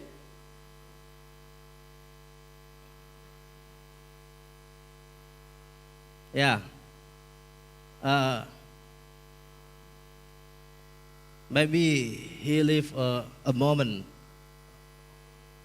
Oh yeah, hello, Prof. Jude. How are you today? Welcoming in our second international conference, and thank you so much for joining us in this session. Okay, Professor Jude, he is also a director of ULAP Institute Equality as Insurance, and he is author of the book Communication-Based Communication, a new approach to development communication, and many articles related with his discipline in the in economics and management. And then we have the third speaker. This is from the University of Indonesia, Ibu Dr. Husnul Mariah. I think she is a populous figure in the political science association. I would like to invite Ibu Husnul Mariah to join with me in the state. Ibu Husnul Mariah received a PhD in politics from the University of Sydney, Australia in 1998. I wanted to show to you that she is the first woman who gets PhD in the political science in Indonesia. Luar biasa, amazing, yes. This is very amazing. She is a lecturer at the Department of Political Science, University of Indonesia since 1982 until now. Ladies and gentlemen, without further ado, I would like to give the first turn to our speaker, Professor August Predato, to deliver his paper. Let's give a warm applause to him. Okay, Prof, this is your time.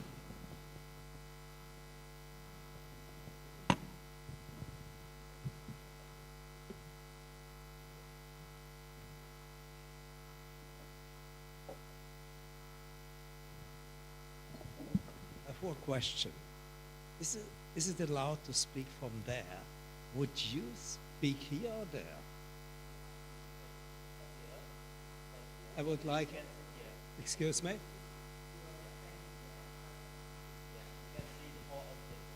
Yeah, no. First of all, Dean, let me thank you.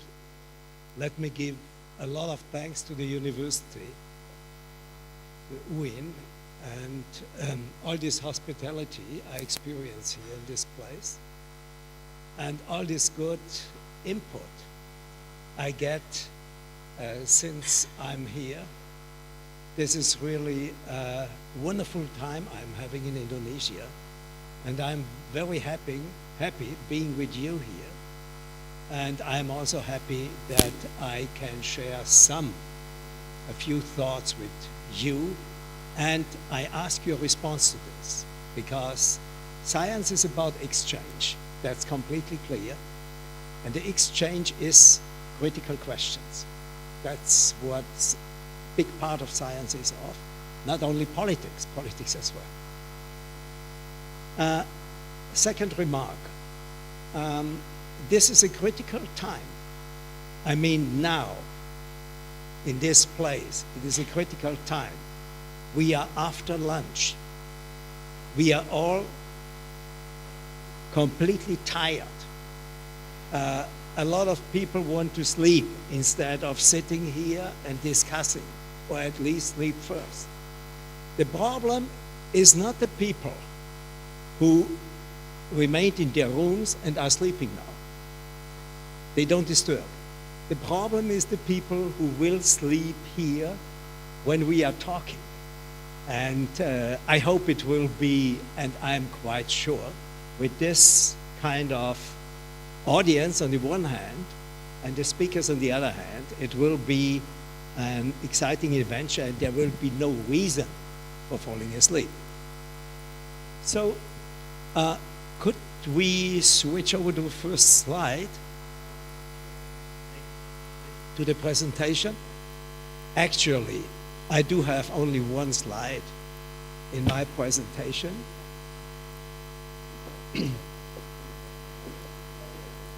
You cannot open it. Okay. What do we do in this case?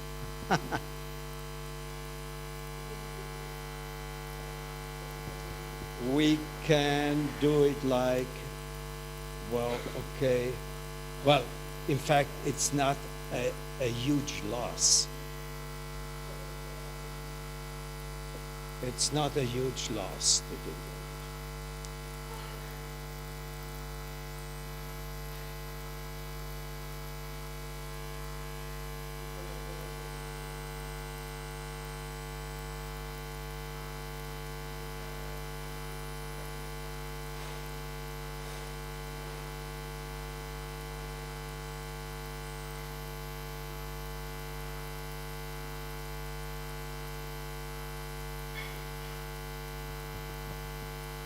So,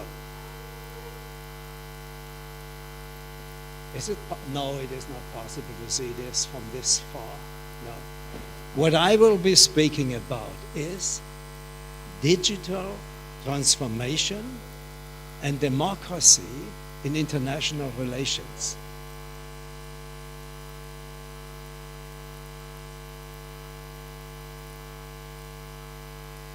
Do you want me to start, or do you? Here we go.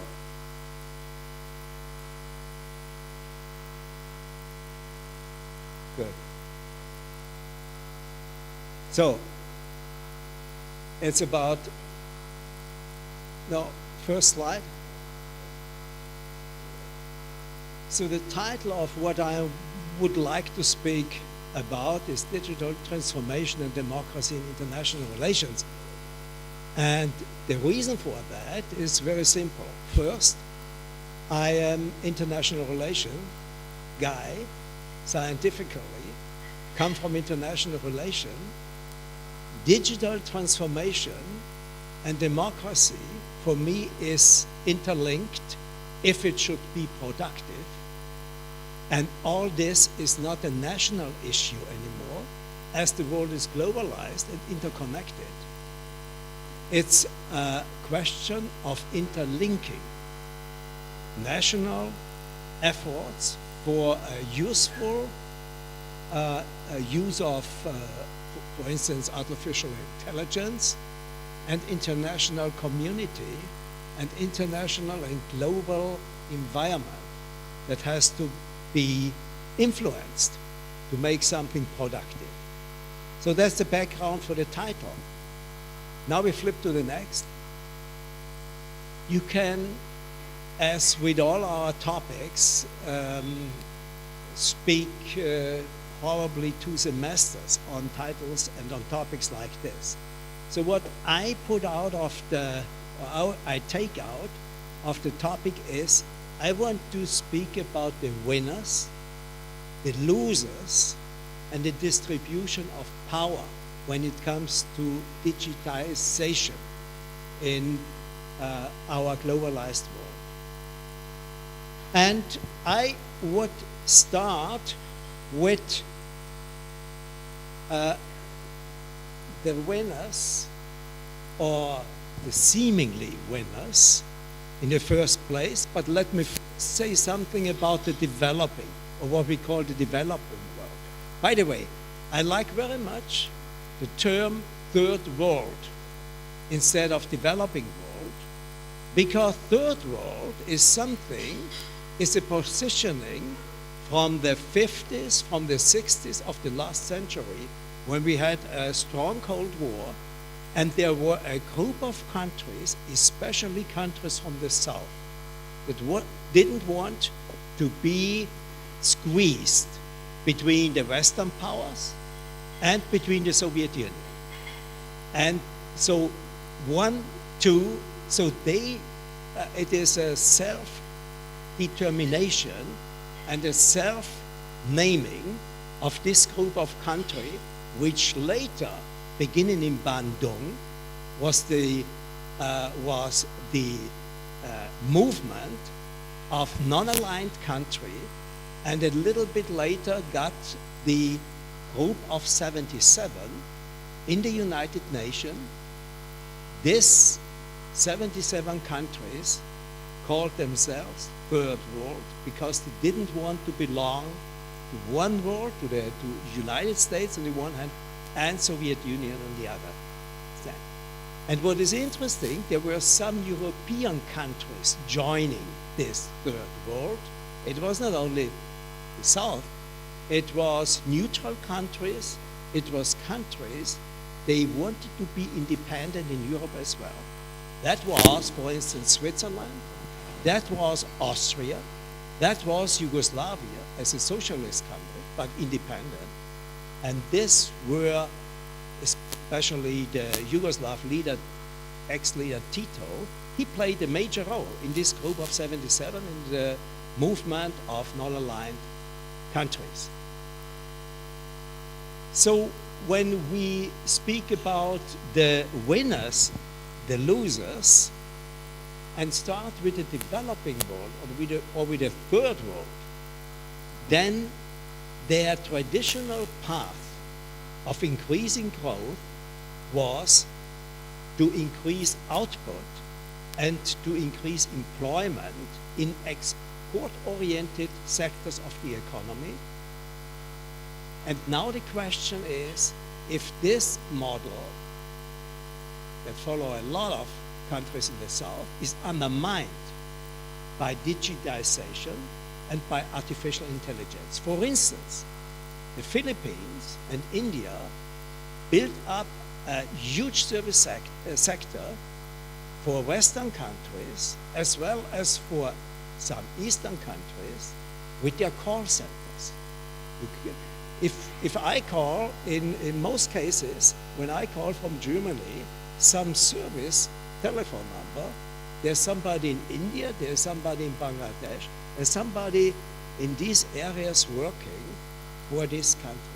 So the question for these countries, having built up this as a model for developing themselves, could be undermined by artificial intelligence, so that chatbots will be some kind of surrogate for this call center, at least to a certain degree, and this is already going on. When I call my Apple Care service, first comes the chatbot, and only if the chatbot doesn't work with me in the proper way, simple question can be answered very well. Then comes a real person in place, in this case mostly from India or from some other places in this area. So will this path of development undermined by artificial intelligence. The United States has a head start in developing large language models, which is important for artificial intelligence. This comes from their very close connection between business and universities. And there is a lot of venture capital that is invested in this collaboration between business and universities to develop artificial intelligence. And it is no wonder that ChatGPT has come out of the Silicon Valley haze, and that digital giants like Microsoft, Apple, and other ones are not only the most valuable companies in the world, but they have very deep pockets. And they spend billions over billions in further digitalization and developing artificial intelligence. So US has a head start with all this background. China has very deep pockets too. It spends a similar amount on research on development and digitization as the USA. I can name the figures. United States, now the last figures from last year is they spent more than $800 billion for research and development. That is as much as they spent for their military. It's quite the same amount of money. For military, last year, United States spent $877 billion. For research and development, it was almost the same amount. China spends more than $800 billion, the same amount like United States, for research and development. And research and development in our days means especially developing digitization and, in this, artificial intelligence. So these two countries spend by far most and more than all other countries, individual countries.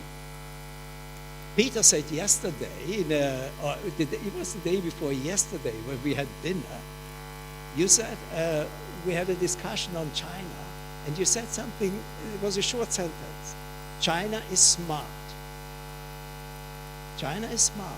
China spends $292 billion for military last year, and they spent 3 times more for digitalization and artificial intelligence.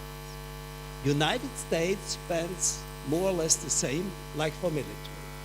So China has realized that the fight for power and for power distribution in future is not about mainly military too.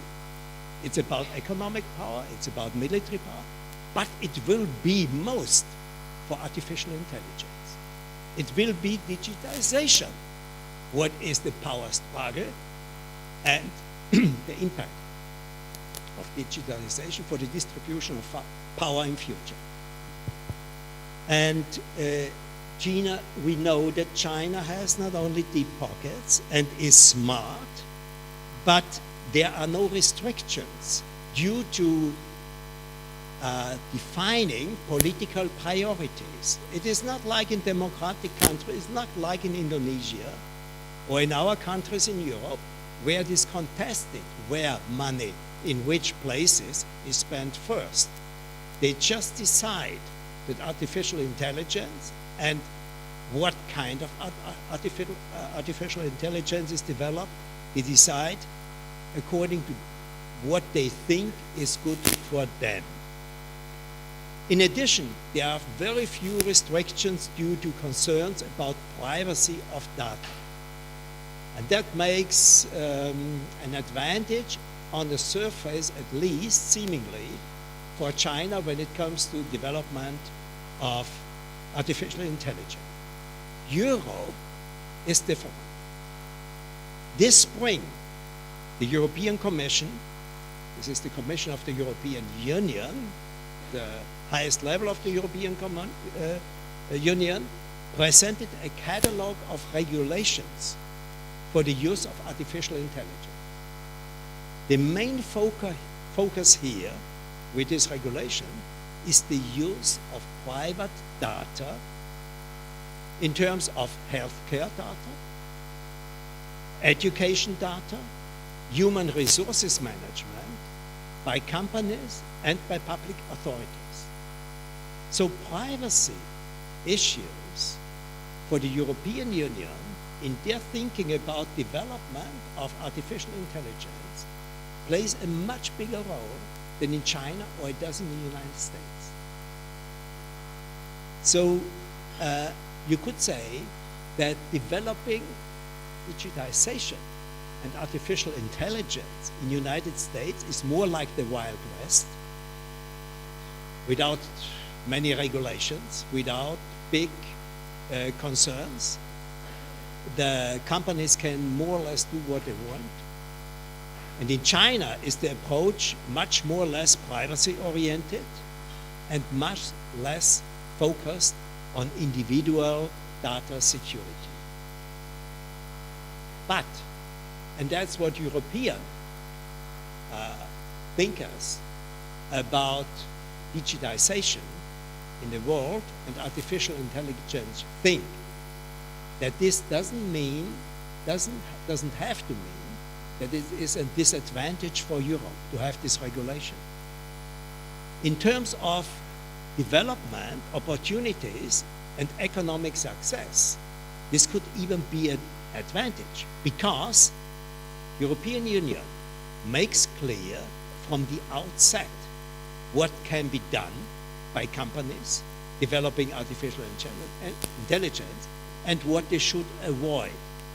And this makes them clearer than in a lot of other states where you don't have a path, kind of direction that companies or research institutes, the way they are following to develop artificial intelligence.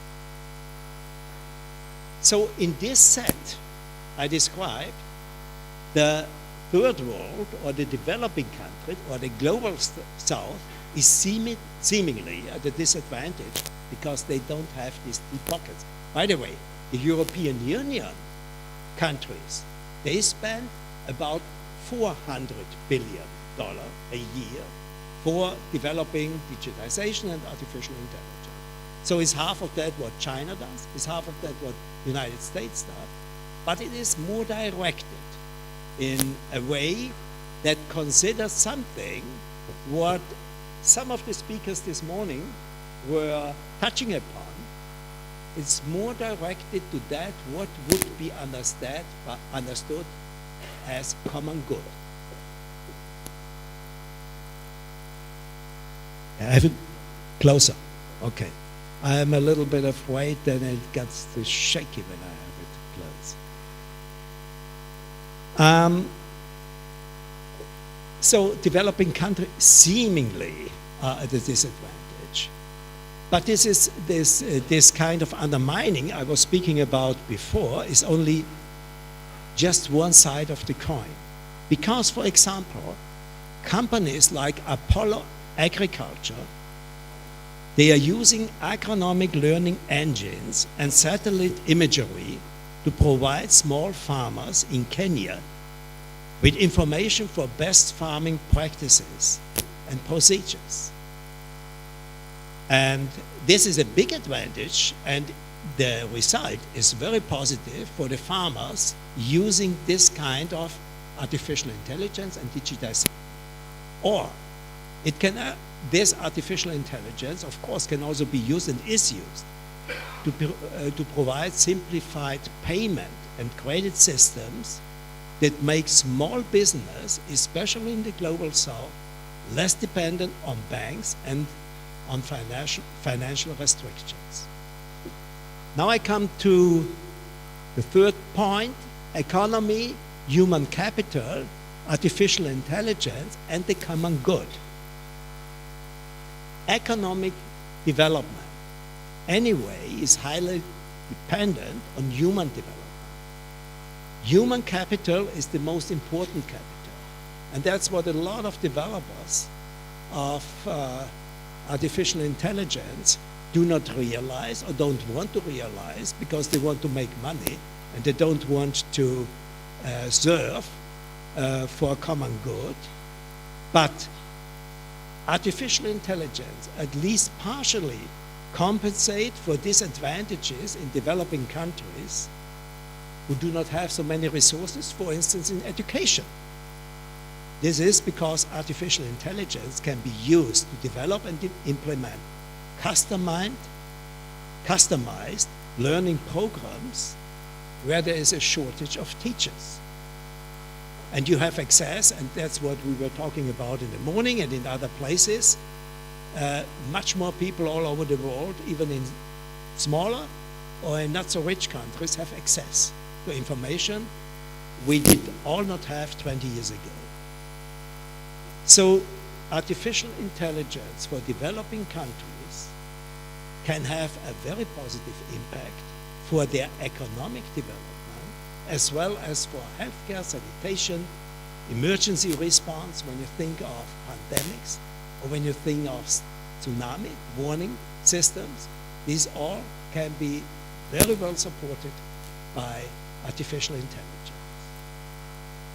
And there's another thing I would like to touch upon when it comes to thinking about the future of developing countries or of poorer countries in the southern part of the world. We have brilliant examples how by digitization and using high technology, first from other countries and then developing themselves in countries that were very poor. South Korea, 30, 35 years ago, was one of the poorest countries. Within a few decades, by technology especially, by using technology, by now developing yourself artificial intelligence, automatization, digitization of their product processes, but also in administration, etc., became one of the leaders of the digitized world. And if you look at the ranking, of the most digitized countries in the world, South Korea, countries like Taiwan, Singapore, very close to Indonesia, became leaders in this by using artificial intelligence and digitization in their place. So there is a big chance, while other countries who had a head start, like United States, fall back. United States, already for the past years, 5-6 years, is not at the top of digitization in the world. Peter probably better than me can explain that vast areas in the United States are completely out of digitization. There are centers like Silicon Valley in the first place, and some other regions that are digitized, but vast areas in the United States. So United States nowadays is placed, 15th, 16th ranked as a digitized country. So we must not mix up development of artificial intelligence and the use of artificial intelligence in an intelligent way to develop your country. And finally, human development anyway cannot simply be measured in terms of economic growth, especially in times of climate change and heightened tensions between major powers. More and more important is the question, where does economic development lead to? What do we want from economic development for our societies? What are we striving for? So the question of the common good gets more important when it comes to artificial intelligence. And these questions, what it is good for, how it is useful, what can it do for us? Can it only exploit us by bringing us new things we don't need, third car, fourth car, or whatever? Or is it useful for giving a better education for the whole society, things like this, the common good? And this, of course, as I already mentioned in the first place, is not only a question of national democracy, but it is also a question of global development and rule-making. And power imbalance, we have a huge power imbalance in international relations, and this doesn't balance itself. Regional actors like ASEAN, regional actors like in old times, the group of the 77,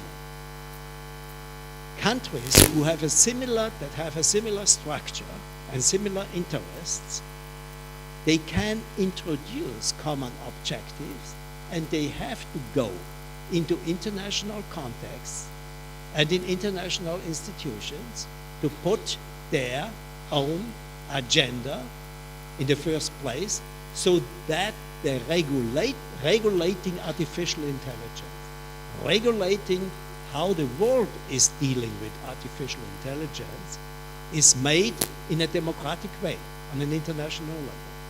And that's actually what already is going on.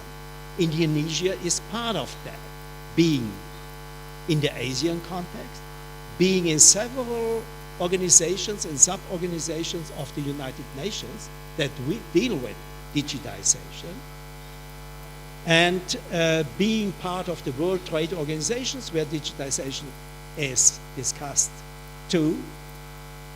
And that's the way, together with thinkers like the European Union, thinking of the common good, how can artificial intelligence be developed for the global positive development instead of being destructive. This could put a leverage on those countries that follow only their America first, or I don't know what, a lot of countries who want their countries put in the first place and not work in a global context. Last sentence. Digitization and artificial intelligence, in my view, and there is an empirical proof, a scientific proof, is deeply connected. The positive use and not destructive use of artificial intelligence and digitization is closely linked to democracy and to institutionalized control systems. When you look at the data, the ranking of what are the best way digitized and artificial intelligence using countries in the world, on the first place are the Scandinavian countries. There is always in the first place Norway, Finland, Sweden, Denmark. What does it mean, the best way digitized and the best way of using artificial intelligence? It means population in these countries have best access to all services of their government organizations. They have direct access to that. The way to use digital platforms of your government to ask for a passport, starting with this, and ending up to give you a tax declaration, etc., is best developed in Scandinavian countries. At the same time, these Scandinavian countries have the best democracy index in the world. The same countries you find at the top places of democracy. There is a link. And third, because you, Peter, spoke about corruption this morning, these countries, these same countries, are at the top of the corruption index of non-corrupt countries in the world. So you see, empirically the link of being democratic, of having an orientation, of using technology in a positive way for the common good, based on democracy because people are participating and take part in that kind of orientation, and not being corrupt. Thank you very much. I end with this. Thank you so much, Prof. August Barreto. Ladies and gentlemen, we can highlight from the Prof. August presentation. I think we can see that the importance of artificial intelligence in the digital world. As he mentioned that in the world, like in the China and US or the Europe country, there has been a collaboration between the university and a business sector to develop artificial intelligence.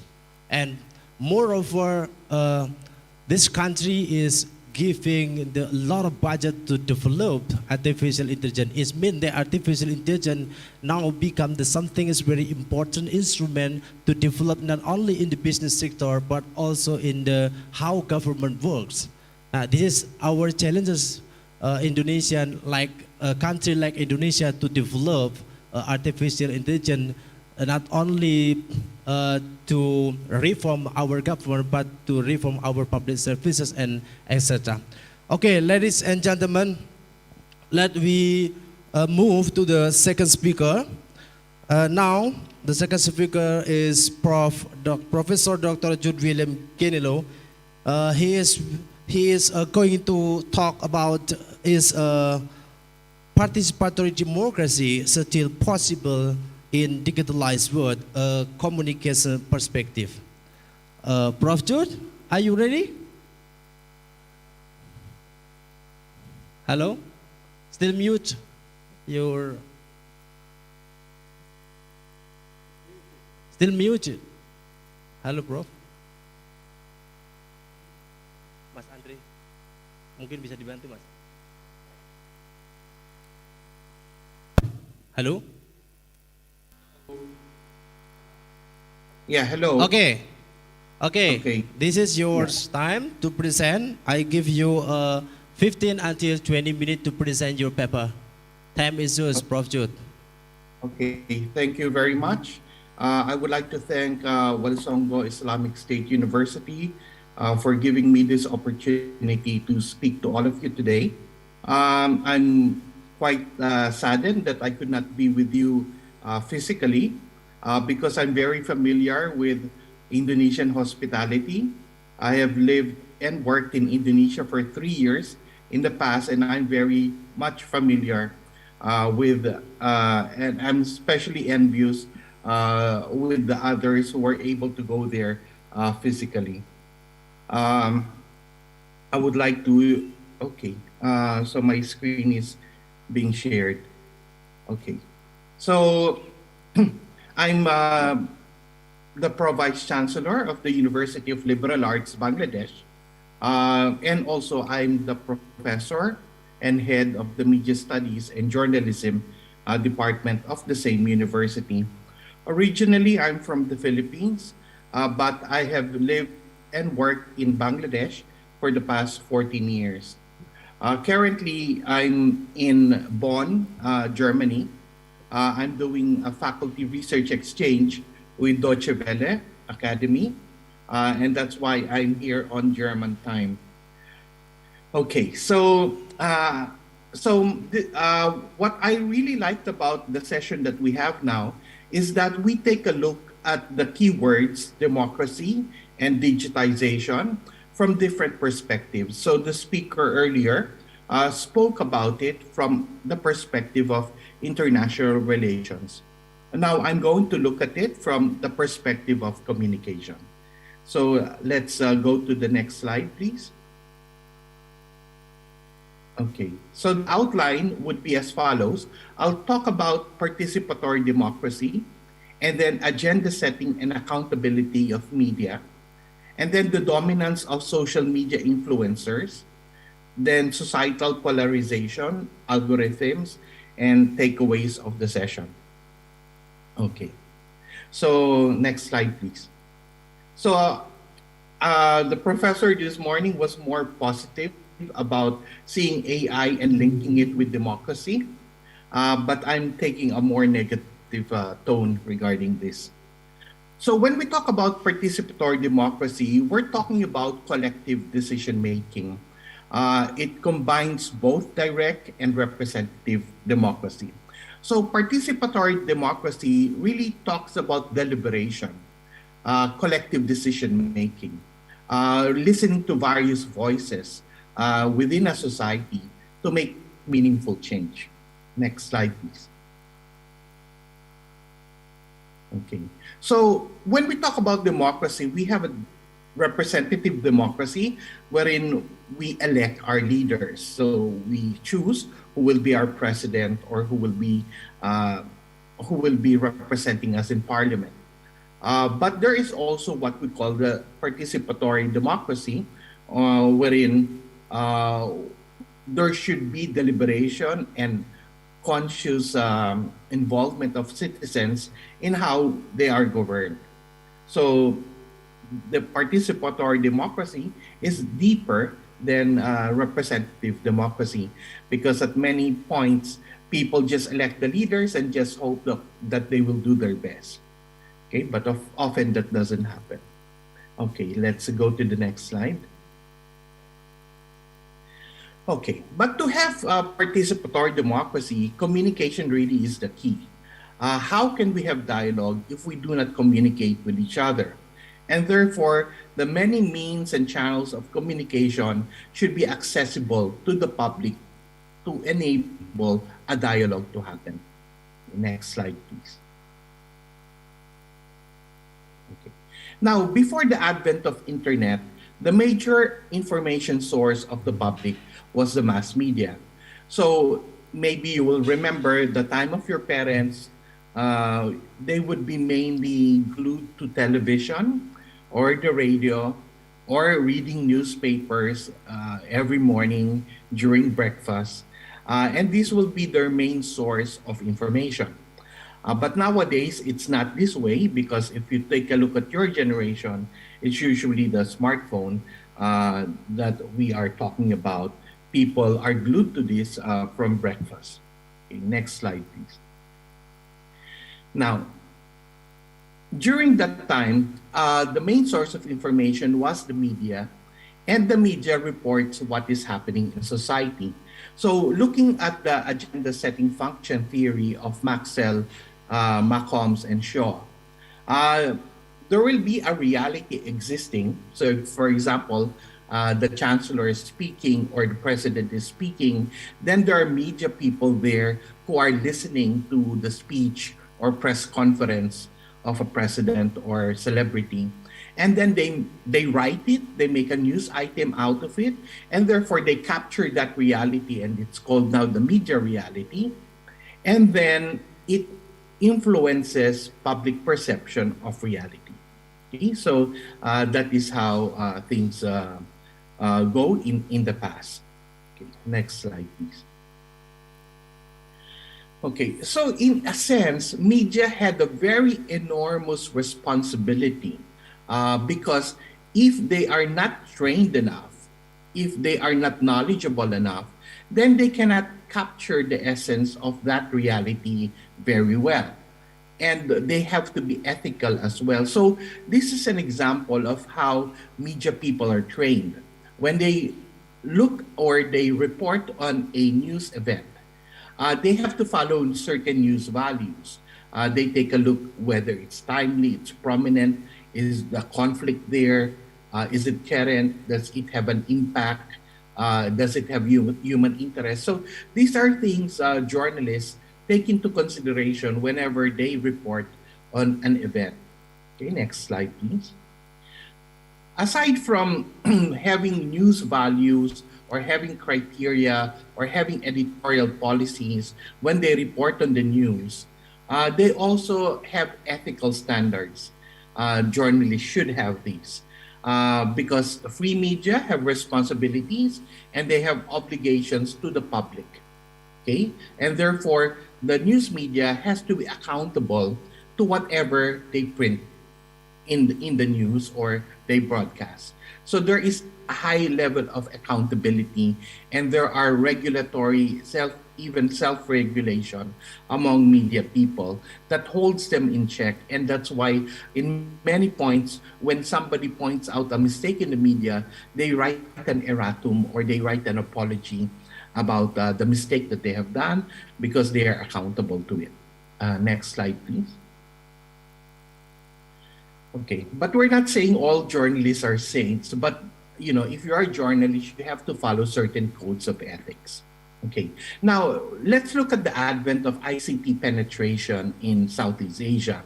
And this is the second topic that we're talking about, is about digitization. We have roughly 665 million people, and 66% of them are internet users. 63% are active social media users. And therefore, we could see, next slide, please. We can see a shift in consumption patterns, and we will detail that later on.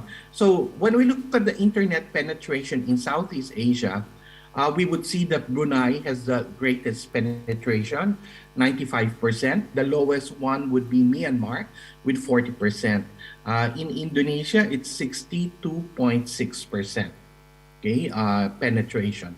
So that's a very high number. It's more than the majority of Indonesians having ICT or internet penetration. Next slide, please. Okay, now when we take a look at this, this talks about social media as being the source of news in particular countries. Worldwide, 35.1% of the population in the world use social media as a source of news. But when we go to Indonesia, we would see that it is higher than the norm. Okay? More than 40% of Indonesians use social media as a source of news. Okay, next slide, please. Okay, and if we take a look at this one, we take a look at which social media is most popular as a source of news. And we would see that it's Facebook, followed by YouTube, then Twitter, Instagram, LinkedIn. So these are sources of news that is popular. Okay, next slide, please. So it's really, Facebook is a runaway winner. Now, let's look at Indonesia in particular. Because news consumption patterns have changed. A while ago, I was talking about your parents getting their news from television, from radio, and from printed newspapers. But nowadays, this has changed. Most get their news from smartphone, from also television is still there, but you could see now smartphone being the most used source. And 81% of urban Indonesians are very much involved in tracking the news. So there is a high percentage of people in Indonesia that really monitor the news, and most of them use the smartphone to be able to do this. Okay? And in terms of demographic, it will be the socioeconomic class A, 33 to 42-year-old, and male. Okay, next slide, please. Okay, and then online news in Indonesia is being consumed on Sunday. Okay, and the time slots are given there. Okay, and a sizable portion consume news on a daily basis, but 60% consume the news on a weekly basis. So we can see here how do Indonesians actually consume the news. And in fact, as I mentioned, it has really changed from a generation ago. Next slide, please. Okay.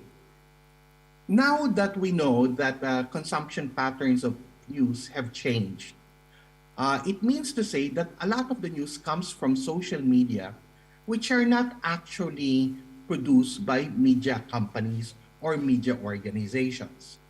Many of the news that are there in social media come from individuals, come from propagandists, come from politicians, come from mere individuals with whatever agendas they have.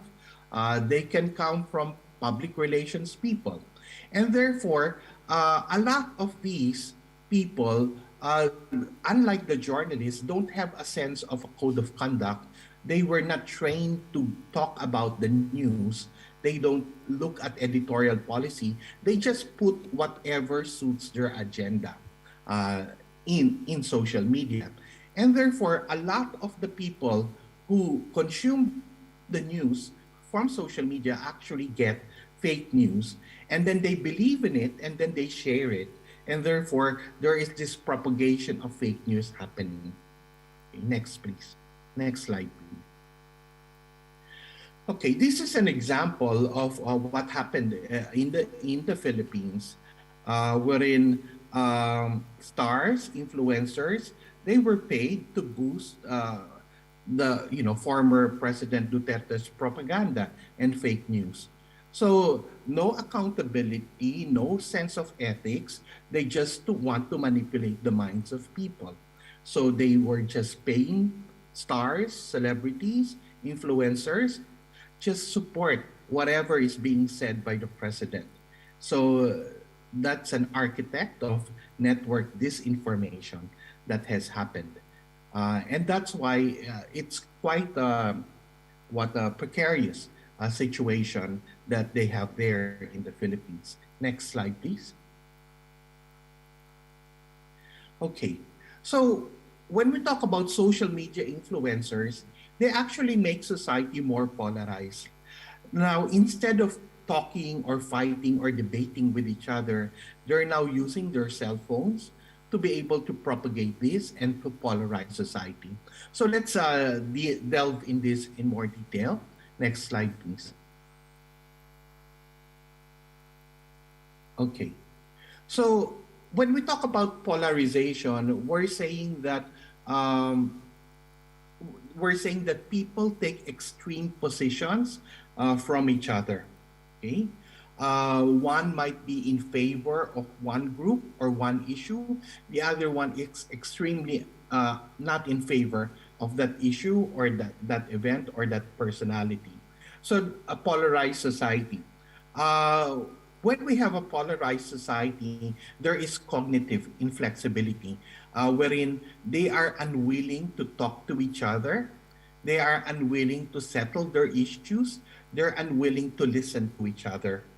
And also there is rigid cognitive specialization, wherein they would say, I will only listen to somebody within my discipline, within my area, within my geography, or like-mindedness. And this is the result of polarization. Next slide, please.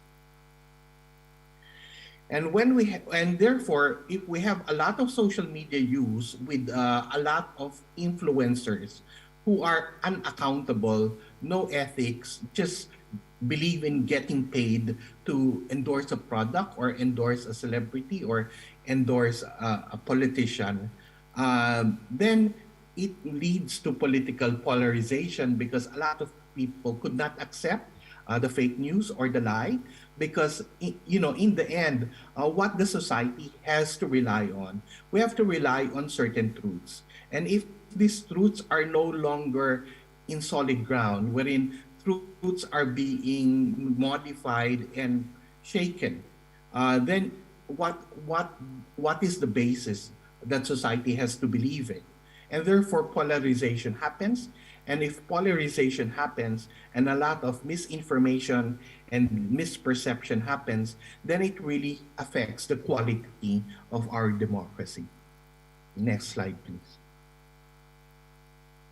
Okay, and all of these are exacerbated by algorithms. When we talk about algorithms, these are simply sets of rules to obtain expected output from a given input. Okay, and next slide.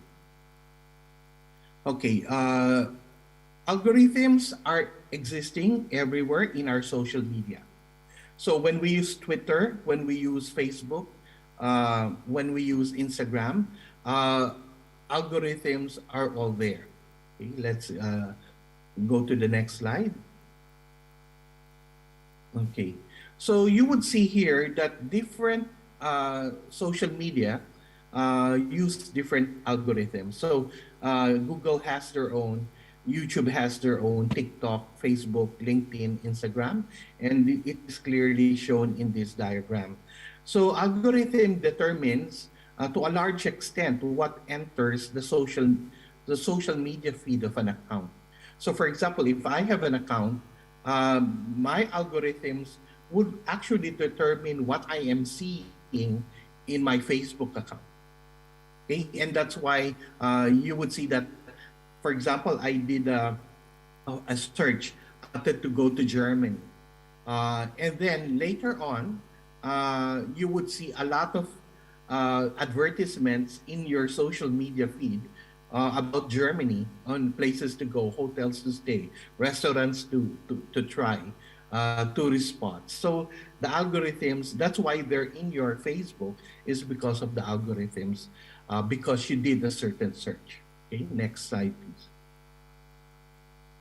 please.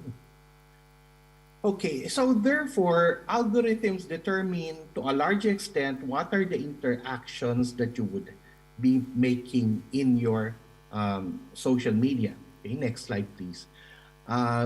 Yes, next slide, please. The danger here is because you have an algorithm that eliminates a lot of other information, then you're going to have a filter bubble wherein only people with the same ideas as you or information that you want is the one coming to your social media feed.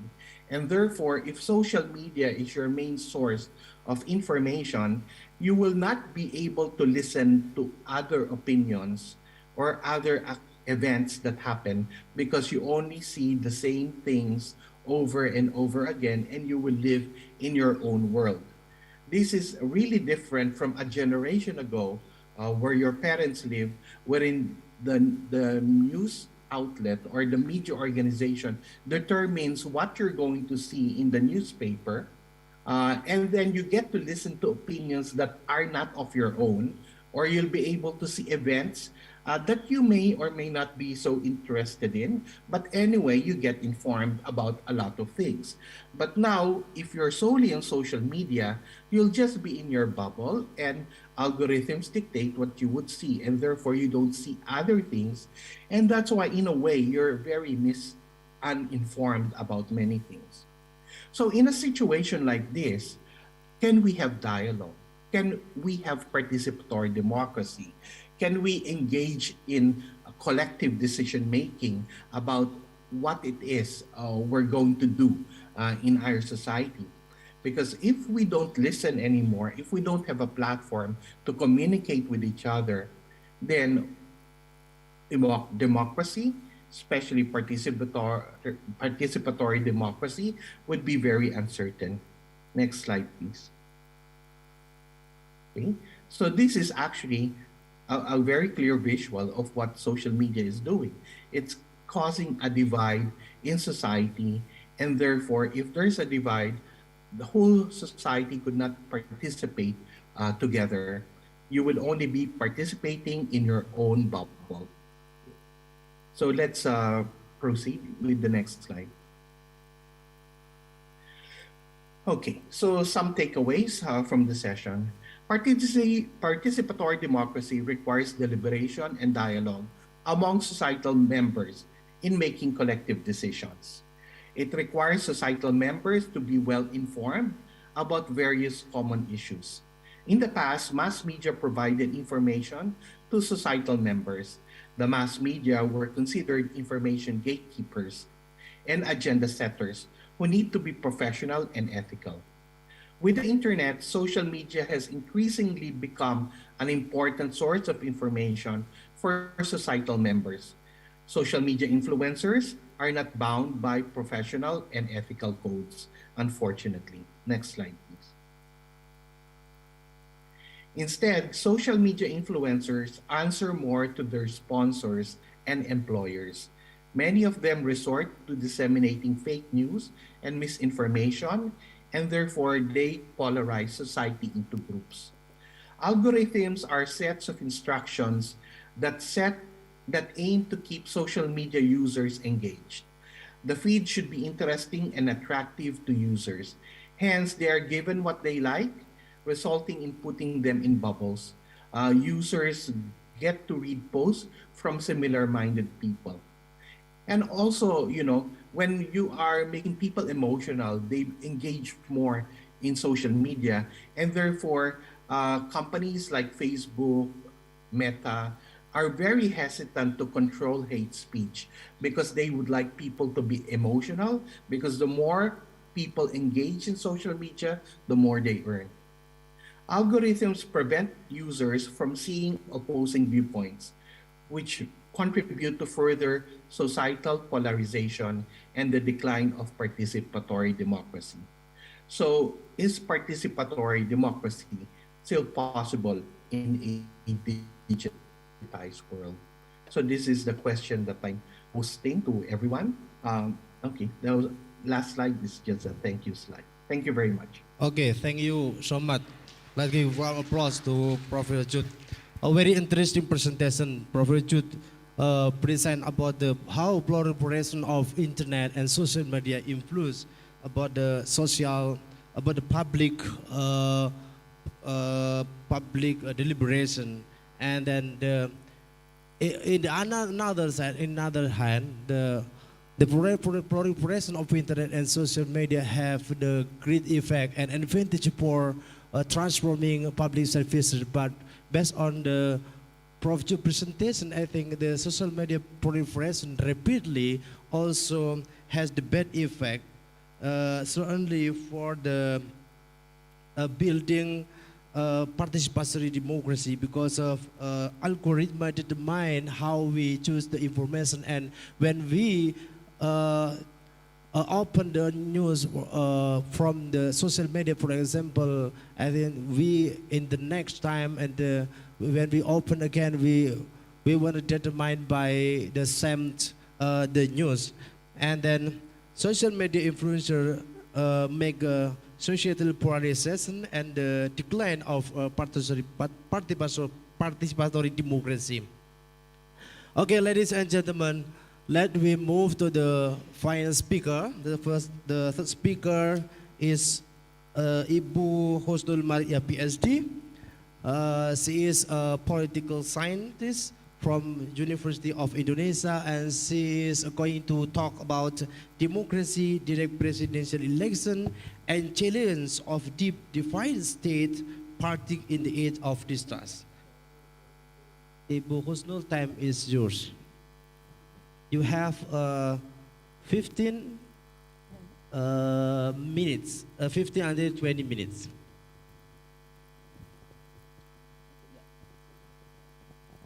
Bismillahirrahmanirrahim. Assalamualaikum warahmatullahi wabarakatuh. Alhamdulillah. Thank you very much for Ibu Eli. Ini nggak bisa ya? Coba. And thank you very much. This is the most sleepy times. Yang God bless ya.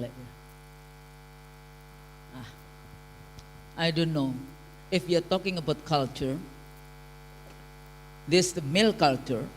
Usually women is more oral culture. Then the male is written culture. Then the women reach into written culture. And then suddenly male change into digital culture. You think like that? So I tried to keep up with whatever digital culture.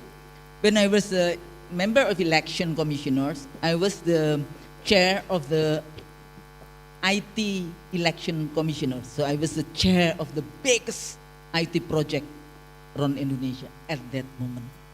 But then no one believed with what I was doing.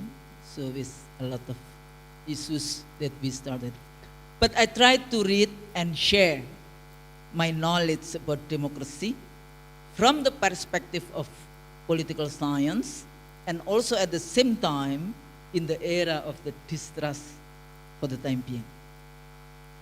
If you're talking about how the government now use buzzer, not the buzzer which siapa itu yang kemarin mendapatkan buzzer di American Got Talent, Putri Aryani dapat buzzer dari Simon Cowell. Lah itu dia jadi persatuan Indonesia karena Putri Aryani. Dan nggak tahu bahwa itu adalah lagu ciptaannya. Blind people luar biasa. Jadi jangan kalah, Anda dikasih nikmat Allah yang luar biasa. Saya mulai dari, so I would start from the history of Indonesia. How long Indonesia was colonized by Dutch and Japan? Ayo mahasiswa, berapa lama Indonesia dijajah? 250 kan? Salah itu, diajarin dosen sejarahnya, salah itu. Indonesian was constructed from the kingdoms, the Uni Indonesian, the kingdoms, the Sultanate, Islamic kingdom from Aceh to Tidore. Indonesia only 77 years ago that we got the independence. Jadi kalau selalu ngomong Indonesia sudah dijajah 350 tahun, salah. Yeah. So this is also very important. So then you learn who's actually have the capital, the modal capital and social capital is the Sultanate and the kingdoms of Islamic Sultanate in Indonesia.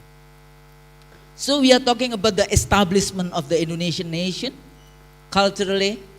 Kami putra dan putri Indonesia. So this is the youth oath 1928. Putra dan putri, remember? Not only just the founding fathers, but also the founding mothers of this state. Ya, biasanya kan founding fathers, mothersnya lupa. Even in UPK, we had two women, who were in the meeting in PPUPK, Maria Ulfa and siapa satunya lagi? Sukaptina, Situ Sukaptina.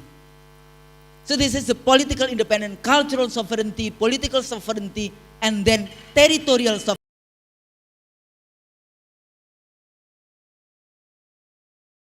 Of Juanda itu guru SMA Muhammadiyah. Maria Ulfa guru perguruan Muhammadiyah. Jenderal Sudirman guru Perserikatan Muhammadiyah.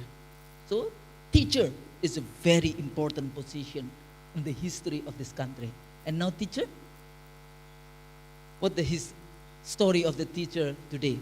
So that's why I did my high school SPK, school teacher, and I said I don't want to be very poor like my father.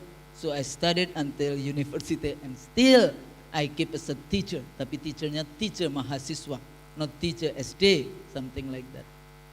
So economic sovereignty today, we have a problem. Because 1% of the population own 50% of wealth in this country. 1% of the population own 72% of land in this country. And do you think that your father, your grandfather is part of the 1%? So this is also a problem that we have today. And then what happened with the global politics?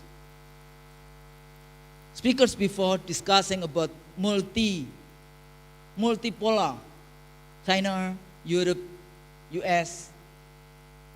But you don't mention about Middle East and Islamic countries, and this is not part of the third world. Also we are third world, yeah. because third world is got independence after Second World War.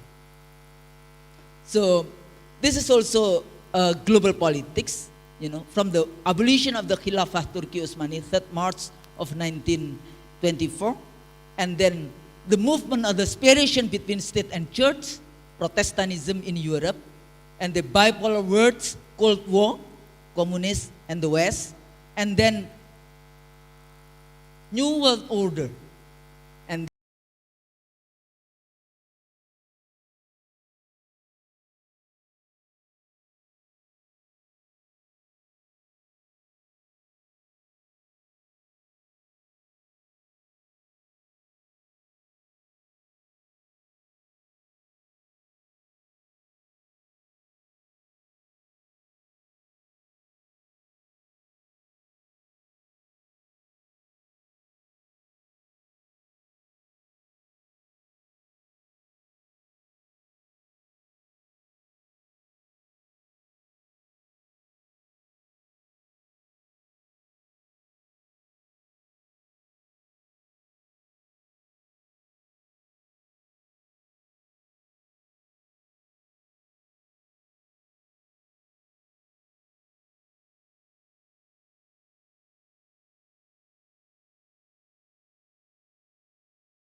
but I never heard. Apa bahasa Inggrisnya? Peternak teroris siapa? Peternak teroris itu siapa? We don't know.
Because why only for the Muslim, not for the other religions? So, but we so believe with all this media coverage and all this thing. So if you are talking about the other polar with OBOR or PRI, yeah, Belt Road Initiative, because OBOR got a very negative view, and then they changed the term, become PRI. Look like we are participate in that project. 124 projects we have in Indonesia connecting to the OBOR by LPP. So this is the condition of Indonesia. And so what is democracy? Do we really still have a democracy in this country? Or we are going into the square one? But we call it authoritarianism. Why? Then we are talking about what kind of democracy that we would like to have?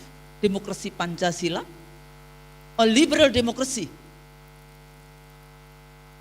with more corporation own this one?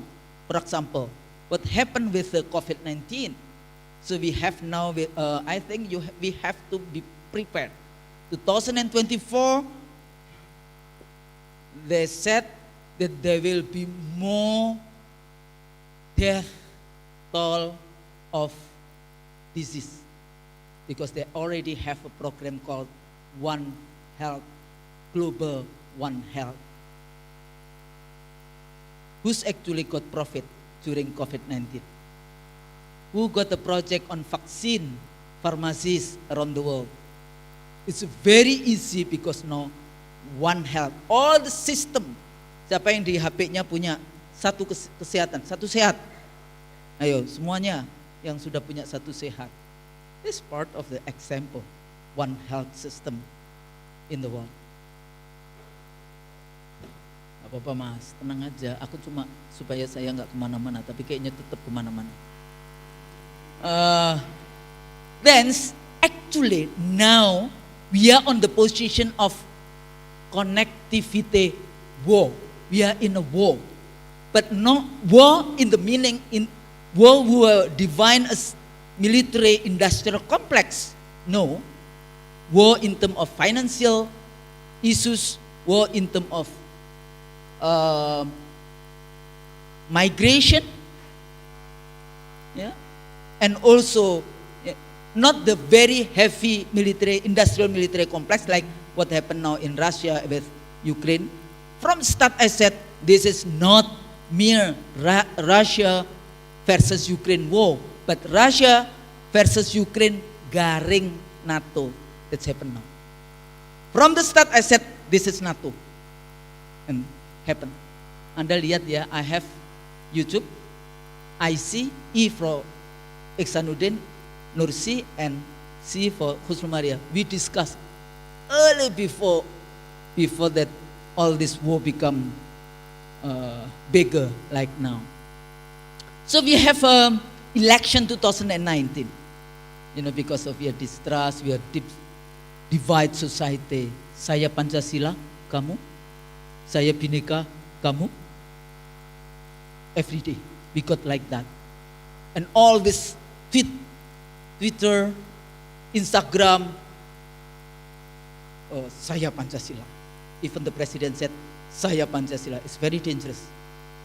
Why? Because we have to interpret. If he is Pancasila, if we criticize him, meaning we criticize Pancasila. Using all this dixie, you know, all this mode of the notion, the discourse, and so on and so forth. So we have a problem on that issue. And post 411 and 212, yeah, Islamophobia in United States now have a regulation on anti-Islamophobia, and we are still using Islamophobia in terms of what happened now. And this one we bring this one until next election next year. So the discourse of intolerance, propaganda by survey, and so on and so forth that happened in Indonesia. Yeah. So what happened with the near future of 2024?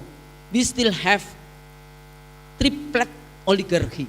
Oligarchy politics, oligarchy economy, and oligarchy social. So I put it, survey institution as part of oligarchy social because they use propagandizing, you know, in terms of, you know, that's like every day they got it, you know, they said that, oh, you the more popular, you more popular, you will win in the election. Every day we got the information like that, including through WhatsApp group, yeah. So we have a problem of FUCA. It's very funny when the ministers talking about FUCA, it look like a positive way, but FUCA is something that's negative. You know, we have issue of volatility, uncertainty, complexity, and ambiguity in our world today. Yeah. And usually we are also talking about how regime use everything from non-parliamentary opposition, from the people, from civil society. They're always saying that hoax. But actually, hoax, who produce the hoax? The one who share, police took to the jail. But who produced the hoax? According to my colleagues, Rocky Gerung, the most sempurna produce hoax is the regime, because they have everything. So this is also the problem that we have today. Why with all this thing? The latest regulation is about not the, we are still discussing, drafting health regulation. It's very fun. Just read what happened. This is the example of industrial of capitalism in a health system in Indonesia. So we can have all this medical doctor, para perawat and so on and so forth from overseas without understanding Indonesian language. And actually, who most powerful in the process? The one who very rich, number 8, his name is, just try to find out, Bunyamin something. Number 18, Wantin Press, who own Rumah Sakit Mayapada. Siapa namanya? Datuk. Datuk siapa? Siapa mas? Datuk Tahir, Wantin Press. Iparnya James Riyadi, and James Riyadi who own Rumah Sakit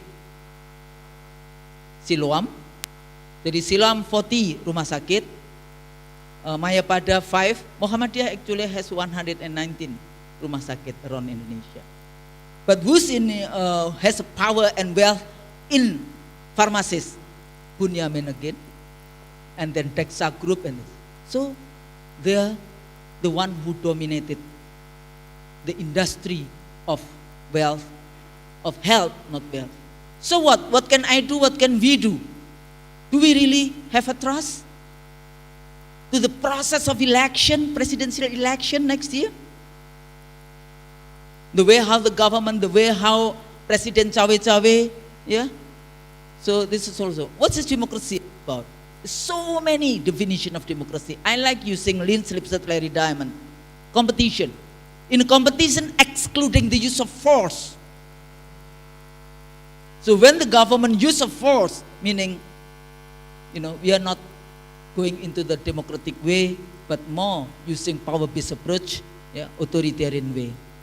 And I think speakers before talking about full participation, for women also, in a participation, is very important. And then civil and political liberties, we have a problem on that issue. Freedom of pers, freedom of expression, and also freedom of organization. Soekarno itu membubarkan Masyumi, Soeharto membubarkan PKI, and this regime membubarkan FPI and HTI.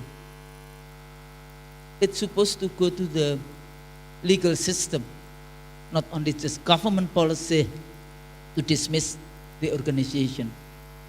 So do we have a people trust? Kodak kardus digembok. We have a problem on this one.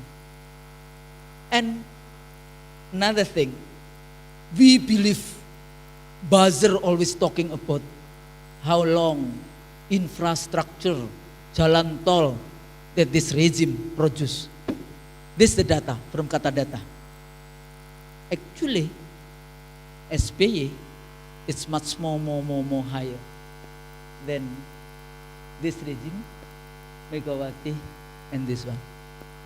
Every day we are talking about the data. Oh, jalan tol. See the data? So we have a problem on this one. But we believe with what propaganda and buzzer always give us through our WA group. So how democracy work?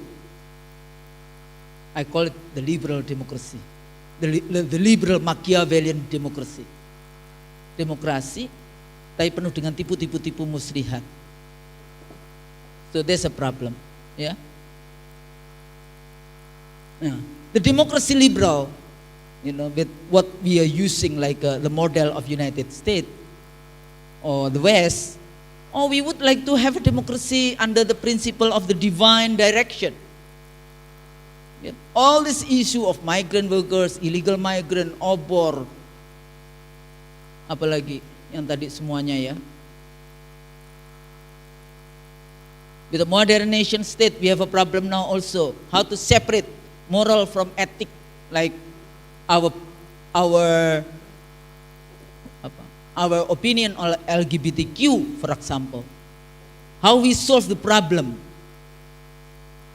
And I think MMD talking about we will have a legislation for LGBTQ.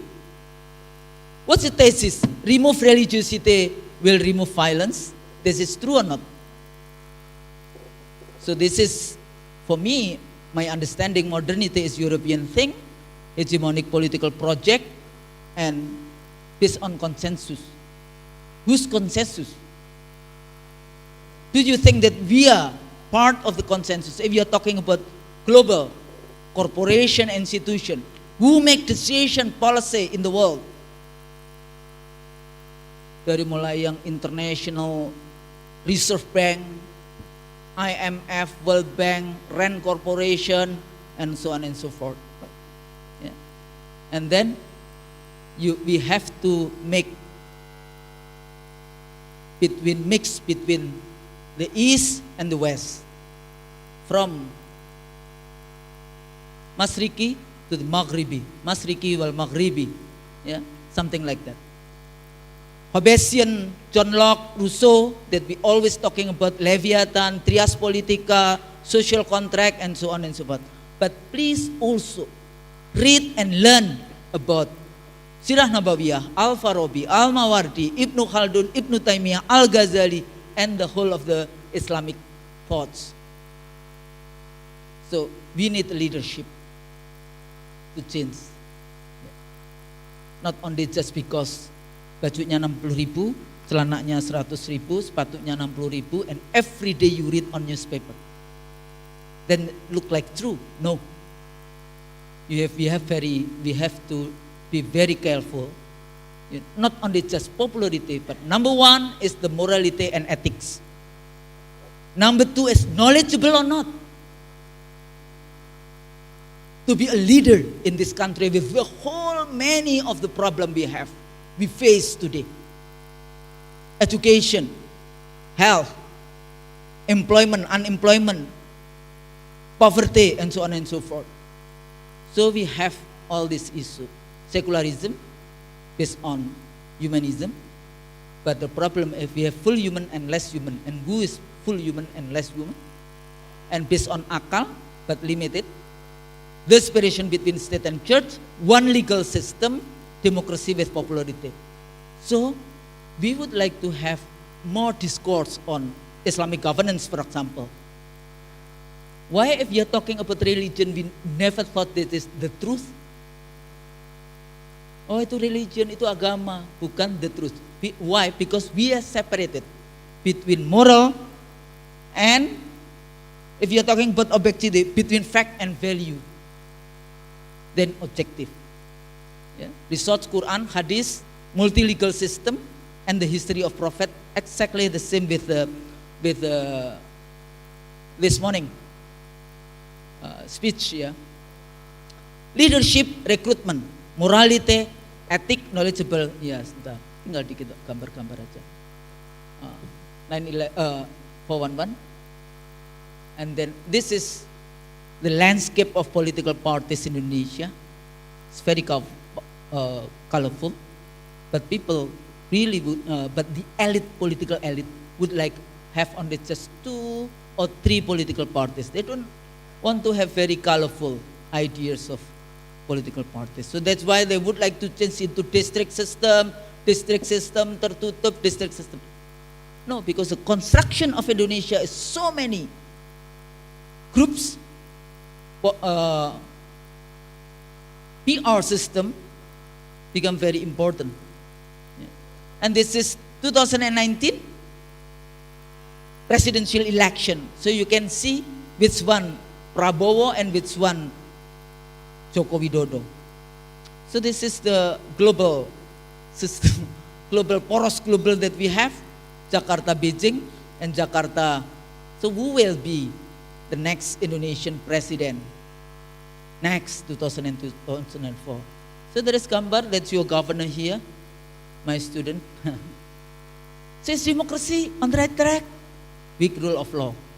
Corruption, abuse of power, impunity, violence, criminalize the opposition, lawlessness for the supporters of the regime, poor economic performance, foreign debt, extractivism of resources, urban industrial, poverty, inequality, injustice, ethnic religious division, Islamophobia, weak ineffective political institution, party, parliament system, and weak concern of an authoritarian regime, an authoritarian leader, no empathy, communication.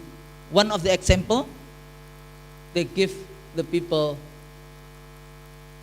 apa itu namanya kalau makanan dan itu dilempar. So it's no empathy. Using buzzer to influence. So itu semuanya bad governance. Dengan semua produk COVID-19, IKN, KUHP, Liberalization of Education, Omnibus Cilaka, RUU HIP, RUU Omnibus Kesehatan, Industry of Capital, One Health Global Policy. We are facing soon. Kemarin kan ada demonstrasi kan? Conclusion remark. Islam and democracy is compatible. Itu kata Presiden Carter in the office of election commission and in front of me and my chair at that moment, 2004. Islam and democracy is compatible. In Jakarta, he said so. But in Washington, he said demokrasi telah menang dari Islam. Which one is true? I don't know. But he told me Islam and democracy is compatible. There are many models of democracy. We are implementing the liberal democracy model. Do we need to have a new model of democracy ala Indonesia? Demokrasi Pancasila. So please rebut tafsir demokrasi Pancasila. Put it the discourse. Siapa yang harus melakukan itu? The role of UINWALISONGO and all this UIN Indonesia to build a school of thoughts. Apa itu demokrasi? It's not only just from the West, but we have to build. What do we mean by democracy? What do we mean by honest? Karena kalau menggunakan Al-Farabi, tujuan bernegara adalah membuat rakyatnya bahagia. How do we mean by that? Number one bahagia in the world, Finland now. What's the variable? Honest, jujur. So you can imagine if School of Thoughts from UINWALISONGO Semarang produce School of Thoughts like Chicago School of Thoughts or Frankfurt School of Thoughts. We have a School of Thoughts in Depok. We already developed like that, yeah. And now very strong because there is E in the middle of U and N. Universitas Islam Negeri Walisongo to build the new school of thoughts with Islamic value. Konsep demokrasi is majority rule. Ini yang saya ada, coba dicek ya. Semua ayat-ayat dalam Quran yang ada kata-kata wa aktsaruhum. Wa aktsaruhum la yaqilun, wa aktsaruhum. Banyak Anda baca, Anda ikuti di mana HP saya? Anda ikuti di YouTube saya. I already put it so many wa aktsaruhum. This is a message from God. Sebagian besar tidak tahu, sebagian besar tidak pakai akal, sebagian besar tidak ini. But in democracy, majority rule. Kira-kira antagonis enggak? Kira-kira bertentangan enggak? So, I just give my message to the new Islamic School of Thoughts from UINWALISONGO. President election 2024, the power struggle of poros Jakarta, Beijing and Jakarta, Washington, the continuity of the regime, it is time to change. What can I do? What can we do? Kalau salah mohon maaf. Nasrul minallah wa fathun qarib. Wassalamualaikum warahmatullahi wabarakatuh. Waalaikumsalam warahmatullahi wabarakatuh. Terima kasih. Thank you so much Ibu Husnul Maria, interesting and insightful presentation. I would not make conclusion, but very interesting because we have limited time. But I want to highlight some sentence or some point from her presentation. But Ibu Husnul is challenge us and invite us to rethink about our democracy. Democracy is going in Indonesia is not going well, gak baik-baik saja. But and the one point is very important is she invite us, especially in the student in Walisongo Semarang, to build school of thought in Walisongo Semarang with the Islamic value. When Walisongo has unity of sign, Bu Husnul, unity of sign. This is unity. We unite the West values and Islamic values, and we revitalize and local wisdom. Yes. Yeah. Yeah. Okay, thank you so much, ladies and gentlemen. Now we have time, just 10 minutes before we end our discussion. Now I open the Q&A session for the three speaker from the Prof. Jude William Kinilo. Hello, Prof. Jude. Are you still in the Zoom? Yes, Okay. I'm still. And then Prof. August and Ibu Husnul. Okay. Maybe you can raise hand, and if you wanna ask some question and or giving the opinion or your comment for the speaker, and wait until the microphone reach you. Hello, guys. Any question or comment for our speaker, this speaker? Maybe Pak Ahwan? Okay, Pak Ahwan, the first speaker, please, committee, give the microphone.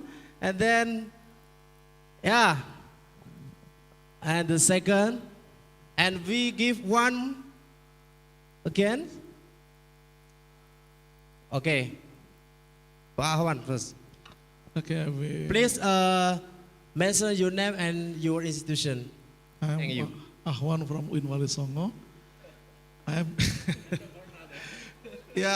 interested in all of speakers, and actually I want to address all of issues, but because of limited time, I will ask quickly. The first to Pak Pradito. We have still thinking that the world is divided into with different thinking. In Indonesia, we are familiar with East and West, but in Europe, maybe in South and North. But we also have like what dunia pertama apa? Dunia third world, second world, and first world. I mean, in the future, I mean, it still work. I mean, in the political system and political constellation today, whether we also always we will have or prevail the such kind of division, or maybe we will have more multipolar world because of Ukraine. I'm sorry I missed your discussion last week, so I asked this question to you. And the second to Pak Pradito, I'm sorry, Pak Prof. Jude. What you told is actually, I think is portrayed in Philippines, but also portrayed in Indonesia, maybe portrayed in many developing countries who have a democracy. And finally, we have to struggle how to put media in which media is ultra democratic in one way, but in some time people who have power to influence media also have power to influence people. So media is tool of democracy, or actually it is tool of the democratization of the world by using media. And the third, who Husnul Maria, it is the voice of opposition here, I think. But I want to see you whether after I listen your presentation, I always see Indonesia is so bad. Do you think it is something is good in Indonesia in your perception today in democracy in Indonesia? At all, thank you. What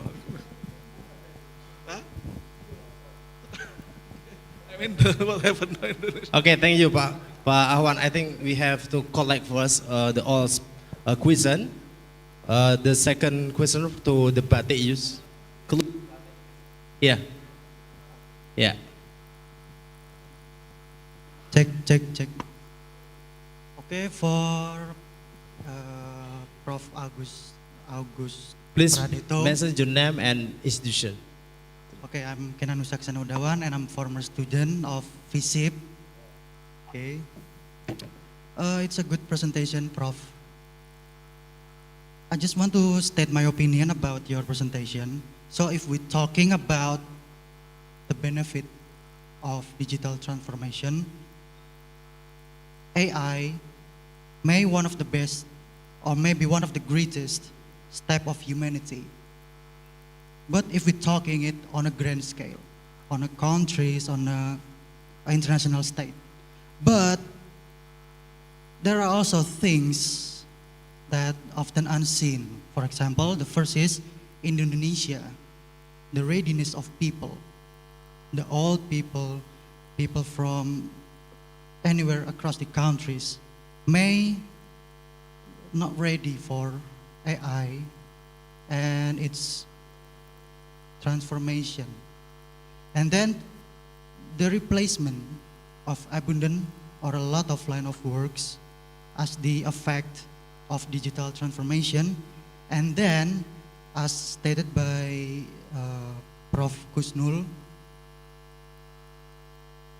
how the election we have in Indonesia is yet utilizing the digital.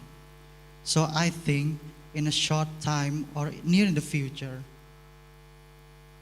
it may not be the best interest for people in Indonesia or maybe in any third world countries.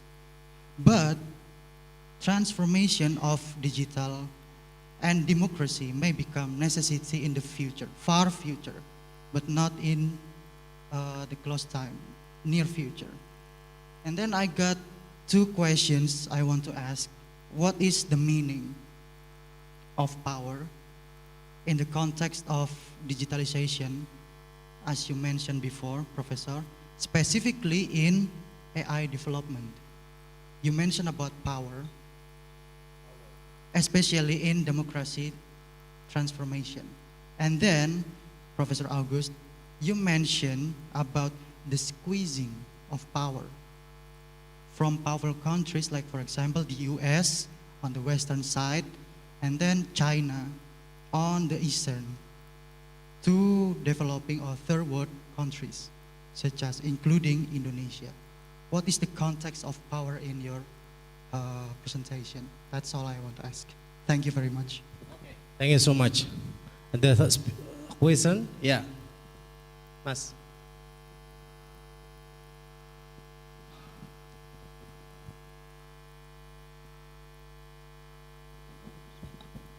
Check. Okay. Thank you. Give me time now. My name is Yandoro Pratama.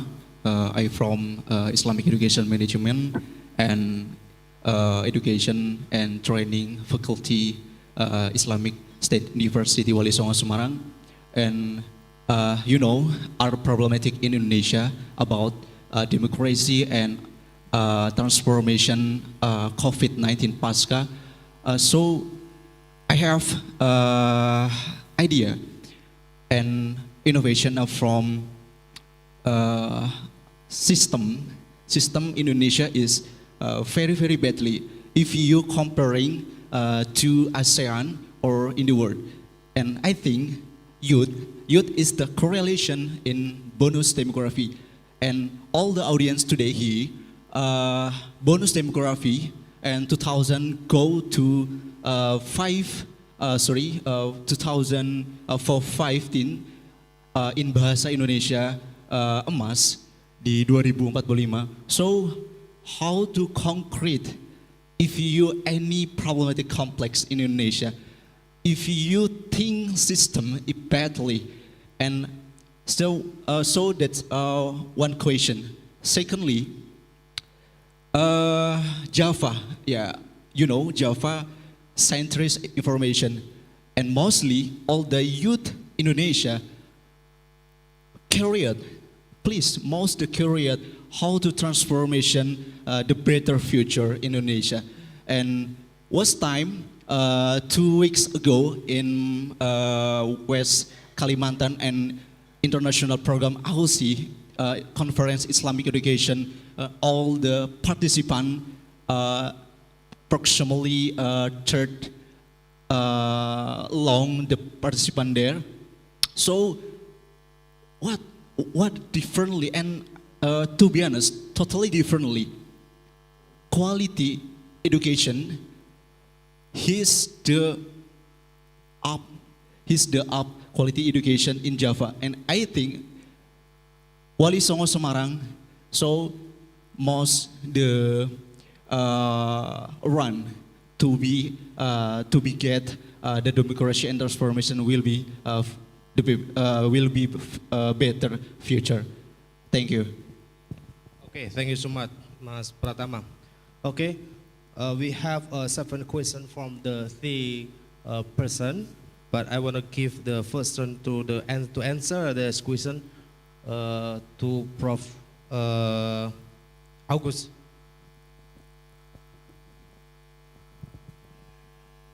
Thank you. Thank you for the questions. We still have the question from the Zoom. Concept of dictatorship of the capital. Okay, we have 1 question from Abu Bakar. He asked about the concept of dictatorship of capital. That's right? Yeah, okay. Yeah, welcome, Prof.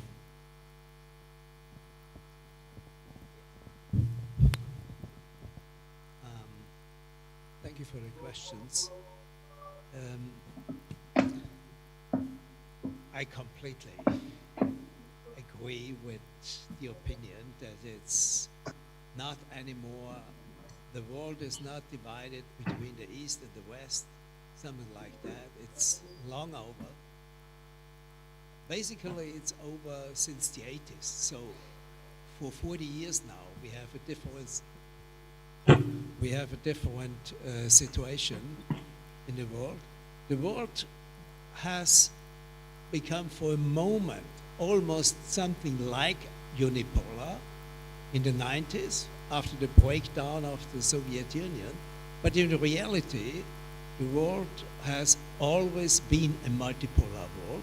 And that's what I tried to hint to when talking about the third power in the world.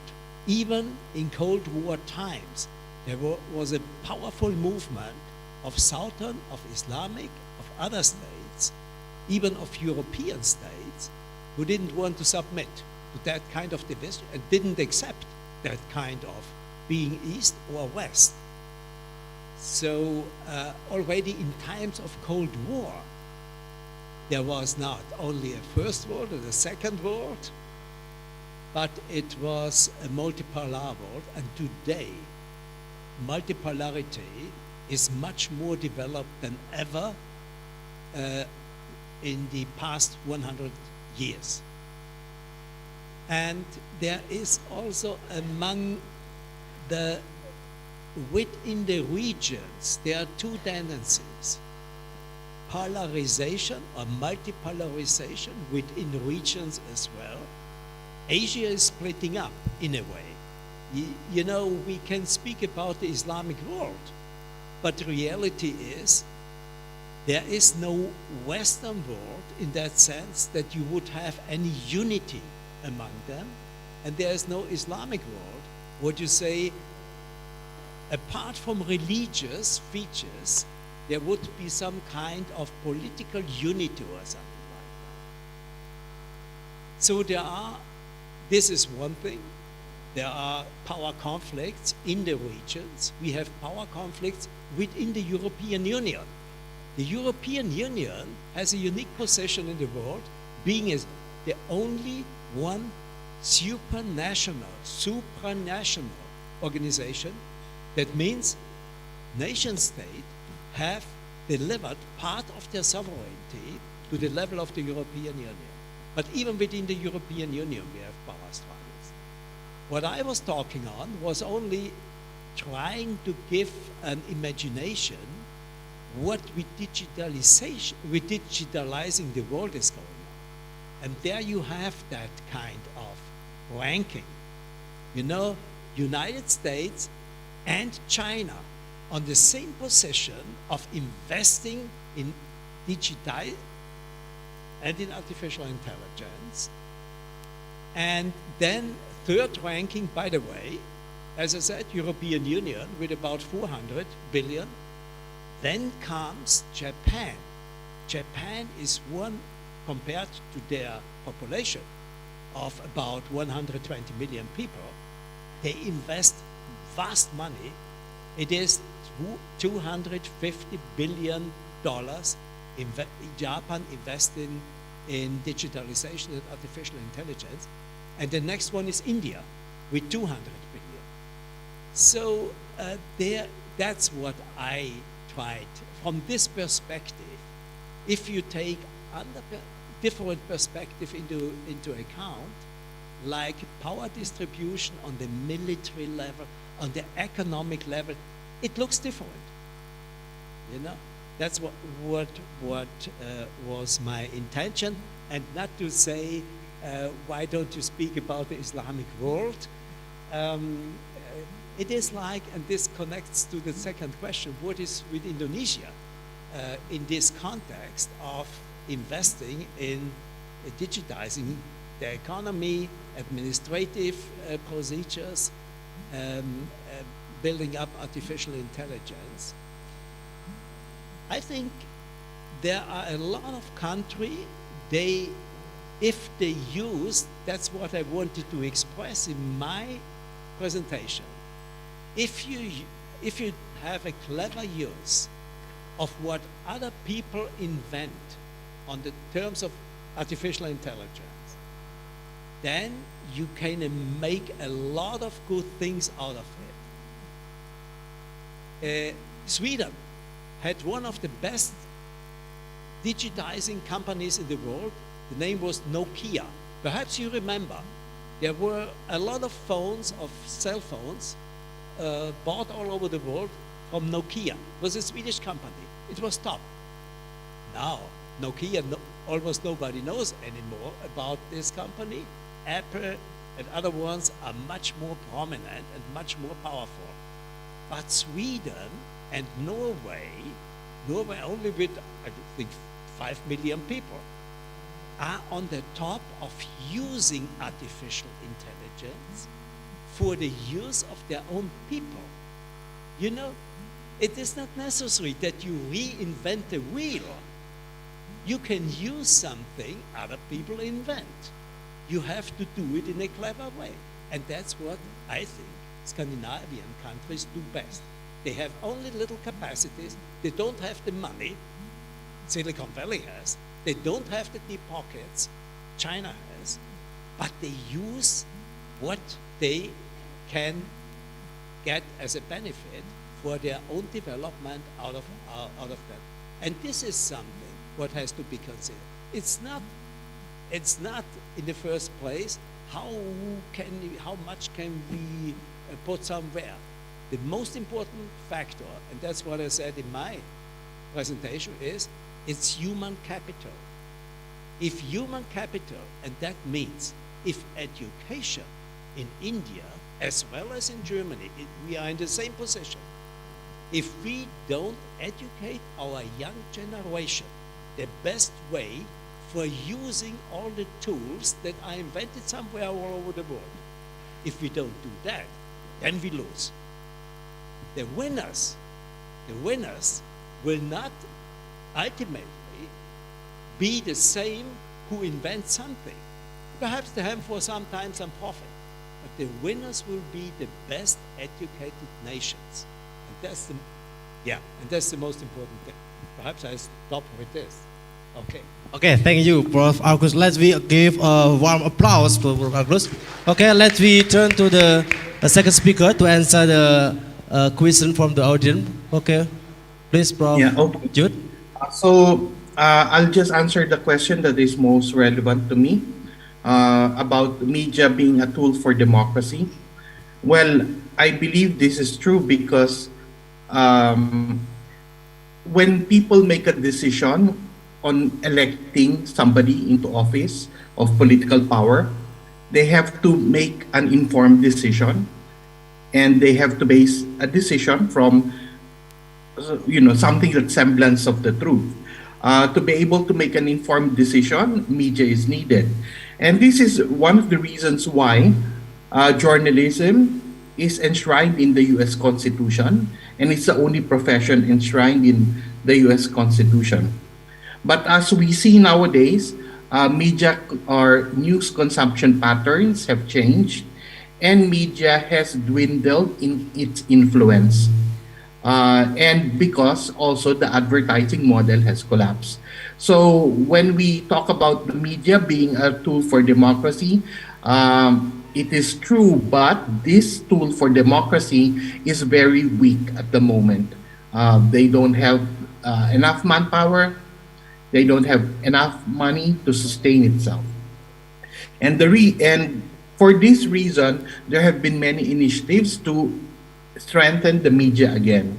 So there's been a lot of talk about media becoming a public good, about independent media needing the support of all stakeholders, and also there's this talk about media and information literacy, so that the consumers of media will be more mindful about what news they digest and share.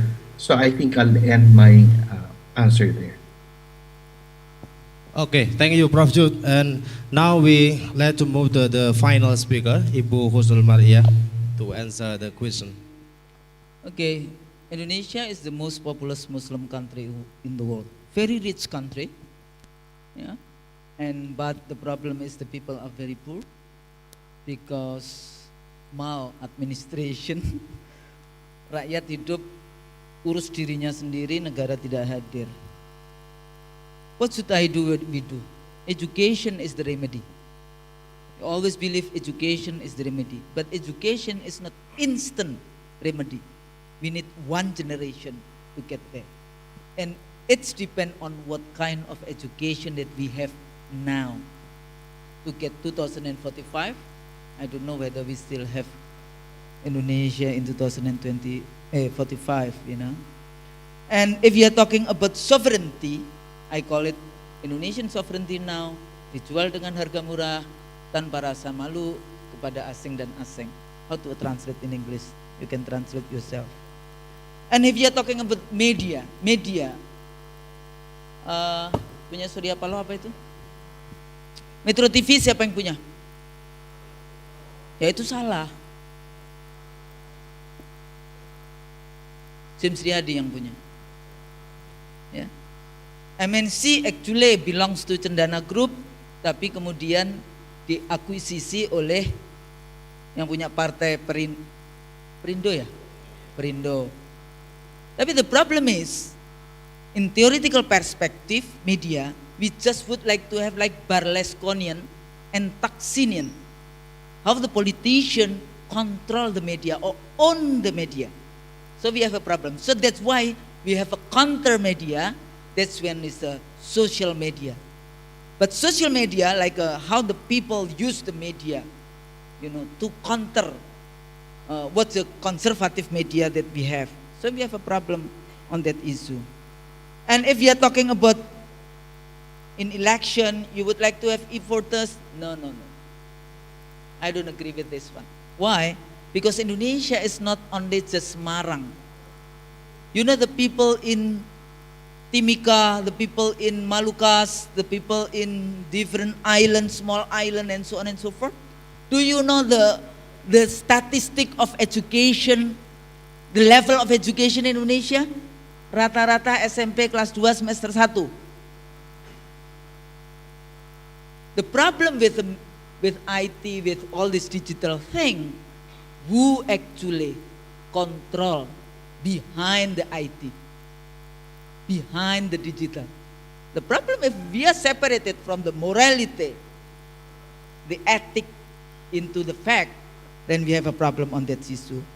If you are talking about sahabat tadi itu apa? Capital, dictatorship capital. Just one of the issues of One Health policy. who's actually have a power. Bank for international settlement, central banks, and then Club of Rome, Chatham House, Rockefeller, you know, this the one who are involved in decision-making process, distribution of the policy, United Nations, World Bank, IMF. So if you are talking about development, you have to follow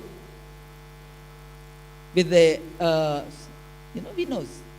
Today Indonesia only have independent only 4 years. Afterwards, with KMB, Indonesia have to pay the Dutch berapa juta gulders waktu itu.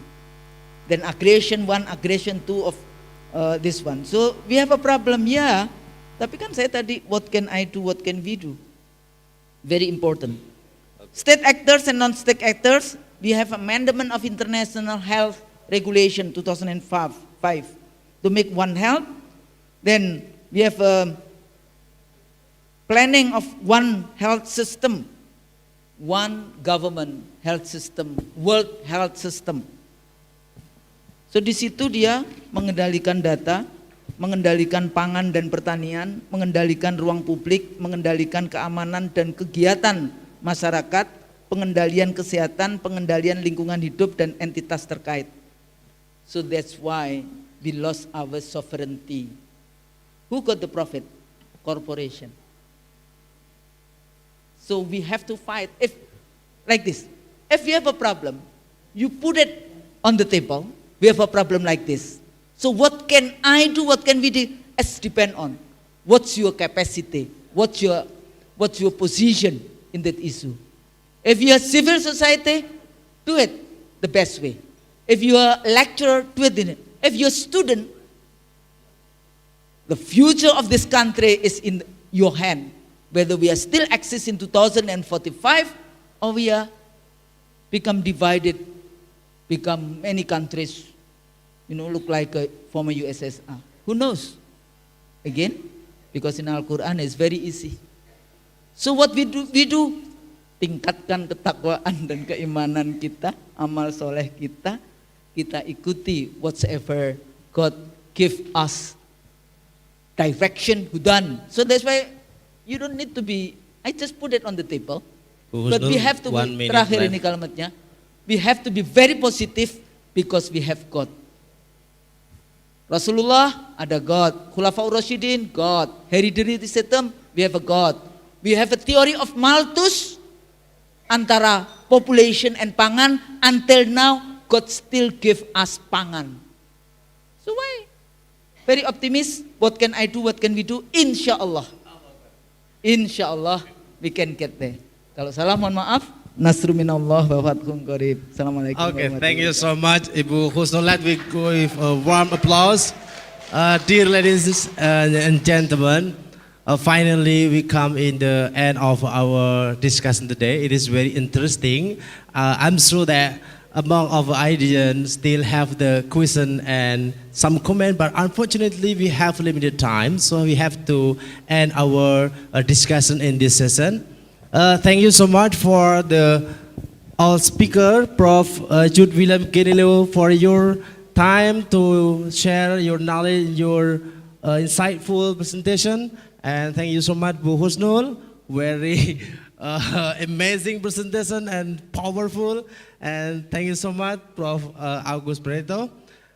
Ladies and gentlemen, before we end our session, I think the committee will give the memento or souvenir to our speaker. So that's why I would like to invite the Dean of Faculty of Social Science, Ibu Dr. Ms. Bajul Elizabeth, to give the souvenir to the speaker. Please, the Commissioner, take the picture.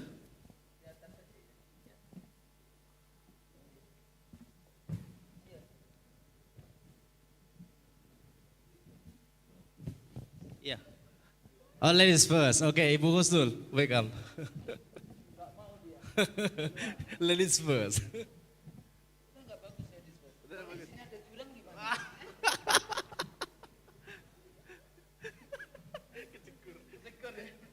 Terima kasih Ibu Deka, Masya Allah, Masya Allah. Okay, let me give a warm applause.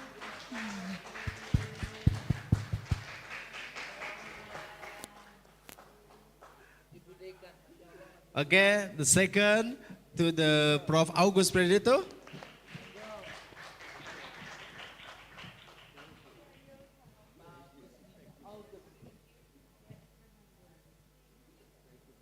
Okay, give warm applause to Prof. August Predito. And then for Prof. Jude, maybe virtually you can give the memento to the Prof. Jude William. Thank you so much. Virtually, Budikan will give. Okay, yeah. We want to give a letter. Oh, just like this. Okay, take a picture. Okay. I'm sorry, we stay here and we take a photo together. Oh yeah.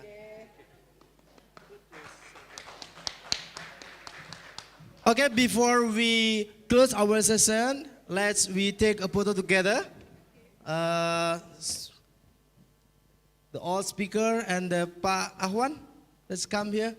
Ibu Alice. Di sini, di bawah. Okay, thanks.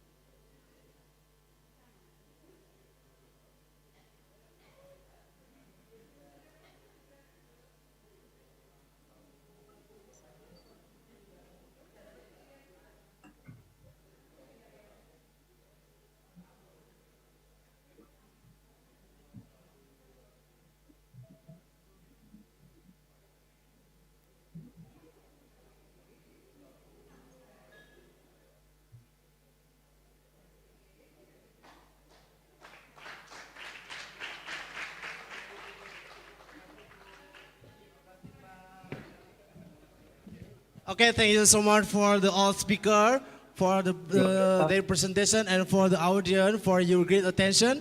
Ladies and gentlemen, let we close our session. We say Alhamdulillah together. Alhamdulillahirabbil alamin. For me, Assalamualaikum warahmatullahi wabarakatuh. Dear audience, ladies and gentlemen, I want to inform to you that we have a coffee break for 10 minutes. After then, we continue to the parallel session. For the speaker, you can choose the parallel system that you want to join in the room. We have the 3 room in the second floor and the 1 room in the 1 floor. Okay, thank you so much. Monggo. Ruangannya. Yeah. 3 room in the second floor. Yeah, for the panel for the kids in this room and the others in the second floor in this building. Maybe the committee can giving direction to the presenter.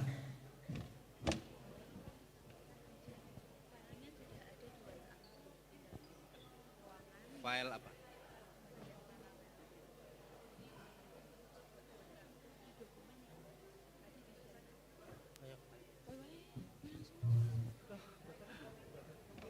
Okay, udah.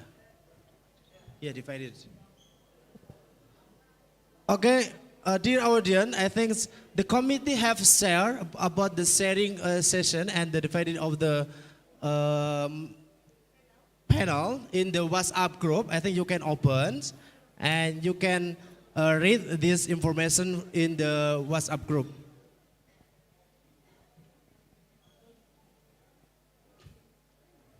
Oh ya. Sudah selesai. Okay, Prof. Jude, we have finished in this session. Thank you so much for your presentation.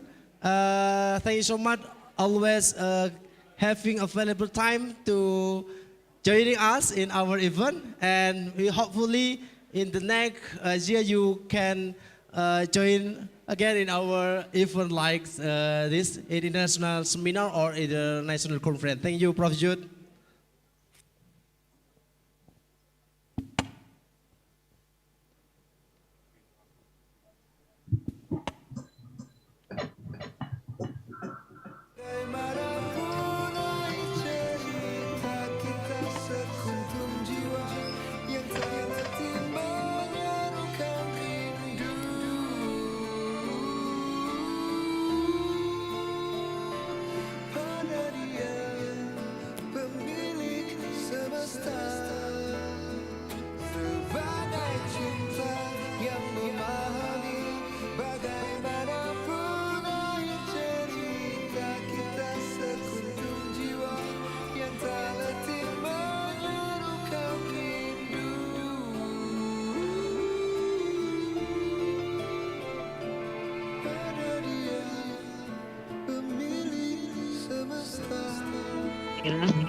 Inimu apa namanya? Tidak bisa. Kan bunda itu.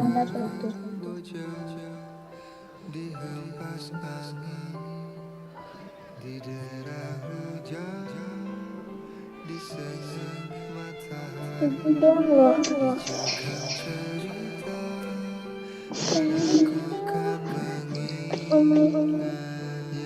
Nanti hilang. Barusan kamu kata-kata kok. Ya enggak. Nanya lagi. Mana Abi?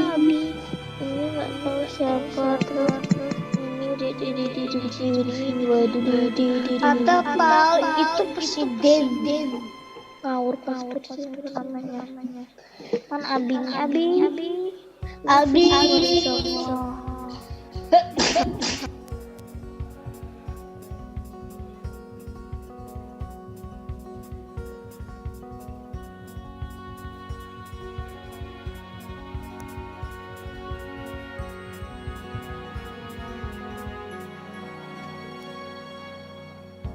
Lembaran foto hitam putih, aku coba ingat lagi warna bajumu kala itu, kali pertama di hidupku manusia lain memelukku.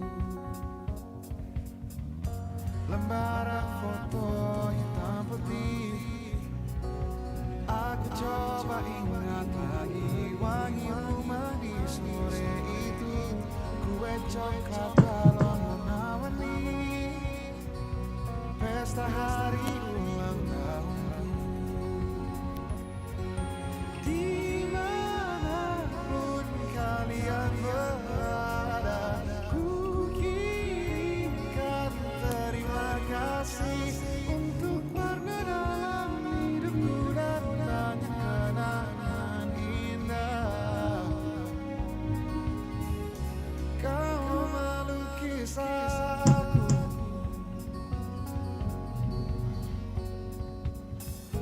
lembaran foto hitam putih, kembali teringat malamku hitung-hitung bintang saat mataku sulit tidur. Suaramu buatku lelah. Dimanapun kalian berada, ku kirimkan terima kasih untuk warna dalam. Sedikit informasi pada teman-teman mahasiswa untuk selanjutnya yaitu sesi paralel. Untuk paralel 1 Pak Sofyan di lantai 1 di ballroom dengan mahasiswa Kotrunada Salsabila, Hifni Mahazin Alvaro, Sherly Aurora, Nindi Rizkiantika, Yesi Nurhalisah, Maulidatus Saniyah, Khozainul Muna. Untuk paralel 2 Pak Kaisar di lantai 1 Cempaka dengan mahasiswa Hesti Hazanah, 2 Aurora Malika, Aldian Rizky Pratama, Fadlan Wahyu Saputra, Arif Lukman, Rehan Ardiansah, Aisyah Delvi dan Lisna. Untuk paralel 3 Bu Tika di lantai 2, Dahila di ruangan Dahila, ada Apriansah, Ade Rifai, Rahmat Adi Satrio, Afna Sabina, Muhammad Lutfi Bani Pratama, M. Faisal dan Yusuf Fajar Hidayat. Untuk paralel keempat Afna lantai 2 di ruang tulip, ada anggota 1 mahasiswa Rian Ardiansah, Erza Alfarizi, Desyani, Diki Suwandi, Kevin Alena, Eni Fauziah dan Wahda Rizky. Terima kasih saya sampaikan. It's about romance and all its different faces. Songs are now available on Spotify, so go give it a listen. But don't worry about it. We're just as clueless as the rest. We're all just looking to connect with no idea of what happens next.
Sosok seperti dirimu. Cinta, kau tahu betapa besar cinta yang ku tanamkan padamu. Mengapa kau memilih untuk berpisah?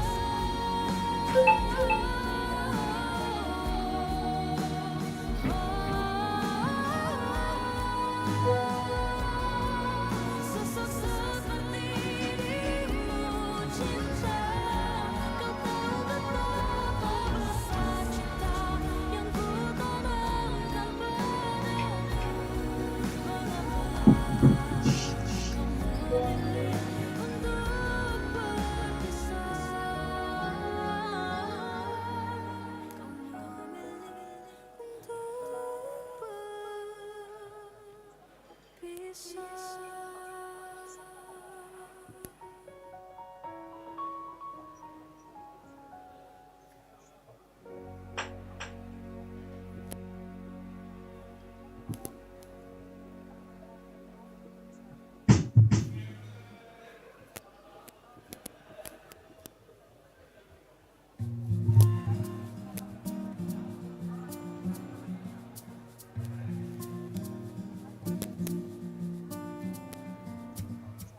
Terakhir ku tatap mata indahmu di bawah bintang-bintang. Terbelah hatiku antara cinta dan rahasia. Ku cinta padamu, namun kau milik sahabatku. Dilema hatiku, andai ku bisa berkata sejujurnya. Jangan kau pilih dia, pilih aku yang mampu mencintamu lebih dari dia. Bukan ku merebut sahabatku, namun kataku cinta tak bisa.